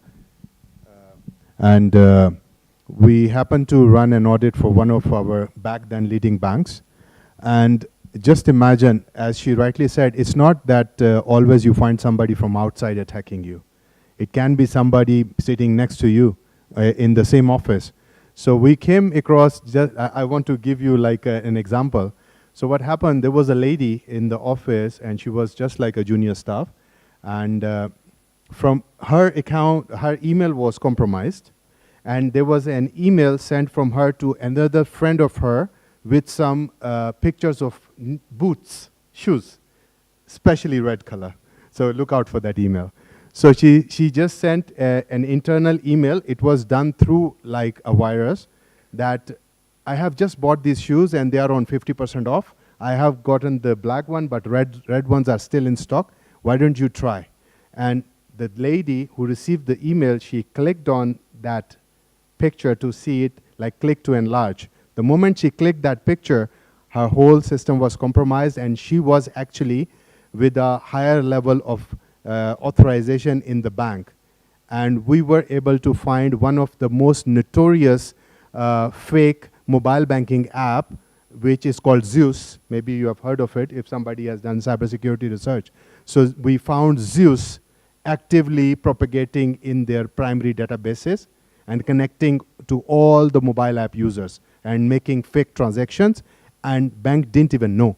Because we were the ones, we went in, we did some deep analysis, and that was production environment. Can you imagine? Like it was live. And that software was minting money out of that bank accounts, their customer accounts, every mobile transaction, every M-Pesa transaction, some part of the money was going to an unknown account. So this is something which we have seen back in 2017, 2018. Things have progressed, right? Dorothy rightly said that now the hackers don't want to put you offline. They want you to your devices to keep alive, connected to network for as long as possible so they can do the maximum destruction. And then another metaphor which I have developed some years back. So I have a question for everyone. So you guys, most of you or some of you you buy cars, right? Or you buy houses, right? So the moment you buy a car, the first thing after registration you do is to buy insurance, right? Everybody has a car and has an insurance. So some good cars, the insurance percentage can even go up to 25%. Some even 30%. Some even up to 50%. So coming back to that metaphor, every organization who purchases or sets up any infrastructure for $1 million, for example, how much money do they reserve to protect it? It's a metaphor. Give it a thought, because we have seen organizations, like Dorothy rightly said, the top management, it is not even their priority to set up security. And security is not, by the way, just firewall. Security is so dynamic, and right now even we don't even have it on the, the firewall is not even on the primary level of installation. That, okay, it's there, but it doesn't do everything. The bigger concern, actually, I was in March, I was in the Connected Summit in Mombasa, and the thing which was discussed, that who has access to your data, knowingly or unknowingly. That is another big cybersecurity challenge, data privacy. So Kenyan government has identified that this issue, has put some legislation in place, has put a commissioner's office in place who is governing the data privacy laws. So this is something as a skill which our students should develop, is to learn about cybersecurity as a skill, not as a subject, not as a general knowledge, but as a skill, that how deep you know. Because if you know about cybersecurity and you develop skills on that, you will be ready if something like a red shoe picture comes to you and you are not supposed to click it. So you can only know when you develop that knowledge and that skill. Thank you. Thank you very much for that emphasis.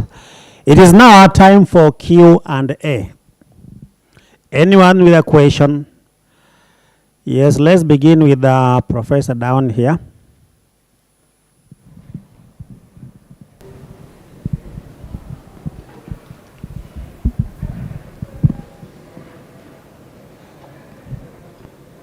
Thank you very much. I think I like the conversation. A week ago, the other week, I was in another conference in Mombasa of ICT standards and cybersecurity.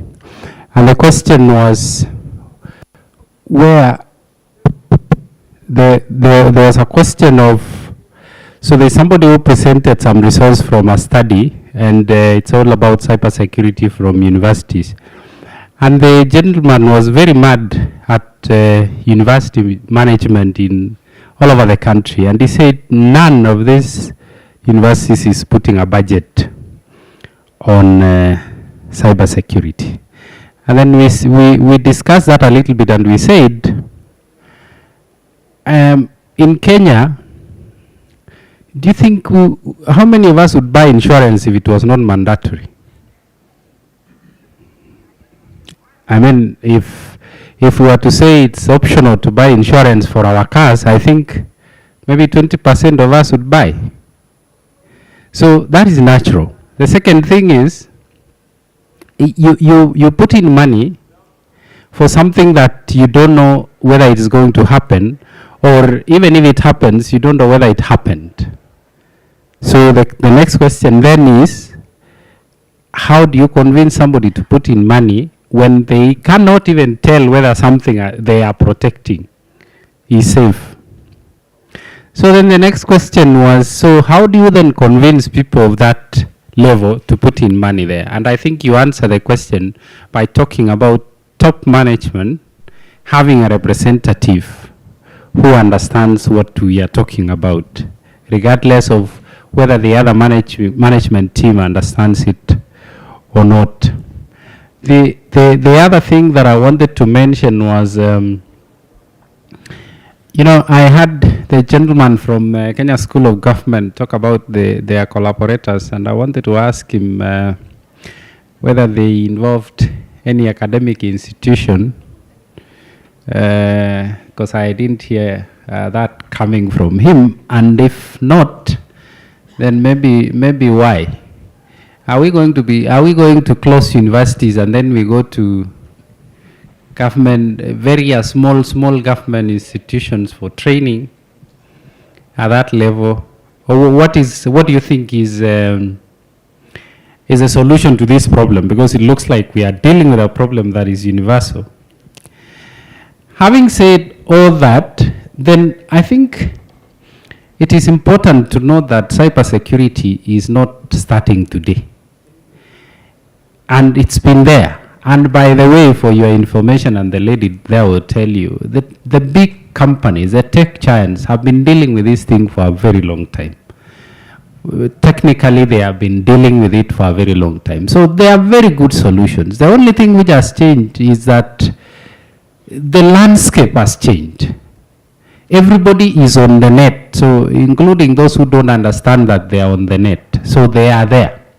So the solutions that you or us are providing should not be the things that we've been doing all along. It has nothing to do with technology anymore.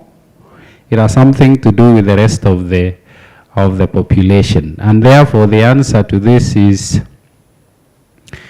we have to live with the risk, but until the populations meet the risk, it is not going to be an easy thing to tell people invest, put a budget, and so on. Until they are hit, that is when they will do it. So we should not worry very much. It's not a pandemic.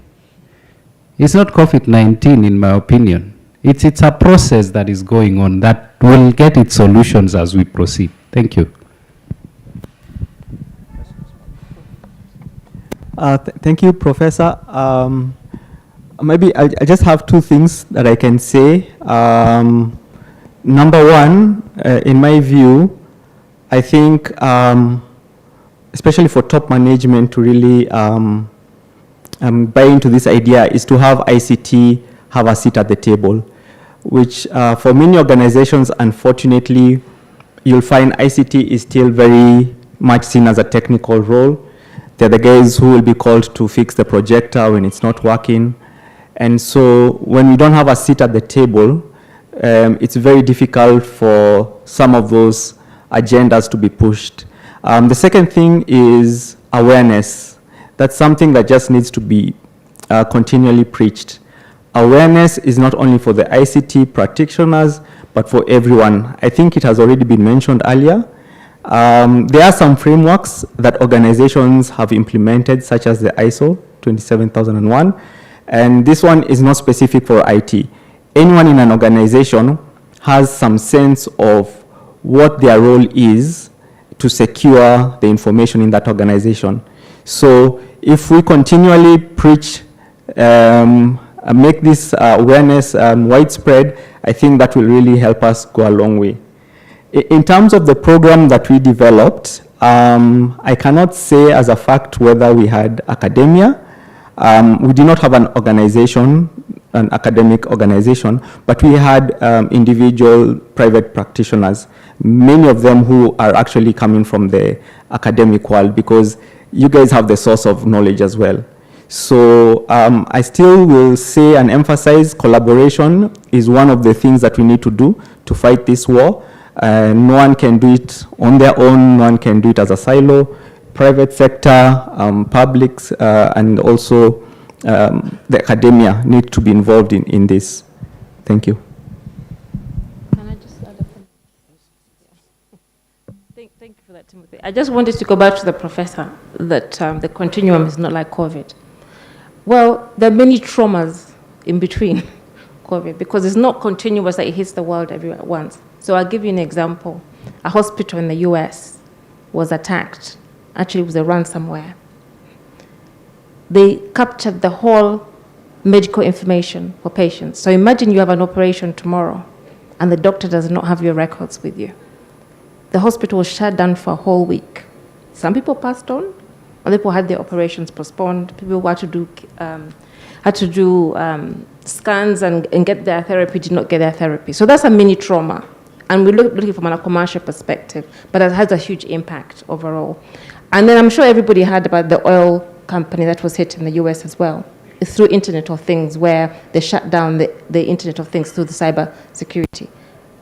Many oil companies were a standstill, which had an impact. From a financial perspective, if, for lack of a good example, KCB or Equity was hit today, you probably won't feel it. You'll complain, make noise, but when they increase the charges for banking with them, they're actually charging you back for that kind of thing. So there are traumas. Yes, we mustn't use it as a huge thing, but we have to understand there's small traumas that actually end up impacting every individual in the whole process.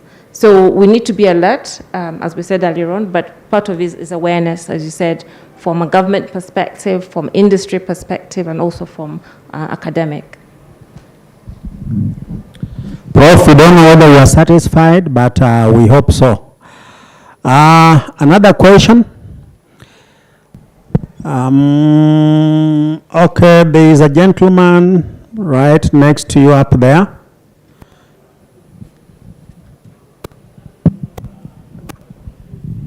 Okay, hi. My name is Mongare, and I'm just a cyber enthusiast.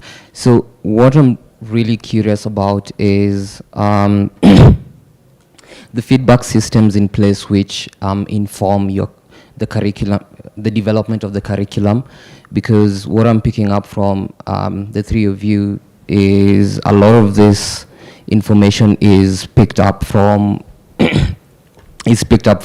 organizations, and it's mostly like enterprise targeted. And from what Ida had said earlier was, I think the cybersecurity, everything is focusing on the 0.01%. So what are we doing about the 99.9% out here? So that includes like the public and everything else. I feel like there's a huge loophole in getting feedback to develop the curriculum. And even apart from that, it's also about like contextualizing that feedback to inform the whole curriculum, giving it like just Kenyan values, as opposed to us having to work on a curriculum developed from outside, which is influenced by a whole other group of people who don't share the same values or probably don't share the same technology as us. So I'm just curious whether the feedback systems you guys use to develop the curriculums, whether they feature the normal public, or it's just exclusively from enterprises, or also is it just very reactive from how Timothy had put it out, or is there a way that it can be made proactive? Yes.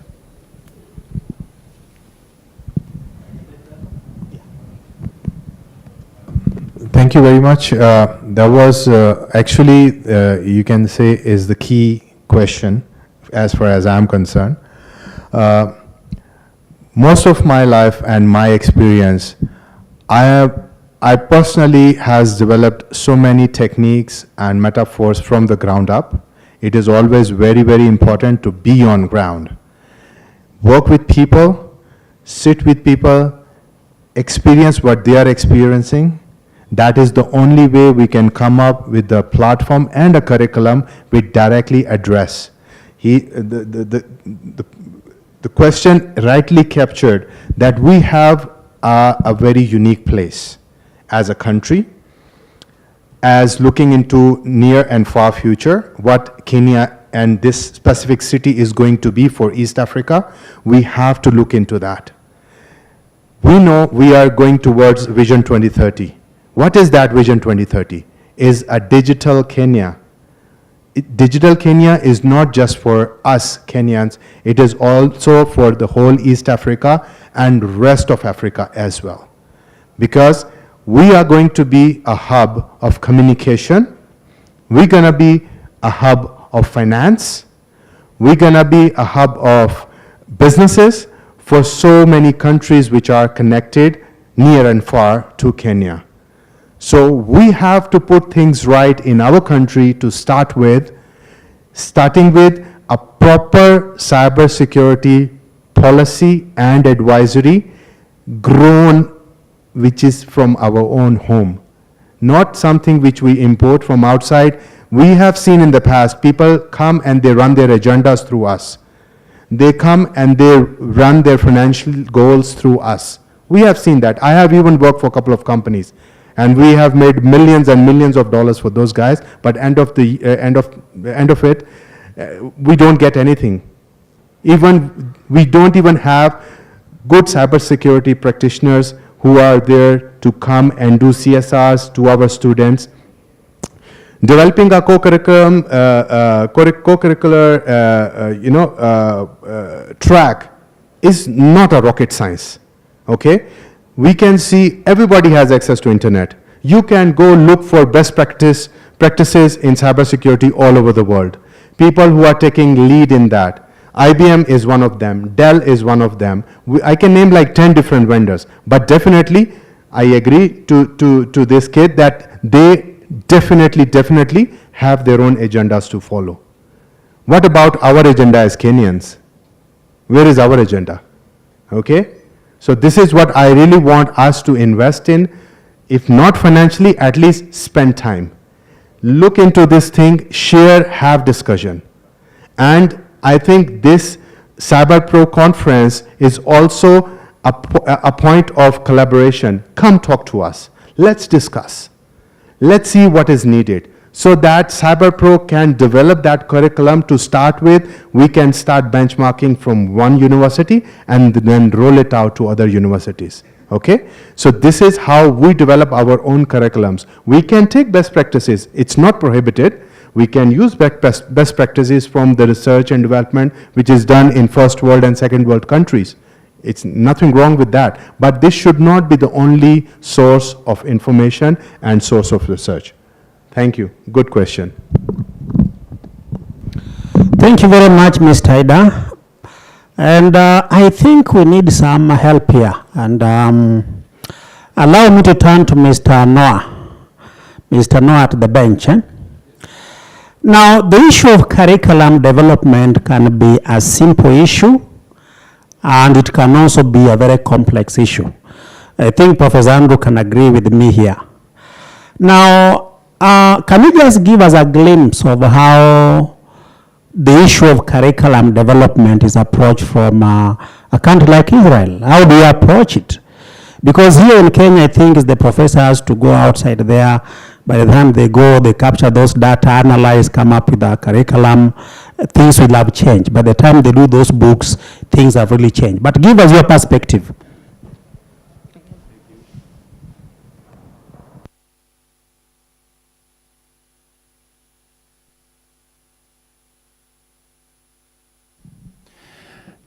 Thank you for the question. Israel is have a long history by meaning of cybersecurity. It came out of necessity, I would say. When you have challenges, you have to find out a solution. When you have too many people or organization or states that are attacking you, then you need to find a solution. History tells us that if you don't invest time and efforts in let's say, learning, in anything, if you don't invest time and effort, you don't get results.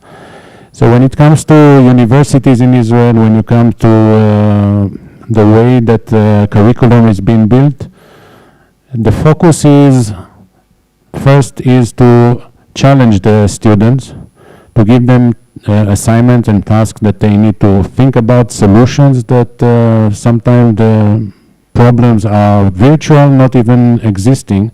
But this way they have a challenge to develop a new method, new solutions, and challenge themselves to find a solution. Of course, they have a professor that helps them. And then another thing that helping them is the industry. There's a lot of experience in the industry, in the Israeli industry, not only in Israeli industry, but all over the world. And I would say that we are not afraid and we are not ashamed to get help and to learn from others. So if you find a university like University of Tel Aviv, that they have courses, that they have they are dedicating time and efforts on cybersecurity, for example, and the results are shown all over. So that's I would say that the essence. Thank you very much, Mr. Noah. You have heard it from him. Oh, yes, please, go ahead. Yeah, I want to add on that. Not because I'm afraid of Noah, but I'm a friend of the University of Tel Aviv. For curriculum development, every university has a research center on the issues addressing the nation, whether it's food sustainability, agriculture maybe, whether it's ammunition. The university is in charge of research because they have the opportunities, they have the time. The industry is in search of absorbing the research results. They are taken to the industry, and the government sponsors that. I'll give you a good example. The cybersecurity department is at the University of Tel Aviv is under Baranovich in the faculty research center. It's not in the faculty, in the discipline research center, whereby whether you are doing law, whether you are doing sciences, whether you are doing mathematics and studying something like aviation, you must do cybersecurity. Now, where does that go? The Institute of Baranovich is under the office of the Prime Minister, the highest office in the land. It's not in a certain department of education, which is in another department of education, and then the CS or something like that. There are critical solutions for a nation which require critical answers and critical approach. Right now, where we are seated and what we are thinking about is cybersecurity. This is a critical solution which needs critical answers. which needs not only a local solution, international solution on how we are going to handle it, because we don't have a research center. The research center is run by the industry. We don't have a research center run by the universities, whereby they do research, they forward the information to the government takes the information, takes it to the industry for study. We are calling for collaboration from the three dimensions to build up solutions which will be able to be accepted. And the lecturers are capable of doing that. If you want full information about the banking sector, you go to the bank, ask, how you bank, how are you performing? The bank will give you a printout of how they are performing. If you want to know the status of agriculture in this country, you just go to the ministry, ask them, you have this information? Yes, we have information. If you want to know something like the medical field, what are the cases of cancer in this country, you'll get it. And if you want to if you try to ask how many people have been hacked, how many companies have been hacked in Kenya for the last 5 years, even the companies don't share the information. They are afraid. If you go to the what challenges are you facing on cybersecurity? Even our website is not working, but we don't want to say. And those are the issues we want to address in this conference. This conference is supposed to be a 3D connectivity, whereby we join together, come up with us. I think I'm through. I don't know whether you've heard it. I think the key thing being underscored here is that the best way to approach the curriculum issue is through involvement. It is through doing that new knowledge is generated, then that new knowledge is passed through training. In other terms, a good curriculum originates from research of continuous work. I think we've dwelt a lot there. Anybody with a different question? Our time is actually up. Anyone with a burning question? Okay, there is wow, now who now? Okay, there's a gentleman right there. I haven't heard anybody from this corner. Okay, the gentleman up there. Then we'll turn to that corner now. I see there's a lady to the far end. Hello once again. I want to raise a concern, and then I'll slowly make it a question that I will direct to Madam Dorothy.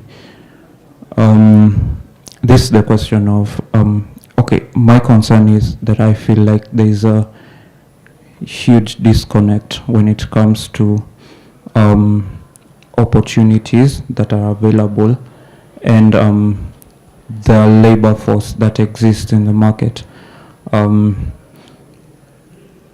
First of all, it is important to acknowledge that in Africa, where in our country and in the larger African context, not a lot of people are privileged to have conventional education, like most of us here who are probably university students or graduates.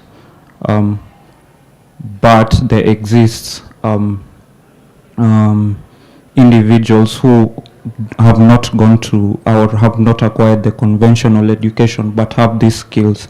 Probably somebody in the rural areas or even in the slums or those informal settings haven't been privileged enough to acquire the conventional education, but maybe have had enough, because we live in an age of information where information is easily accessible.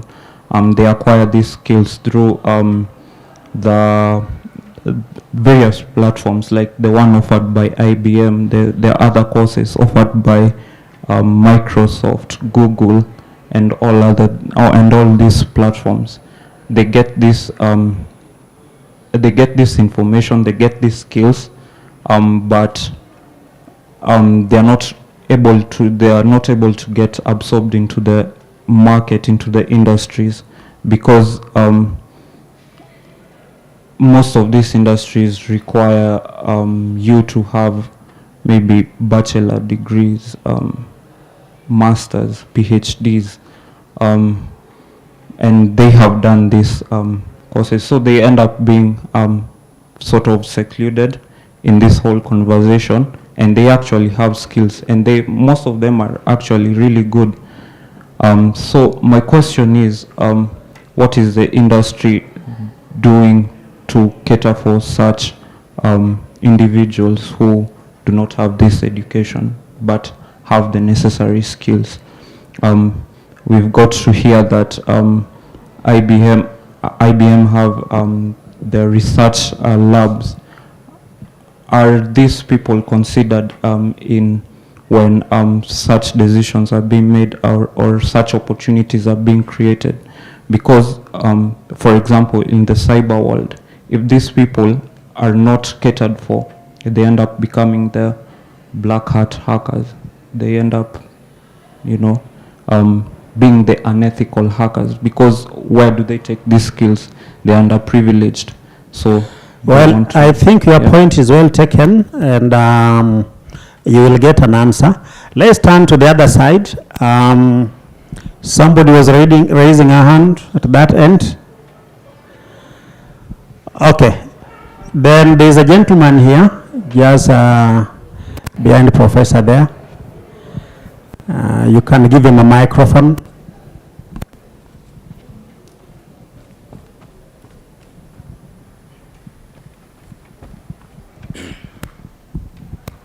Hi everyone. Yes, I'm Samuel Bugwa from Egerton University. Considering what my brother have said, I was also directing a question to Madam Dorothy. Yes, considering you might be having an AI or a machine learning project, but you have the skill, but you don't have a space that you can go and work there, do your research, come up with the project. And considering IBM has the crowd that we can store a lot of data. For example, when I'm training a model on health sector, for example, breast cancer, where we are in this era of this month is about breast cancer. Can I access, for example, GPU crowd servers? And because having my laptop, I don't have the space to do that. Can I have being given a space that I can work there for a certain period, then have my project done? Another thing I was asking, considering you do offer internship for the research, you offer it for the PhD student. Considering I have that skill of doing the research on aspect of AI and machine learning, I'm doing certain project, can I be given a chance to be there as a degree student after campus before you await for the graduation? Yes, thank you. Well taken care of. Another question before we respond. Yeah, at the very back.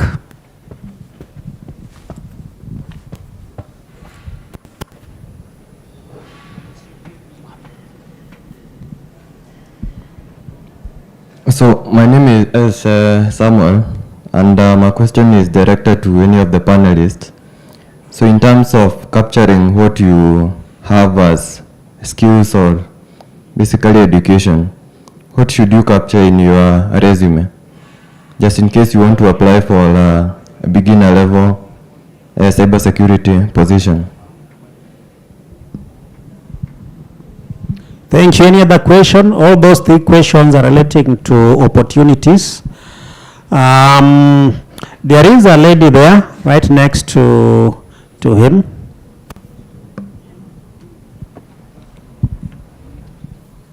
Good afternoon, everyone. I am a student pursuing economics and statistics. So my question is there room for integration within what I'm already doing and what I could do with cybersecurity skills? Okay, thank you very much. I think because our question is a little bit different, so maybe we'll respond to all of them before we take the last two questions. So number one, yes, there is room for integration. I believe economic statistics will be dealing with data analytics. that data need to be protected. And there is no better way to do so other than through good cyber security skills. Then for those who are talking about opportunities, be they for doing research, for jobs, this is what I have to say. Sometimes it's to do more with our mindset. We just think that the only place we can get an opportunity is from the IBMs. And let me tell you, we need the local IBMs, and you are the people. Somebody raised a concern that the focus is more on corporate institutions and their cybersecurity challenges. And somebody already said that, how about the masses? The masses, the people? Because I think individuals lose much more than corporates. Or what I mean, the total loss suffered by individual citizens are much more than those suffered by the corporate institutions. So you already has a skill. It calls for your own innovation, creativity. And you don't have to begin big. You begin small. You already have the knowledge, you already have the skill, you already know the challenges which are there.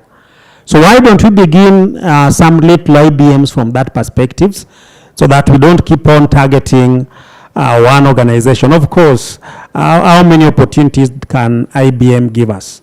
And we already know that they already have their own procedures and criteria. Maybe to them, they want to look at a high level. That's why the opportunities they give are to maybe PhD students. How about where your skill as a first degree holder is required? So it's all about creativity.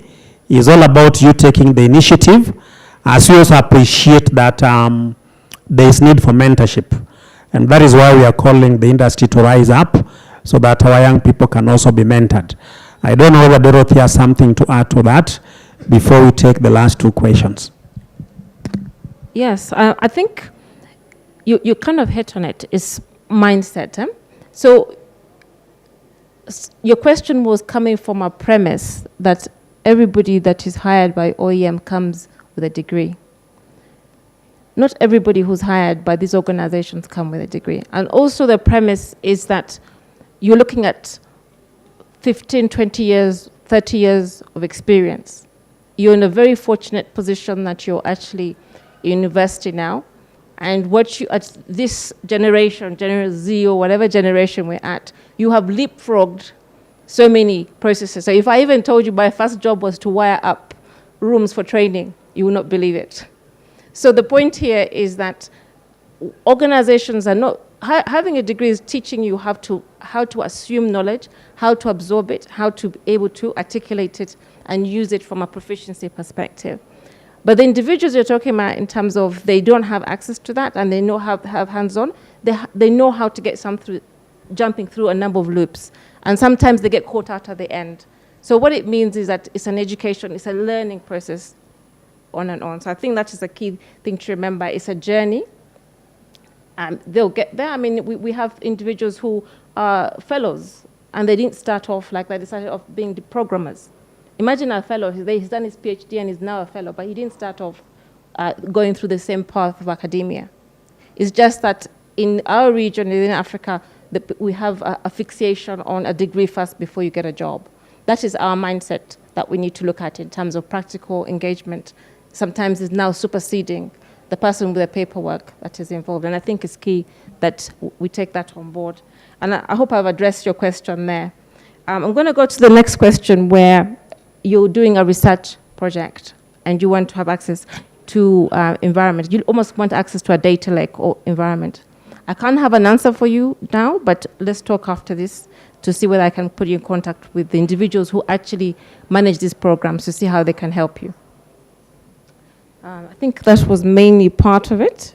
I have some points to add. Yeah. Yeah. Yeah, sure. And the lady over there around economics and statistics, I think you really hit on it.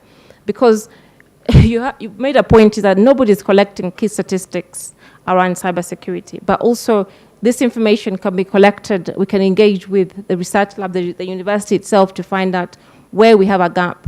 And from an economics perspective, you could be driving policy as to why we should be going a particular way and we're not. And your data that you've collected and the learning you have actually has an impact overall. And it goes back to the topic. The cybersecurity conversation is just not for people who in IT, it is a conversation across the board. You could be on a board of a company, and because you did a course on cybersecurity, you'll be able to guide the organization. Yes, Aida? Okay, two things. I wanted to make two comments. One to that student. There is always room to crossover and connect and collaborate, because the thing is that we know that without IT, we cannot even deliver your study curriculums right now. So wherever there is IT, there will be security concern, data access, information access concern, how to secure it. Those concerns will always be there. So in nutshell, whatever you are studying, whether it is economics, whether it is statistics, whether it is IT or non-IT, marketing, sales, whatever you guys are studying, the pivot point on all that is an information access system, whether it is your curriculum access, your examination, anything, even the mobile phones you use, the social media you access, it's an information security point which has to be secured one way or another. Data privacy point which has to be implemented one way or another. So we can collaborate at any level. So coming back to the questions of guys on this side, you know, the core essence, again, let me just rework myself. The core essence of this conference is to bridge the gap. The gap is not that we want to shower more skills down your throat. No, no, no, no. The bridging of the gap is the gap between the people and the industry. People and the skills. People and competency. People and access to knowledge. That is the gap we want to bridge. Okay? So for example, if my friend over there, he wants to access to a research center, which he don't know where it is and how to access it. That's where people like us, people like John, people like Noah, they come in picture, that we can make that platform available to you, not by you going somewhere, but to bring that platform to you in your university, in your training center, in your research center, and share the best practices with you and give you access. So by learning from those platforms, you are you are enabled and you are capacitated to develop your own platform for training, for curriculum, mixing both together, identifying your requirement and the best practice. So it has to be a collaborative approach, and you need that point which can connect you from everything which is external for you right now. So that is the essence of this conference. So more concerns you share with us, the better position we will be in to develop a curriculum or a collaborative understanding to bring to bridge this gap. Okay, I hope I answer most of your questions. Thank you. Ladies and gentlemen, I think because of time, just allow us to conclude. And as I conclude, I think there is one more assignment or a question which was asked. For the person who asked what to include in a CV, I think the CV is all about your knowledge and skill set. And the best thing you can do, put them as accurately as possible, without exaggeration, and again without leaving out unnecessary information. Employers are very intelligent people. As long as you have substance, they'll be able to see. So there should be no worry about that. So as we conclude, let me just say that at Kenya School of Security Management, we work collaboratively. We work collaboratively with CyberPro. We also work with the Kenya Cyber Security and Forensic Association, and a lot is going on. We are doing a lot jointly. So if you want to know more about what we do, I think you can speak with Stephen. Stephen is seated somewhere there for more information. Otherwise, thank you very much. Allow me to hand over the microphone. We have overrun time. Thank you very much. Thank you very much. Thank you, thank you. As they are walking, please let's clap for them again. And we welcome on stage Joylene, Goodness, Steve Gamba, George Kamweru.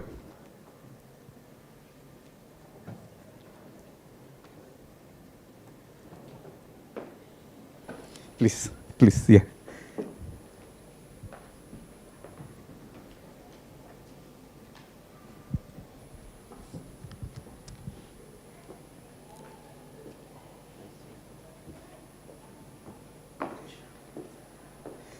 George, you'll have to sit on the other side. Yeah? You want him to sit here? Yeah, yeah, you sit here. Sit here.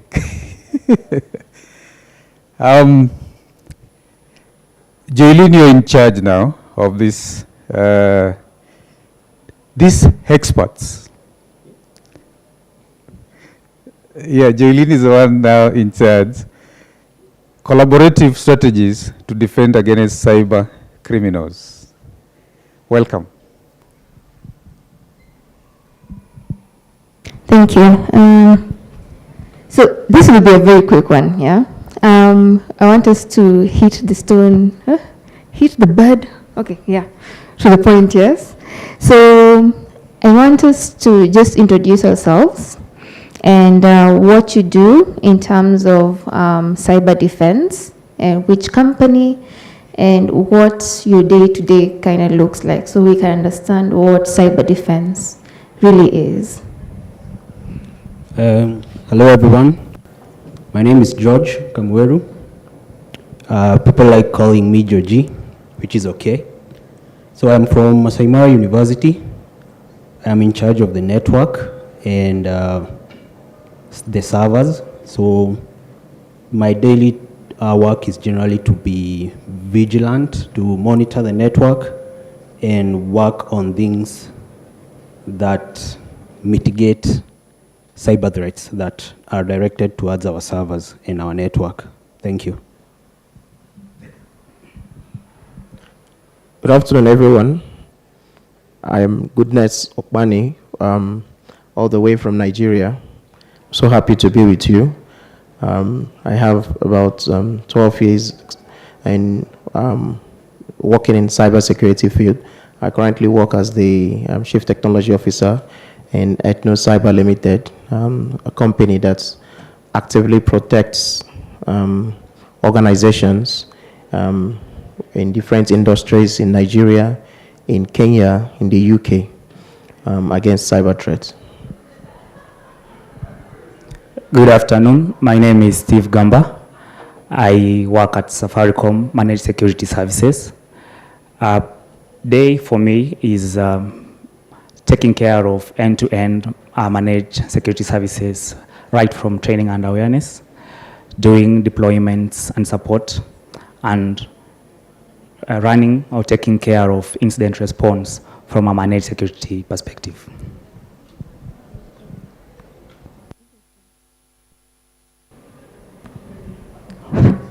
Okay, so for those who want to get into incident response, to be a SOC analyst, where would you recommend them to start?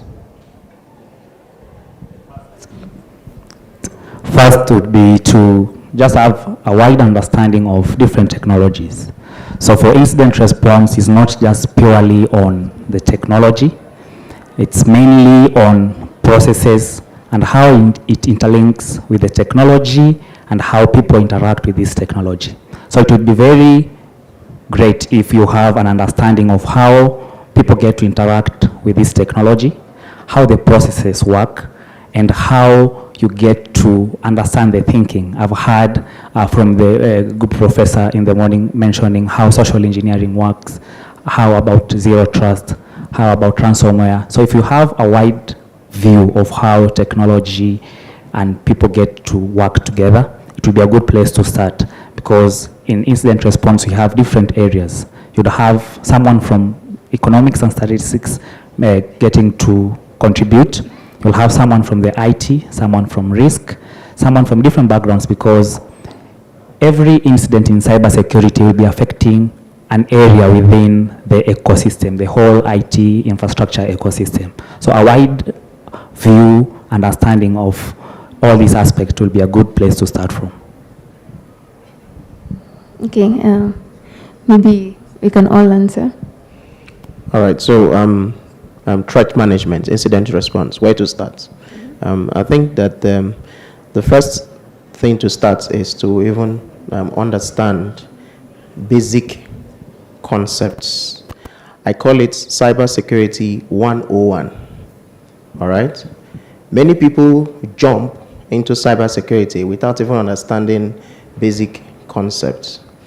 We have a lot of people right now who are certified in a lot of cybersecurity courses. By the way, you can get any certificate in cybersecurity. I mean, you can pay for it. So you have a lot of people who have cybersecurity certificates but lack basic understanding. So what I usually tell people is start with the concepts. One of the very first things you want to learn as a person is to understand simple things like what is Windows, for example. And you ask me, I know what Windows is, but again, you may not. Because you see, you can use the most simple things to be able to accomplish those big things you know in cybersecurity. You have simple things like operating a Windows operating system or a Linux operating system, or understanding basic networking principles, or understanding basic awareness, security principles can help you. So start with the basics and then you cascade. Again, you would notice that as you progress in this field of cybersecurity on your own, you can begin to tailor-made or tailor-make your own security solutions, because threat hunting, threat management, incident response is more of the process and less of the technology. Technology is just used to automate most of the processes, but it's more of the process, like my colleague has said here. It's more of the process. It's less of the technology. So you find out that most organizations try to push the technology first and say, this is what you're going to implement for it to automate, for it to have incident response. That's actually one of the wrong things you have. You find you end up having more issues in your organization rather than understanding those basic, simple processes. I'd like to bring it down to, let's say, a personal level. The other panelists who are here, they were talking about how if you combine individually, the data we lose through cyber threats is more for individuals than it is probably for even the big companies. So this incident, for example, let me see, how many people have Gmail accounts? How many of you have lost a password somewhere? Or you forgot? There's this thing they call like two-factor authentication, where you enter your phone number and then they have to send a link to you and all that, a code. So you see, it comes down to like the most basic things, like Goodness is saying over here. That's where we begin. Okay, so I know when we talk about cyber defense, most people think about a SOC analyst. So, and this area is actually quite broad. So what other jobs can I do under cyber defense?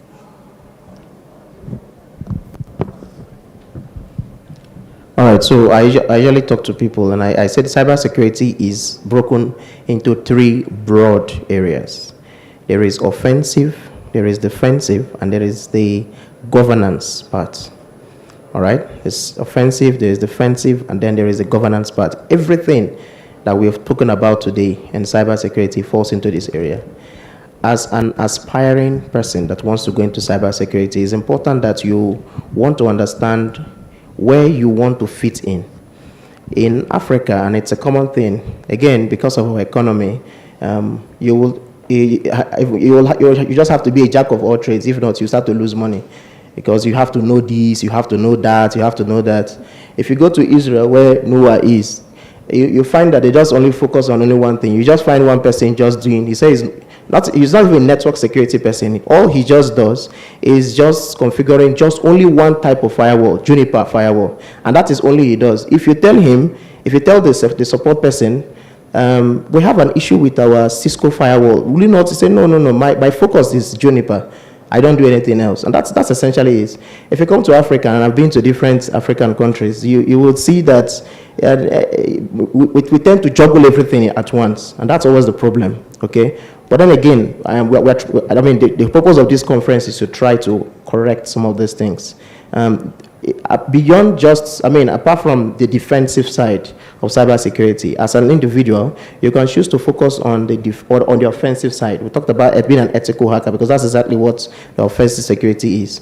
Then there is also the governance, risk, and compliance side. So you want to aspire to be a privacy specialist. Okay, data privacy. You want to aspire to be an ISO 27001 compliance specialist. You want to aspire to be a PCI DSS specialist.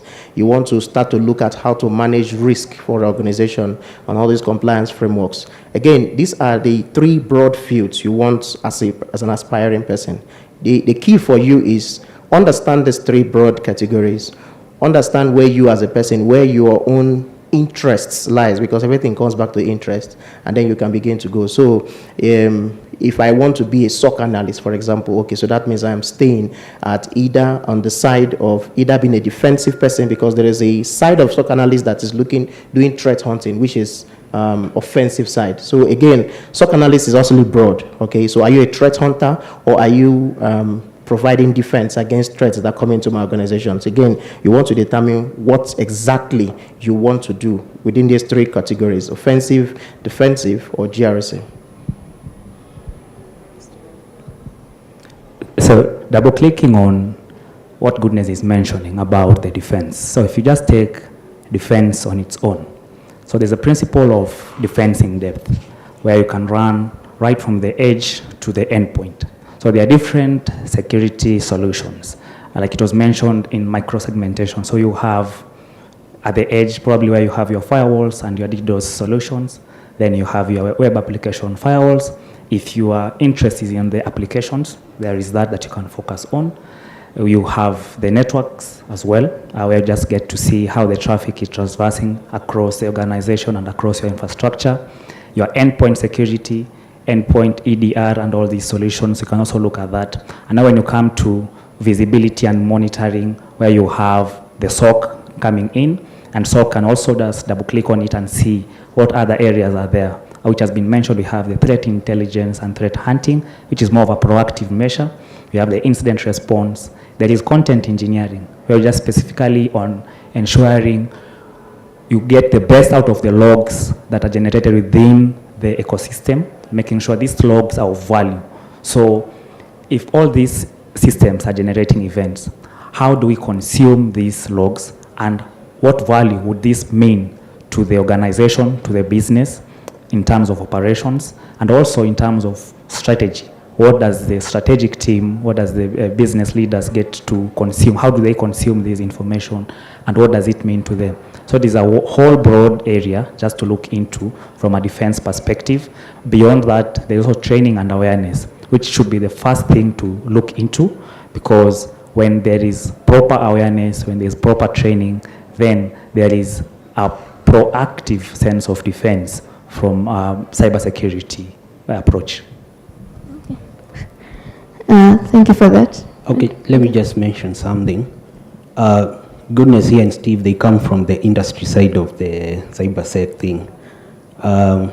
Given that I'm coming from the academic side, you could also look into doing research and collaborating with now industry leaders like these guys here, and that way you can be at the cutting edge of cybersecurity research and advancing the technology. That's another part you can contribute.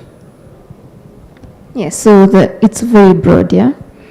So getting to the topic, so what are some of the best practices to defend against cybersecurity, or some of the strategies to defend against cyber criminals?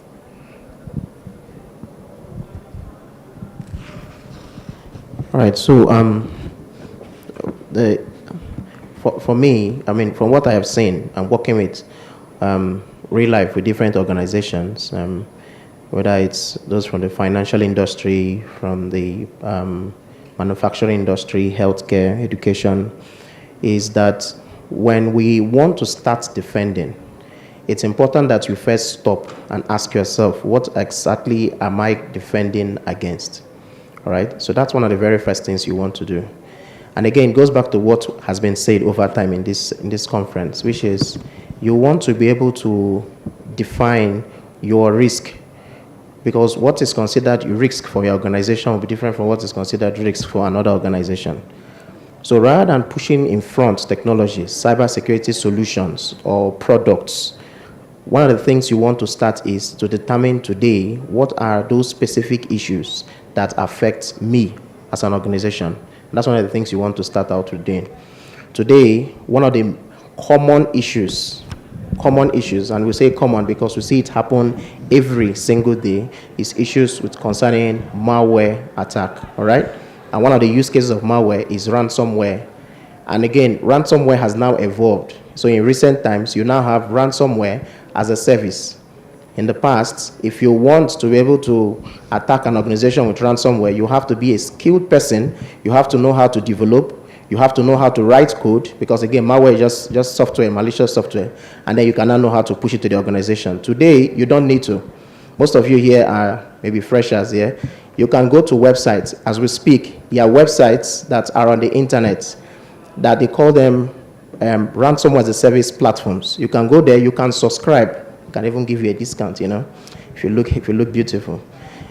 They can give you a discount, you can subscribe, and then it will tell you what exactly you want to target, which organization. You define it, and then it will give you the exact ransomware code that you can use to push into your organization. That's one. You also have people that organize crime. Again, we're speaking about collaboration. And in collaboration, these people are working like an organized crime. One of the things that they are doing right now, we have seen that happen in Nigeria, and I'm sure that some of those things are happening in Kenya too, is that they are now having recruits. So they are now recruiting people into their organization. They now have a syndicate running on the darknet where they now have recruits. So simply, they'll just send you an email asking you, how much do you currently earn today? I earn something less than 30,000 Kenya shillings. So they'll tell you they can give you something double than that. All you just need to do is to download this file and push it to somewhere. That's all you just need to do. We now have recruits working for this organized crime right there in your organization. So it's important that as an organization to determine what are those risks that I currently have today. Then the next thing will now be to them, for me, these are some of the defense strategies I'm going to put. One, first of all, I'm going to combat against insider threats. One of the ways I'm going to do that is by managing the identity of not just my external people connecting to me, but also the identity of my internal people who are connecting to me as a way of combating inside threats. I also want to look at employing effective endpoint detection and response solutions. I am not going to rely on the traditional antivirus solutions that make use of virus signatures. I want to start to look at something that is more behavioral and analytic rather than focusing on virus signatures. Okay, so like I said, first things, understand what your risk is, and to understand it, you must carry out a full-based assessment of your enterprise, a security posture assessment of your enterprise. You can understand your risks, then you can determine what defense strategies you want to put in place. Well, that's on more of an enterprise level, but how do you, what kind of measures do you take as a person in order to make sure that you can mitigate against these cyber attacks? Anyone, any idea? How many of you have ever had an issue with malware? At one point in time, my laptop, I was, you know, sometimes we like to go online and watch movies from some websites, and I got attacked, and the next day when I opened my laptop, I found there was the ransomware thing where they tell you, for you not to access the data on your laptop, you have to pay them a certain amount of money in Bitcoin. And then, well, long story short, I did not pay because it was a lot of money, man. you see, as an individual, you're exposed to these kinds of risks. So I'd like to know you guys, maybe one of you can tell me, what can you do as a person to protect yourself against these things? Anyone?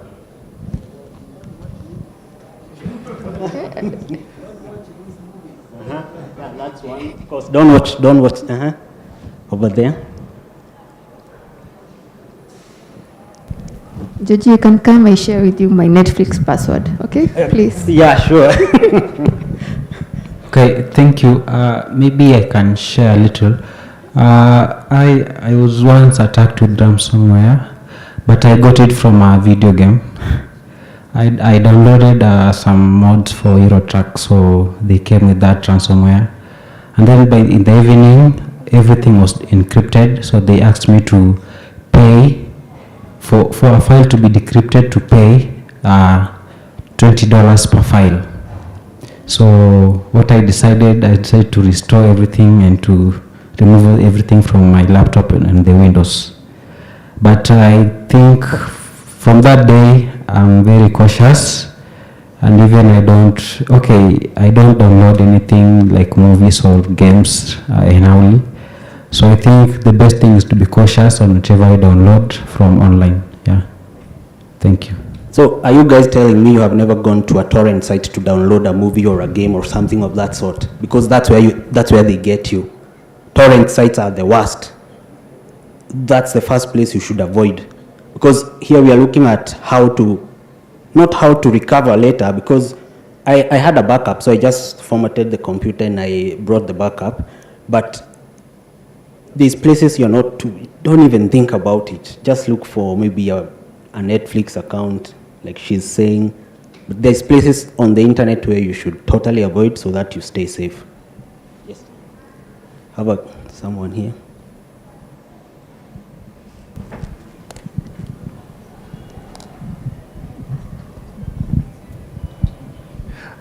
Good evening, good afternoon. So one time I was downloading music from one of these random sites, and then all of a sudden you see a pop-up and it says Google is saying that your phone has a problem, and then it shows you the type of phone that you have. So if you aren't really keen, you'd be, oh, this is my type of phone and it's Google, so maybe I do have a problem. And then you click and then it takes you somewhere random. Yeah, that's my experience. Yeah, so you can also avoid those ads. There's those pop-ups that come up, oh, you've won iPhone 15. And then you're clicking. You never participated in any competition. Why are you clicking that thing? Have you ever seen those ones? Yeah. So those are some of the things you can do as an individual. There's more, I think. Sure. So from risk and awareness side, I think that's well captured. From governance and compliance as well, besides the training that we do, we also conduct simulation exercises. So once you are hit, you have these controls. They have been bypassed. They've been evaded in some way. So what happens in terms of incident response? So whom do you involve? What is the scope? How do you determine the scope of the attack? Once you've done that, how do you move? What is the first step? You've seen a ransomware alert on your machine. Whom do you first contact? What is the first step you take? So we do these tabletop exercises from the top management in the organizations to the end users of these machines and technologies, just to prepare. We also bring the awareness on the vectors that they come in from insider perspective, the insider threats. How do you get to protect these vectors? You have USB ports, you have these downloads that you get to have people connecting to. So you'll have controls around that. When people are working off your offices, off the network remotely, which is now very rampant, how do you get to extend that control even when they're connected on some random network at home or on a cafe somewhere?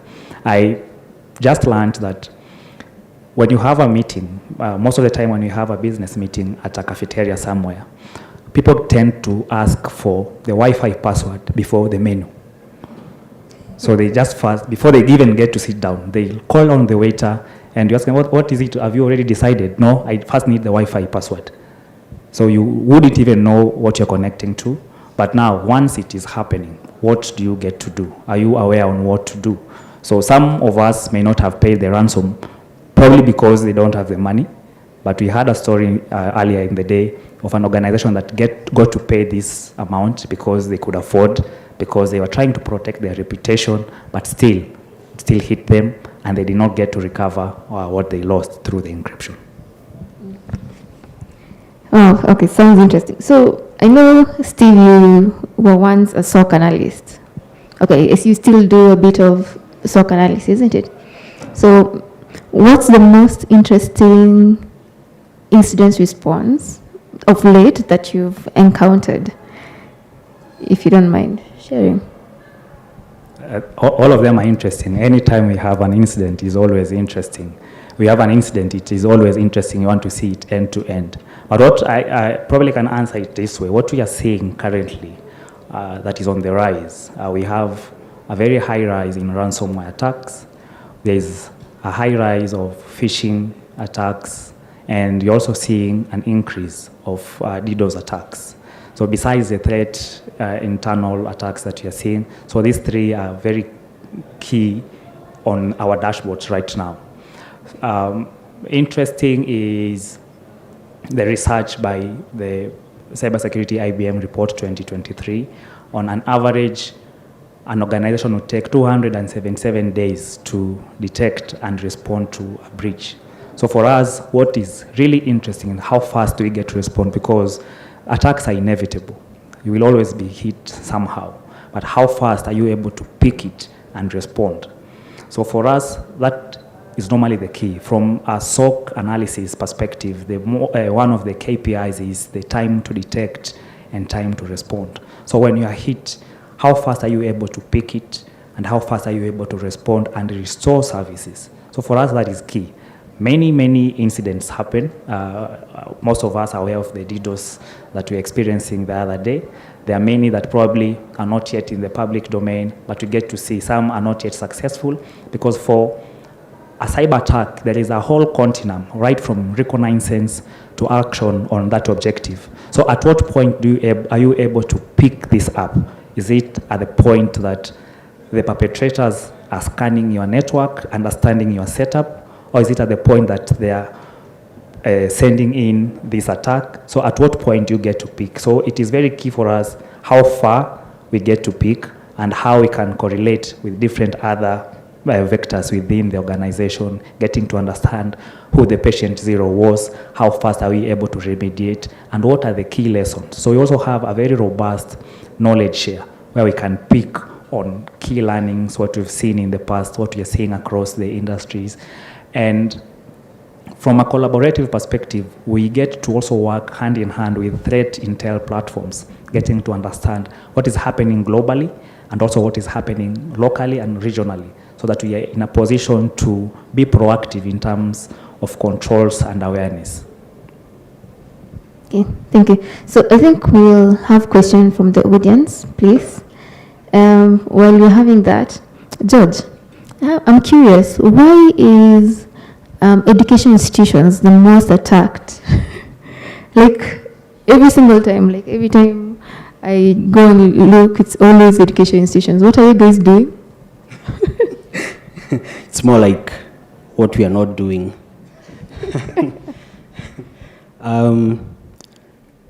Goodness here was talking about how if you, for example, consider an IT guy in here, he wears too many hats.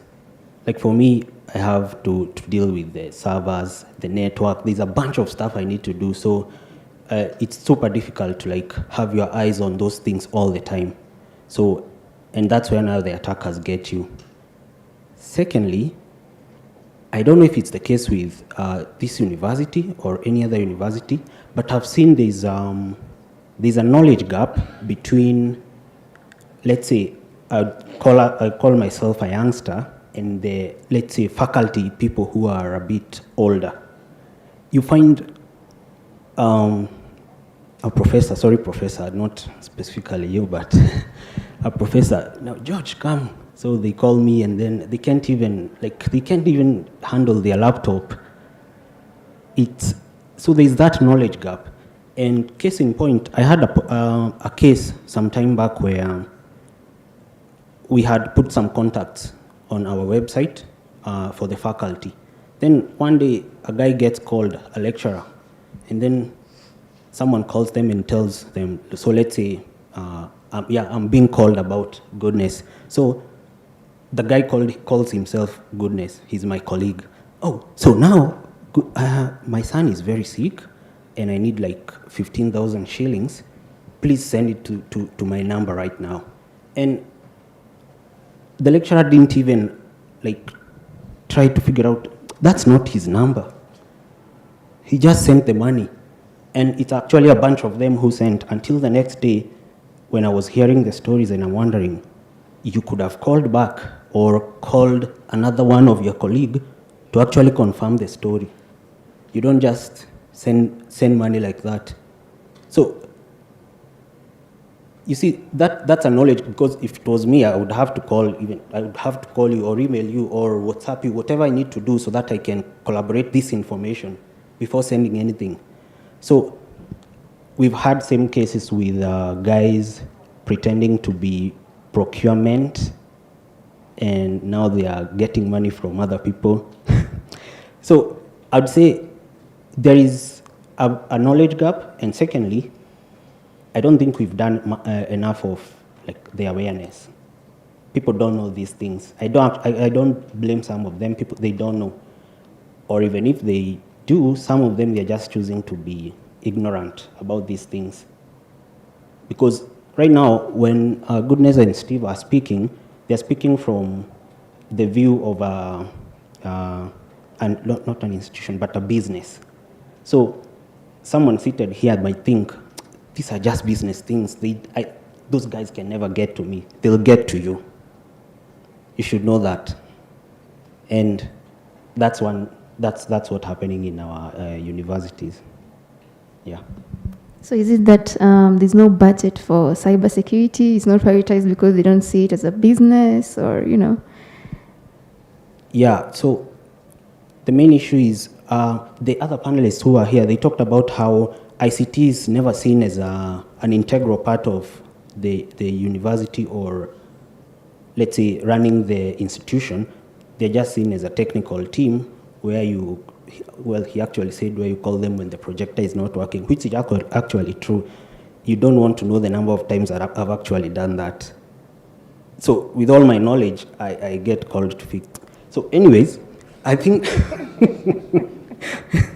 yeah, so it's not taken seriously, ever. I generate reports about the attacks because, well, goodness, correct me if I'm wrong, but you usually do logs and reports about attacks, even on servers and all that. But those guys don't take them seriously. They're like, so you are able to mitigate against that, then you continue doing what you're doing. So, and that's it. Where? Okay, so questions from the audience?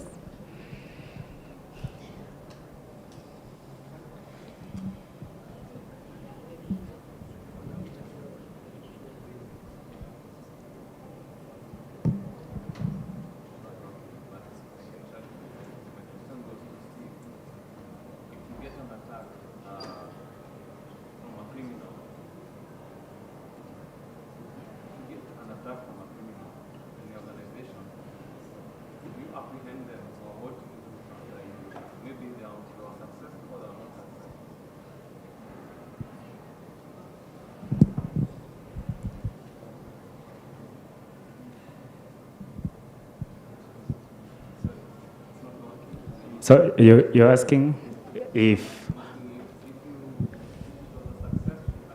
yeah.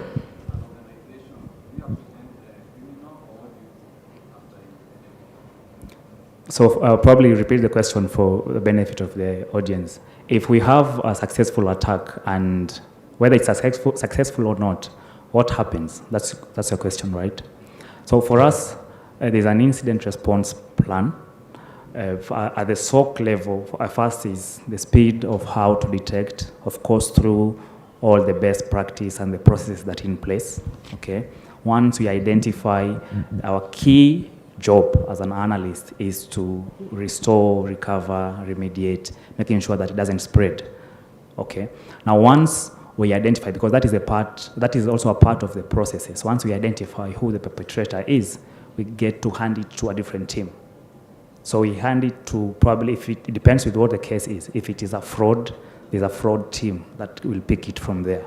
If it is probably an intrusion, there's another team that will pick it from there. So we have different teams within the incident response plan that get to handle at different levels. So if it gets to a point where it is being prosecuted in court, then there's another team that will take it from that point. So at different levels, we'll have different teams. But from an incident response, visibility and monitoring, ours is to make sure we pick it at the earliest. We ensure that there's recovery as soon as possible. Make sure we remediate if necessary. Then identify part of it. We'll have identified where it's coming from. Then hand it over to the team that deals with that, depending on what kind of breach or attack that you're seeing. Yeah, you can actually go to jail. Gone are the days where you post on Twitter, I have compromised this application, and then you're given. Hello? Yeah. So I think 2 more questions, and then we have our parting shot. Okay? Can I go?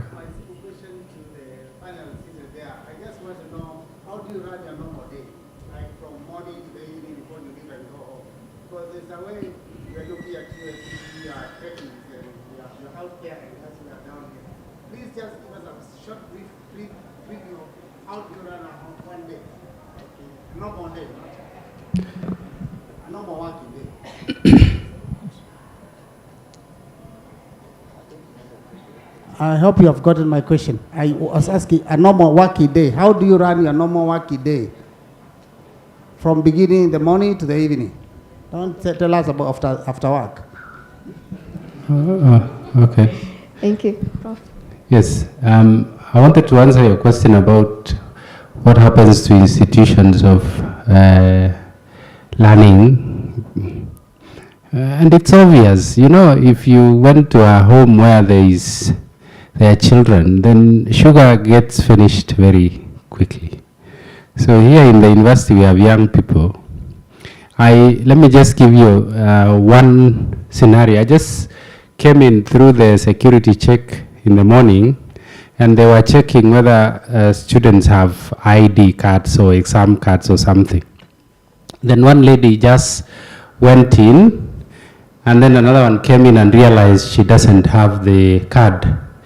And so she whispered the other one on the opposite side, and the other one just returned it this way, and she just came in with the same one. That's what they do for passwords, for everything. So what do you expect? But the question is to the corporate institutions, especially Safaricom. What does Safaricom do with regards to training in this country? Personally, I haven't seen. In higher learning, or apart from publicity, you know, I haven't seen anything tangible. Not from Safaricom, but from corporate institutions. It's just that you are here. I'm not talking about a specific institution. But many of them just do things for their own, in my own opinion, for their own, progression. Thank you. One last question there, please. Okay, thank you. So my question is to Steve. From your practice, what's the procedure, or how long does it take once you've gotten an incident and it has been responded to, for you to feed back the important information back to management so they can put it into policy or into regulation so it doesn't happen again? The last one over there.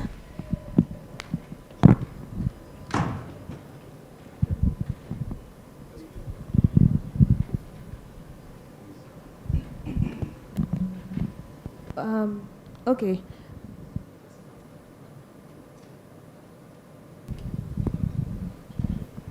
Okay, it's fine. Okay, mine would be a challenge to the panel and also to the organizing committee.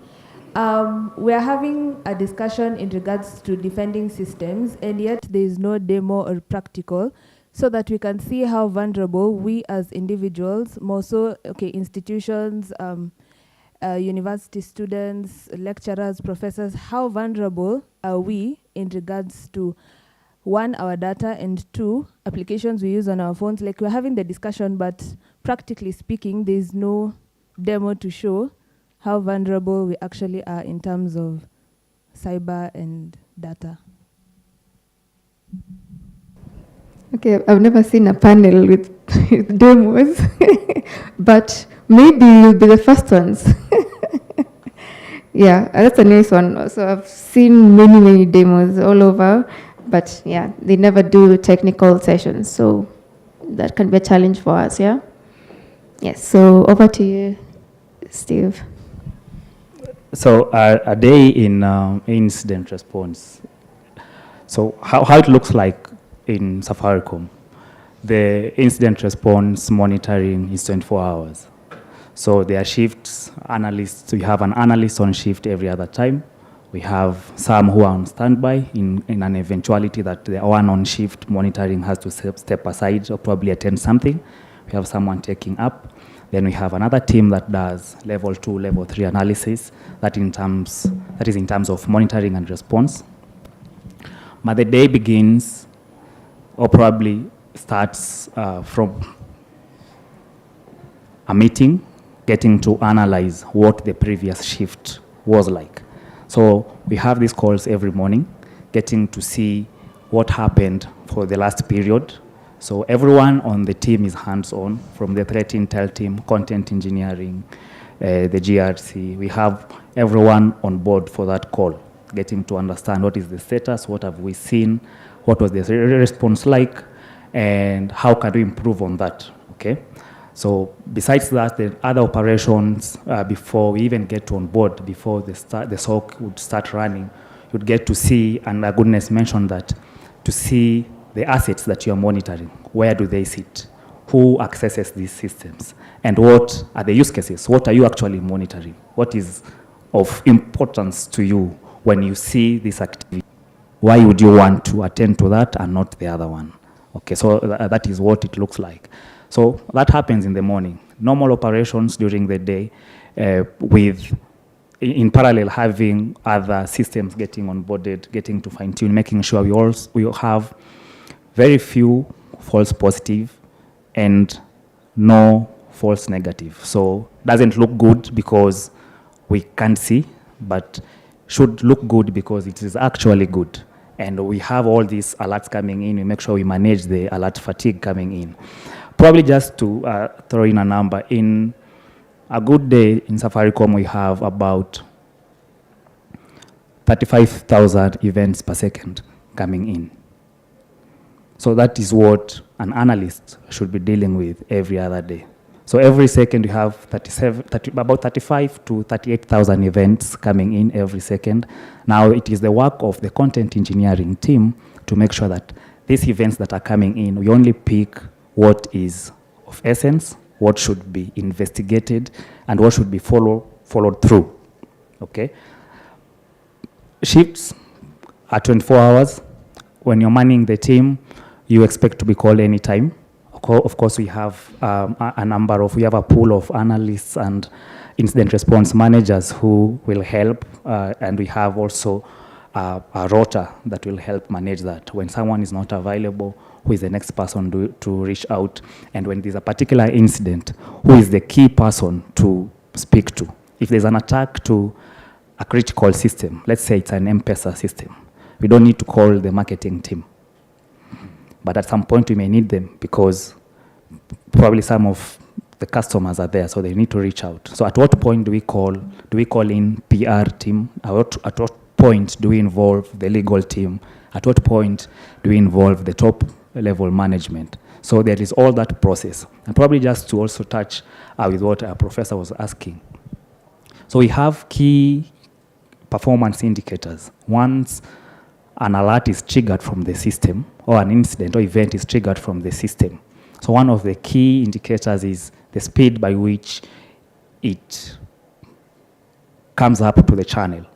So first is, do we have it in real time or at least near real time, so that we can respond in good time. After that, there is the time to detect after it has fired on the channel. So on that screen that you're monitoring from, how long does it take for us or for the analyst on shift to start working on it? And what are the times expected for them to give an analysis of that particular alert? So we have up to 1 hour to do that. If in case we are not in a position to do proper analysis end-to-end within the hour, it is now escalated to the level 2 analysts, who will now take it up and do further investigation. At this point, we are already initiating the incident response plan. We are already involving the custodians of these systems. We are already involving the stakeholders who will be affected at this point. At that point, we also get to do a scoping. What is the level of this breach? What is the impact that is happening at this point?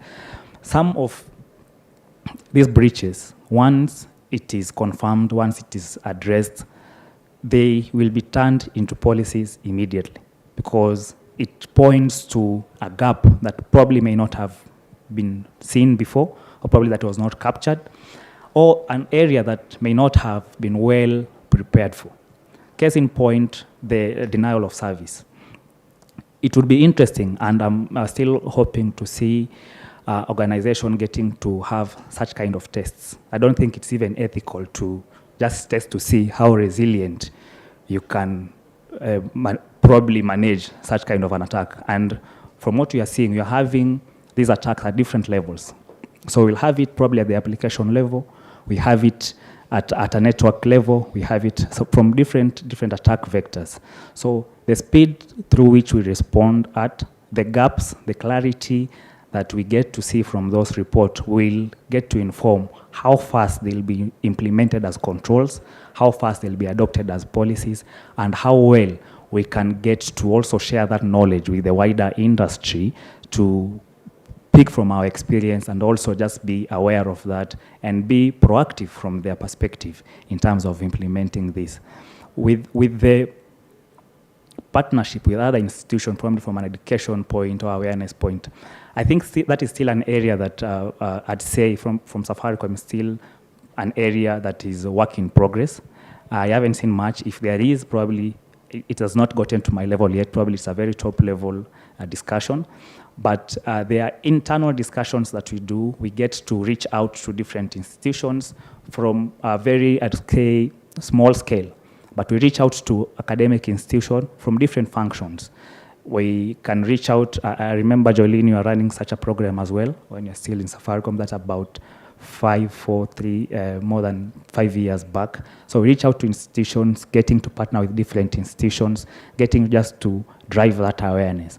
Probably from a professor's perspective is, how do we now get to involve the top level management so that we have an institution like the UON in partnership probably with some other industry, company, enterprises, and businesses in the market to make sure that this is out there in the public, probably even involve the media, and make sure in as much as we are seeing these attacks presented out there, brought out in the news, we can also share the awareness with the same intensity, that this is what we are doing, this is the awareness that we are bringing, this is what we are seeing, and now it is very important for us as the citizenry of this ecosystem, the cyber ecosystem, to just take these controls and implement them within our infrastructure.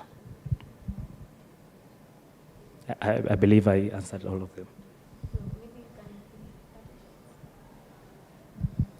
Okay, so I just wanted to say the life in cybersecurity.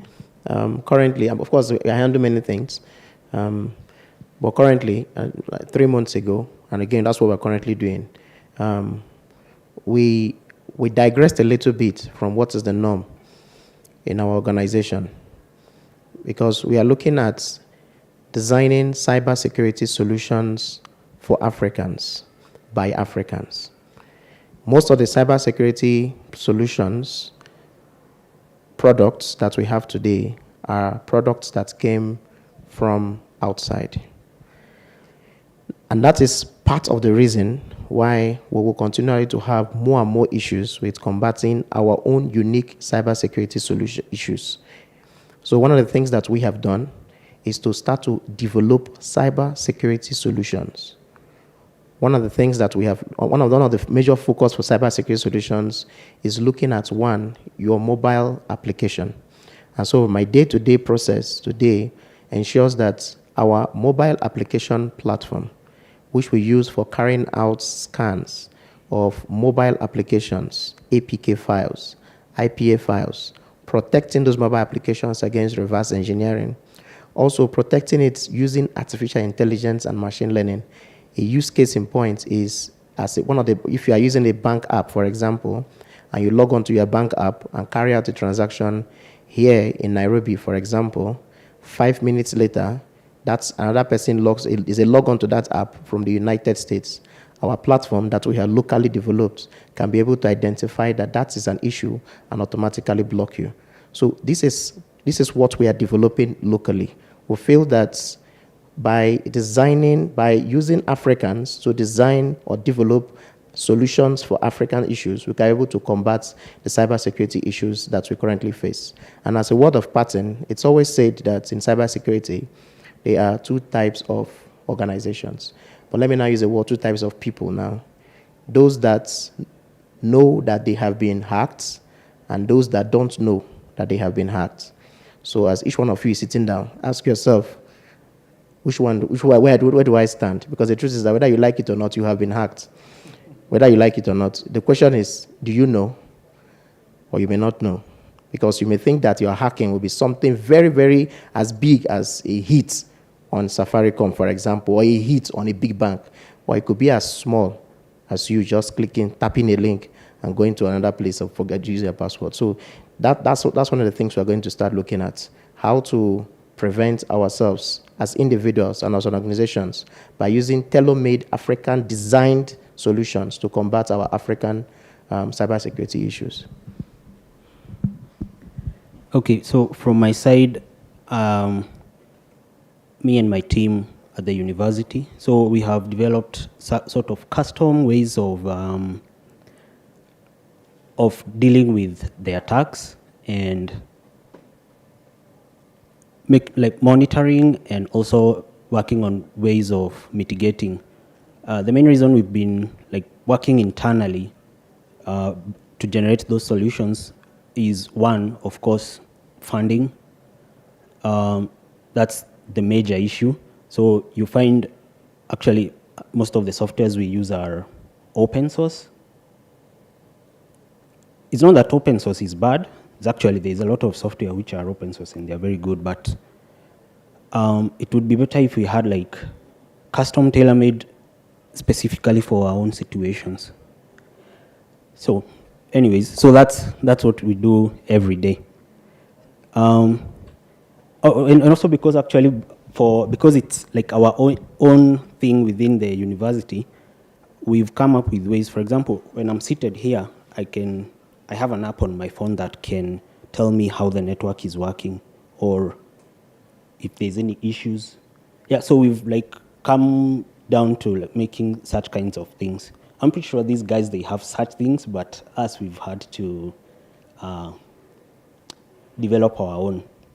So as a parting shot, what I would like to see more is collaborations now between corporations and now institutions of research, for example, like universities, where we have people who are doing research on things like cybersecurity, and maybe guys from the corporations, they can maybe fund or even use the people who are doing the research to come up with now new solutions to our own cybersecurity issues. That would be my parting shot.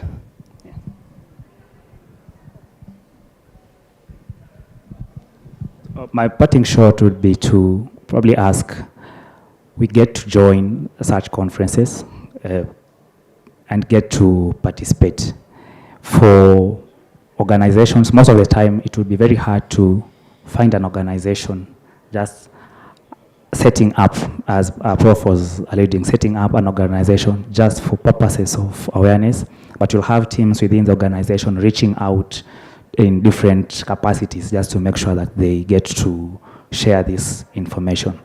And in the collaboration space, we have those institutions that you are working with, and recently there was the call for papers by the government for Cybersecurity Act and all that would be of importance in terms of the policies that get to be implemented, because if we just secure ourselves as an institution and we work in isolation as a business, then wouldn't say or probably have the confidence that we are really secure. Would want to have that also from a policy perspective, that it is passed down as a requirement by the government, probably even a law, so that it is effected and everyone gets to be onboarded. So the collaboration perspective can be very wide. From an individual perspective, just getting to join different conferences, different training forums, and get to see how the industry is shaping up and it's moving, and also involving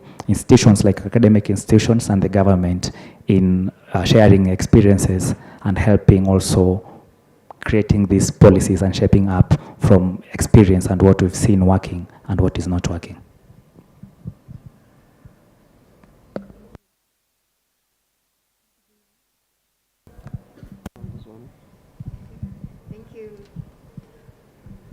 Thank you very much, gentlemen.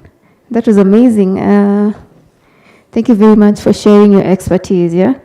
So for those who want to get into like SOC analysis or defensive security, by the way, you can also create your own labs at home on your own computer and start learning. I mean, information is also available for free online, isn't it? You can be able to build your own like virtual environment and start learning on how to be able to be a SOC analyst 101. Okay? Maybe if you're interested in something like that and you don't know where to start, you can also look for us and then we can show you. Okay? Thank you.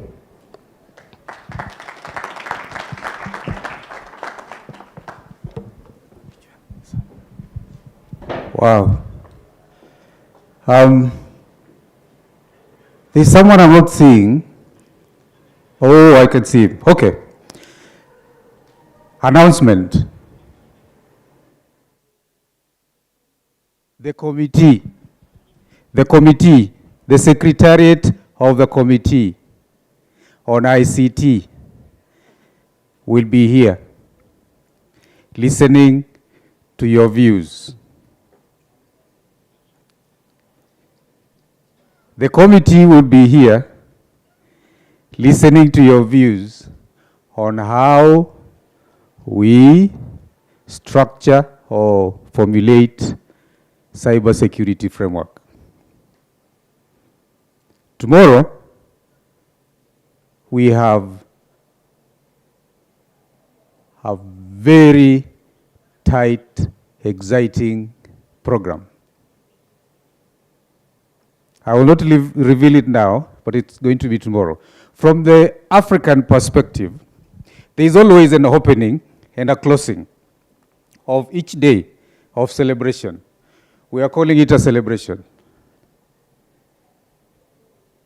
The day cannot be any better than having Gabriel Bright Maudo with us. Bright, welcome.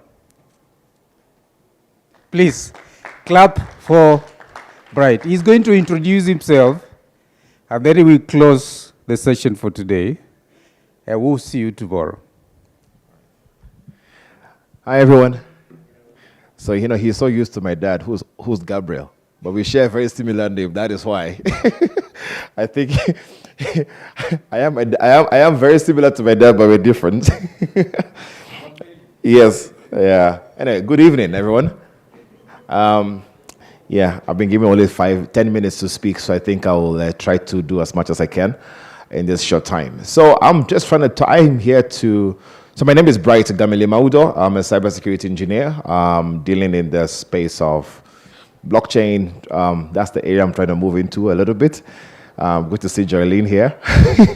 And fellow other cybersecurity engineers and ninjas in the space that I've seen. I'm going to make mine pretty short and sweet, which is to talk about capacity building.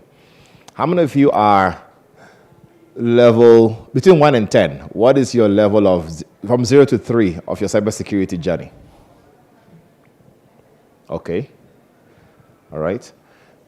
4 to 6? 6 to 10? Okay. 6 to 10? Fraser, I'm seeing your hand down. Anyway, so the space when it comes to cybersecurity capacity building or different kind of lessons that we can see in terms of the kind of skills that we can look at. The field is wide. And I think my fellow panelists who were there. Oh. You don't want me to move? Okay. I never like using mics because now I have to be stationed here. My fellow panelists that I've seen that were here earlier on, respect to all the things they're saying, these are the truth we've talked about. People have different kind of lessons when it comes to threat intelligence, offensive security, defensive security. And I tell people, you have to learn how to do offensive security at a point in time to know how to do defensive. Otherwise, it becomes quite difficult for you to be able to understand how do you protect an organization if you don't know how to get to break in. There's a time when it's an organization, it's a hospital in Kenya, where they were selling an offensive security, the defensive security tool. And they said this tool will make sure we detect all active hacking on the network. So I told the guys, look, I'm a consultant to the hospital, and I'm going to bring my arsenal to test to see if an actual hacking is happening. Can we detect it? You know what they told me? Could you send us a list of all the tools you're going to run so that we understand, so that we can actually detect properly? I told them a thief is not going to come tell you, hey, tomorrow I'm coming with a knife and then I'll go through gate 1. But make sure you put some extra guards or dogs on gate 3. Are we together? It doesn't work. But because those people were more on the defensive side of things and don't want to understand the offensive side of tools that can be used, so that means that tools are basically not going to really work, right? So that was the question I had to ask them to make sure we're on the same page. Many people are trying to learn cybersecurity, and I always get that DM every week. Hi, Bright, I want to learn cybersecurity. Teach me how to hack. And I'm like, it doesn't work like that. And some of them are even entitled. Fraser and I just came from the police station right now because one of the students who has been asking questions and I've been answering him for some time now decided to threaten me. Said, your days in Kenya are numbered. And I'm like, what? Is it a threat? It's like, yes, take it as you want, as you wish. I don't know if he's here. He might be here because he seems to follow me everywhere I go. If he goes to every conference that I go to, he appears. And I just never put a face to the name. But this time I said, okay, there's an active threat on Bright. This was the first one. I mean, I have had a couple of them. And people are entitled. So people want to learn, but they don't want to go through the right channel. People come to us. I have a private cybersecurity company called Cyberweek Africa. And people write out to us all the time, teach us how to do cybersecurity, and we're willing to learn. But guess what? We always give a test. Google and come back. Google the basics.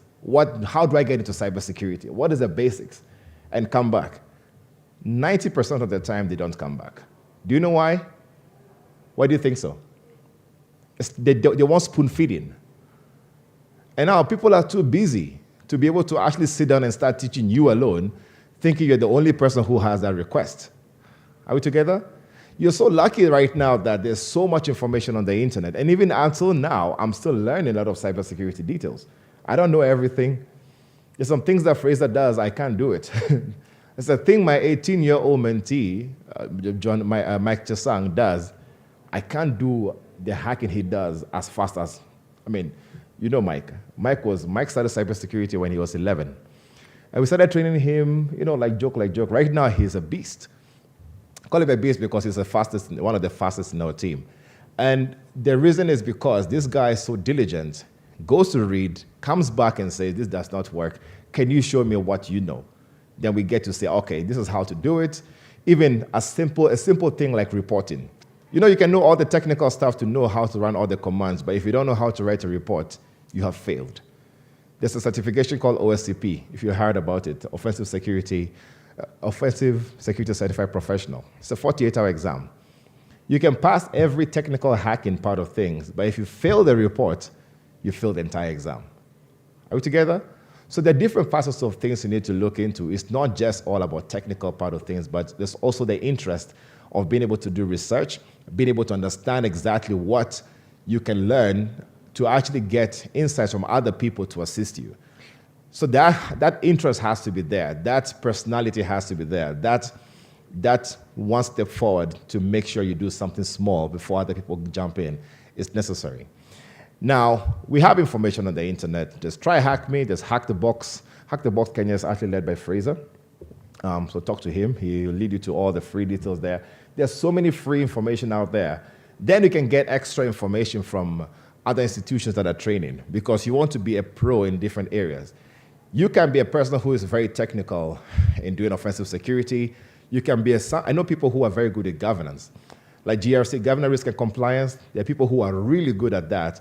They are not the people to type commands every day. But guess what? There's also jobs for them. The people who do just, vulnerability exploitation. They look for bugs in systems every single day, and they get to report this every year or something like that, and they make money. They are bug bounty hunters. They don't like to go to corporate. They don't want to sit in an office. They just hunt for bugs in systems everywhere, and they get paid for it. It's a business. People actually make a lot of money out of it. So you have to see what are the different career paths that exist. And then, of course, threat intelligence, which is a very interesting area. Every day I'm seeing a SOC analyst needed, a SOC analyst needed, a SOC analyst needed. And we're having a shortage of people to be able to do security monitoring. And you see, you have to aim for the fact that when you start as a SOC analyst, as a junior, you have to aim for the next level, which means what? More reading, more training. You have to constantly learn something new. Where Joylene and I were a few years ago, I don't think we can do some of the things that we used to do anymore. We can mentor, we can guide, but there's certain things we just can't do. But because of this level you get to, and I used to tell Fraser this question some time back, and I think I even told you, you can never be a technical person forever. You can't. Mark it somewhere to interrupt. You think you're the one who wants to do all the hacking every day, but you can't do that hacking every single day forever. You have to level up to a point where you're a manager, other people report to you, you get to mentor other people, and it gets moving. Unfortunately, I'm happy that I'm studying in a learning institution. Some of our professors don't get to read anything extra. I'm a lecturer at Strathmore University. I mentor other people from other universities, and that problem always keeps on coming. Where I teach the master's class, and they said, hey, my professor has told me he doesn't like the topic, not because the topic was bad, it's because the professor has not read anything around that topic area. Are we together? So it's also a challenge for us in the various institutions to be able to learn that. We need the government to be able to come in. The government has to be able to come to create that safe space for us to be able to, first of all, share information. Because right now, I know majority of you, if you do offensive security or bug bounty hunting, you're scared to tell the government that you found something wrong. Hello? Right or wrong? Because one, they will not pay you for it. Am I lying? They will not pay you for it. Two, you're scared you might get jailed. Three, you might end up on DCI Twitter page. So you don't want to say anything. And then some of you decide to go rogue. We've seen it all in the industry. A few of us, some of the people that I mentored, I've seen them on DCI page, and it's rather unfortunate that they ended up there. But hey, you choose your path. You either create your own luck or you destroy it as well. Are we together? So there's a government part of things. There's an industry where we're seeing Microsoft University and universities. In fact, just to let you know, maybe you're not aware yet, we're about to do a work with Microsoft where we want to train as many young people in cybersecurity across universities. We are closing on that to actually do that soon. Because if you don't know, Microsoft has so many tools and solutions that I think we don't even use half of them in this country. We use less than half. And they are amazing. If you look at the kind of thing from incident response management to threat intelligence to EDRs and everything, their tools are there. And it can be used even on a government level of things, but we don't use half of them because I don't think we understand some of them. So if we can train people to become really proficient in some of those tools and solutions, but understand the details behind why you're using those tools as well, then we get to build a bigger and better workforce when it comes to cybersecurity. Industry, part of things, government and learning institutions, we need to all come together. Africa Hackon has been doing that for some time now. This year, we are not running a workshop, but we're partnering with the various,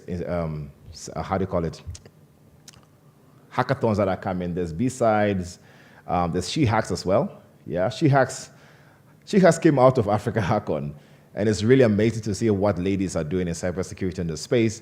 There'll be amazing prizes that will be won, so please do come for those conferences. If you don't know why those conferences are, Google them, search them, get on Twitter, ask them questions, get to register and come for those conferences. B-Sides and She Hacks, they're all happening, I think, a week apart in November. Make sure you get to come for some of those, and they're quite interesting that you get to attend.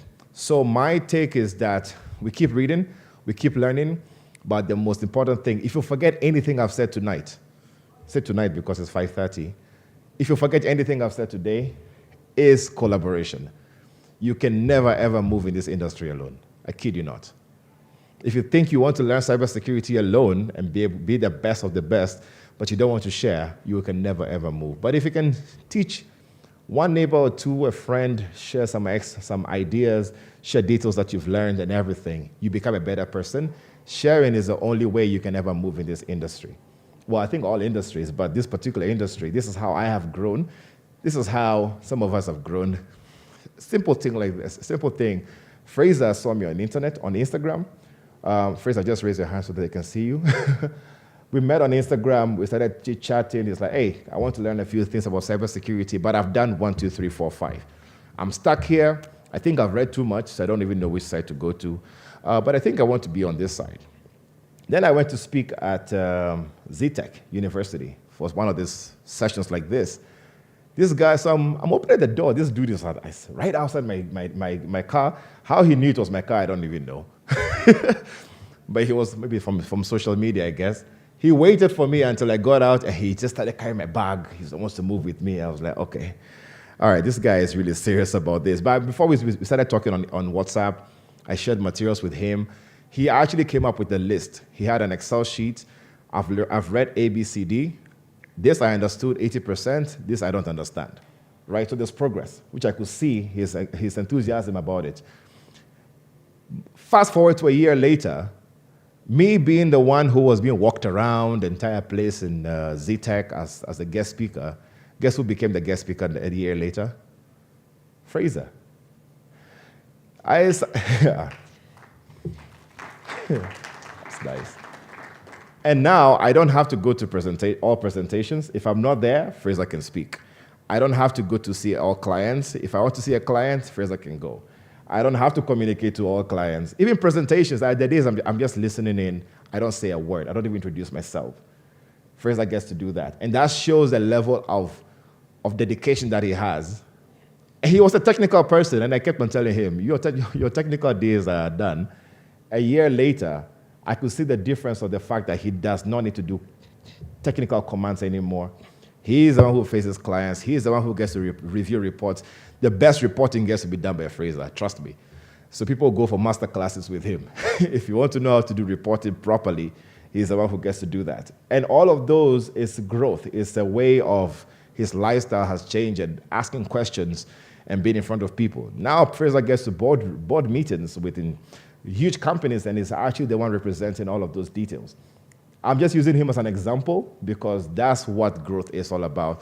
That's what curiosity is all about. That's what collaboration in cybersecurity is all about. So mine is to say thank you very much for the short time you've given me, and I'm looking forward to more of these sessions in the future. Thank you.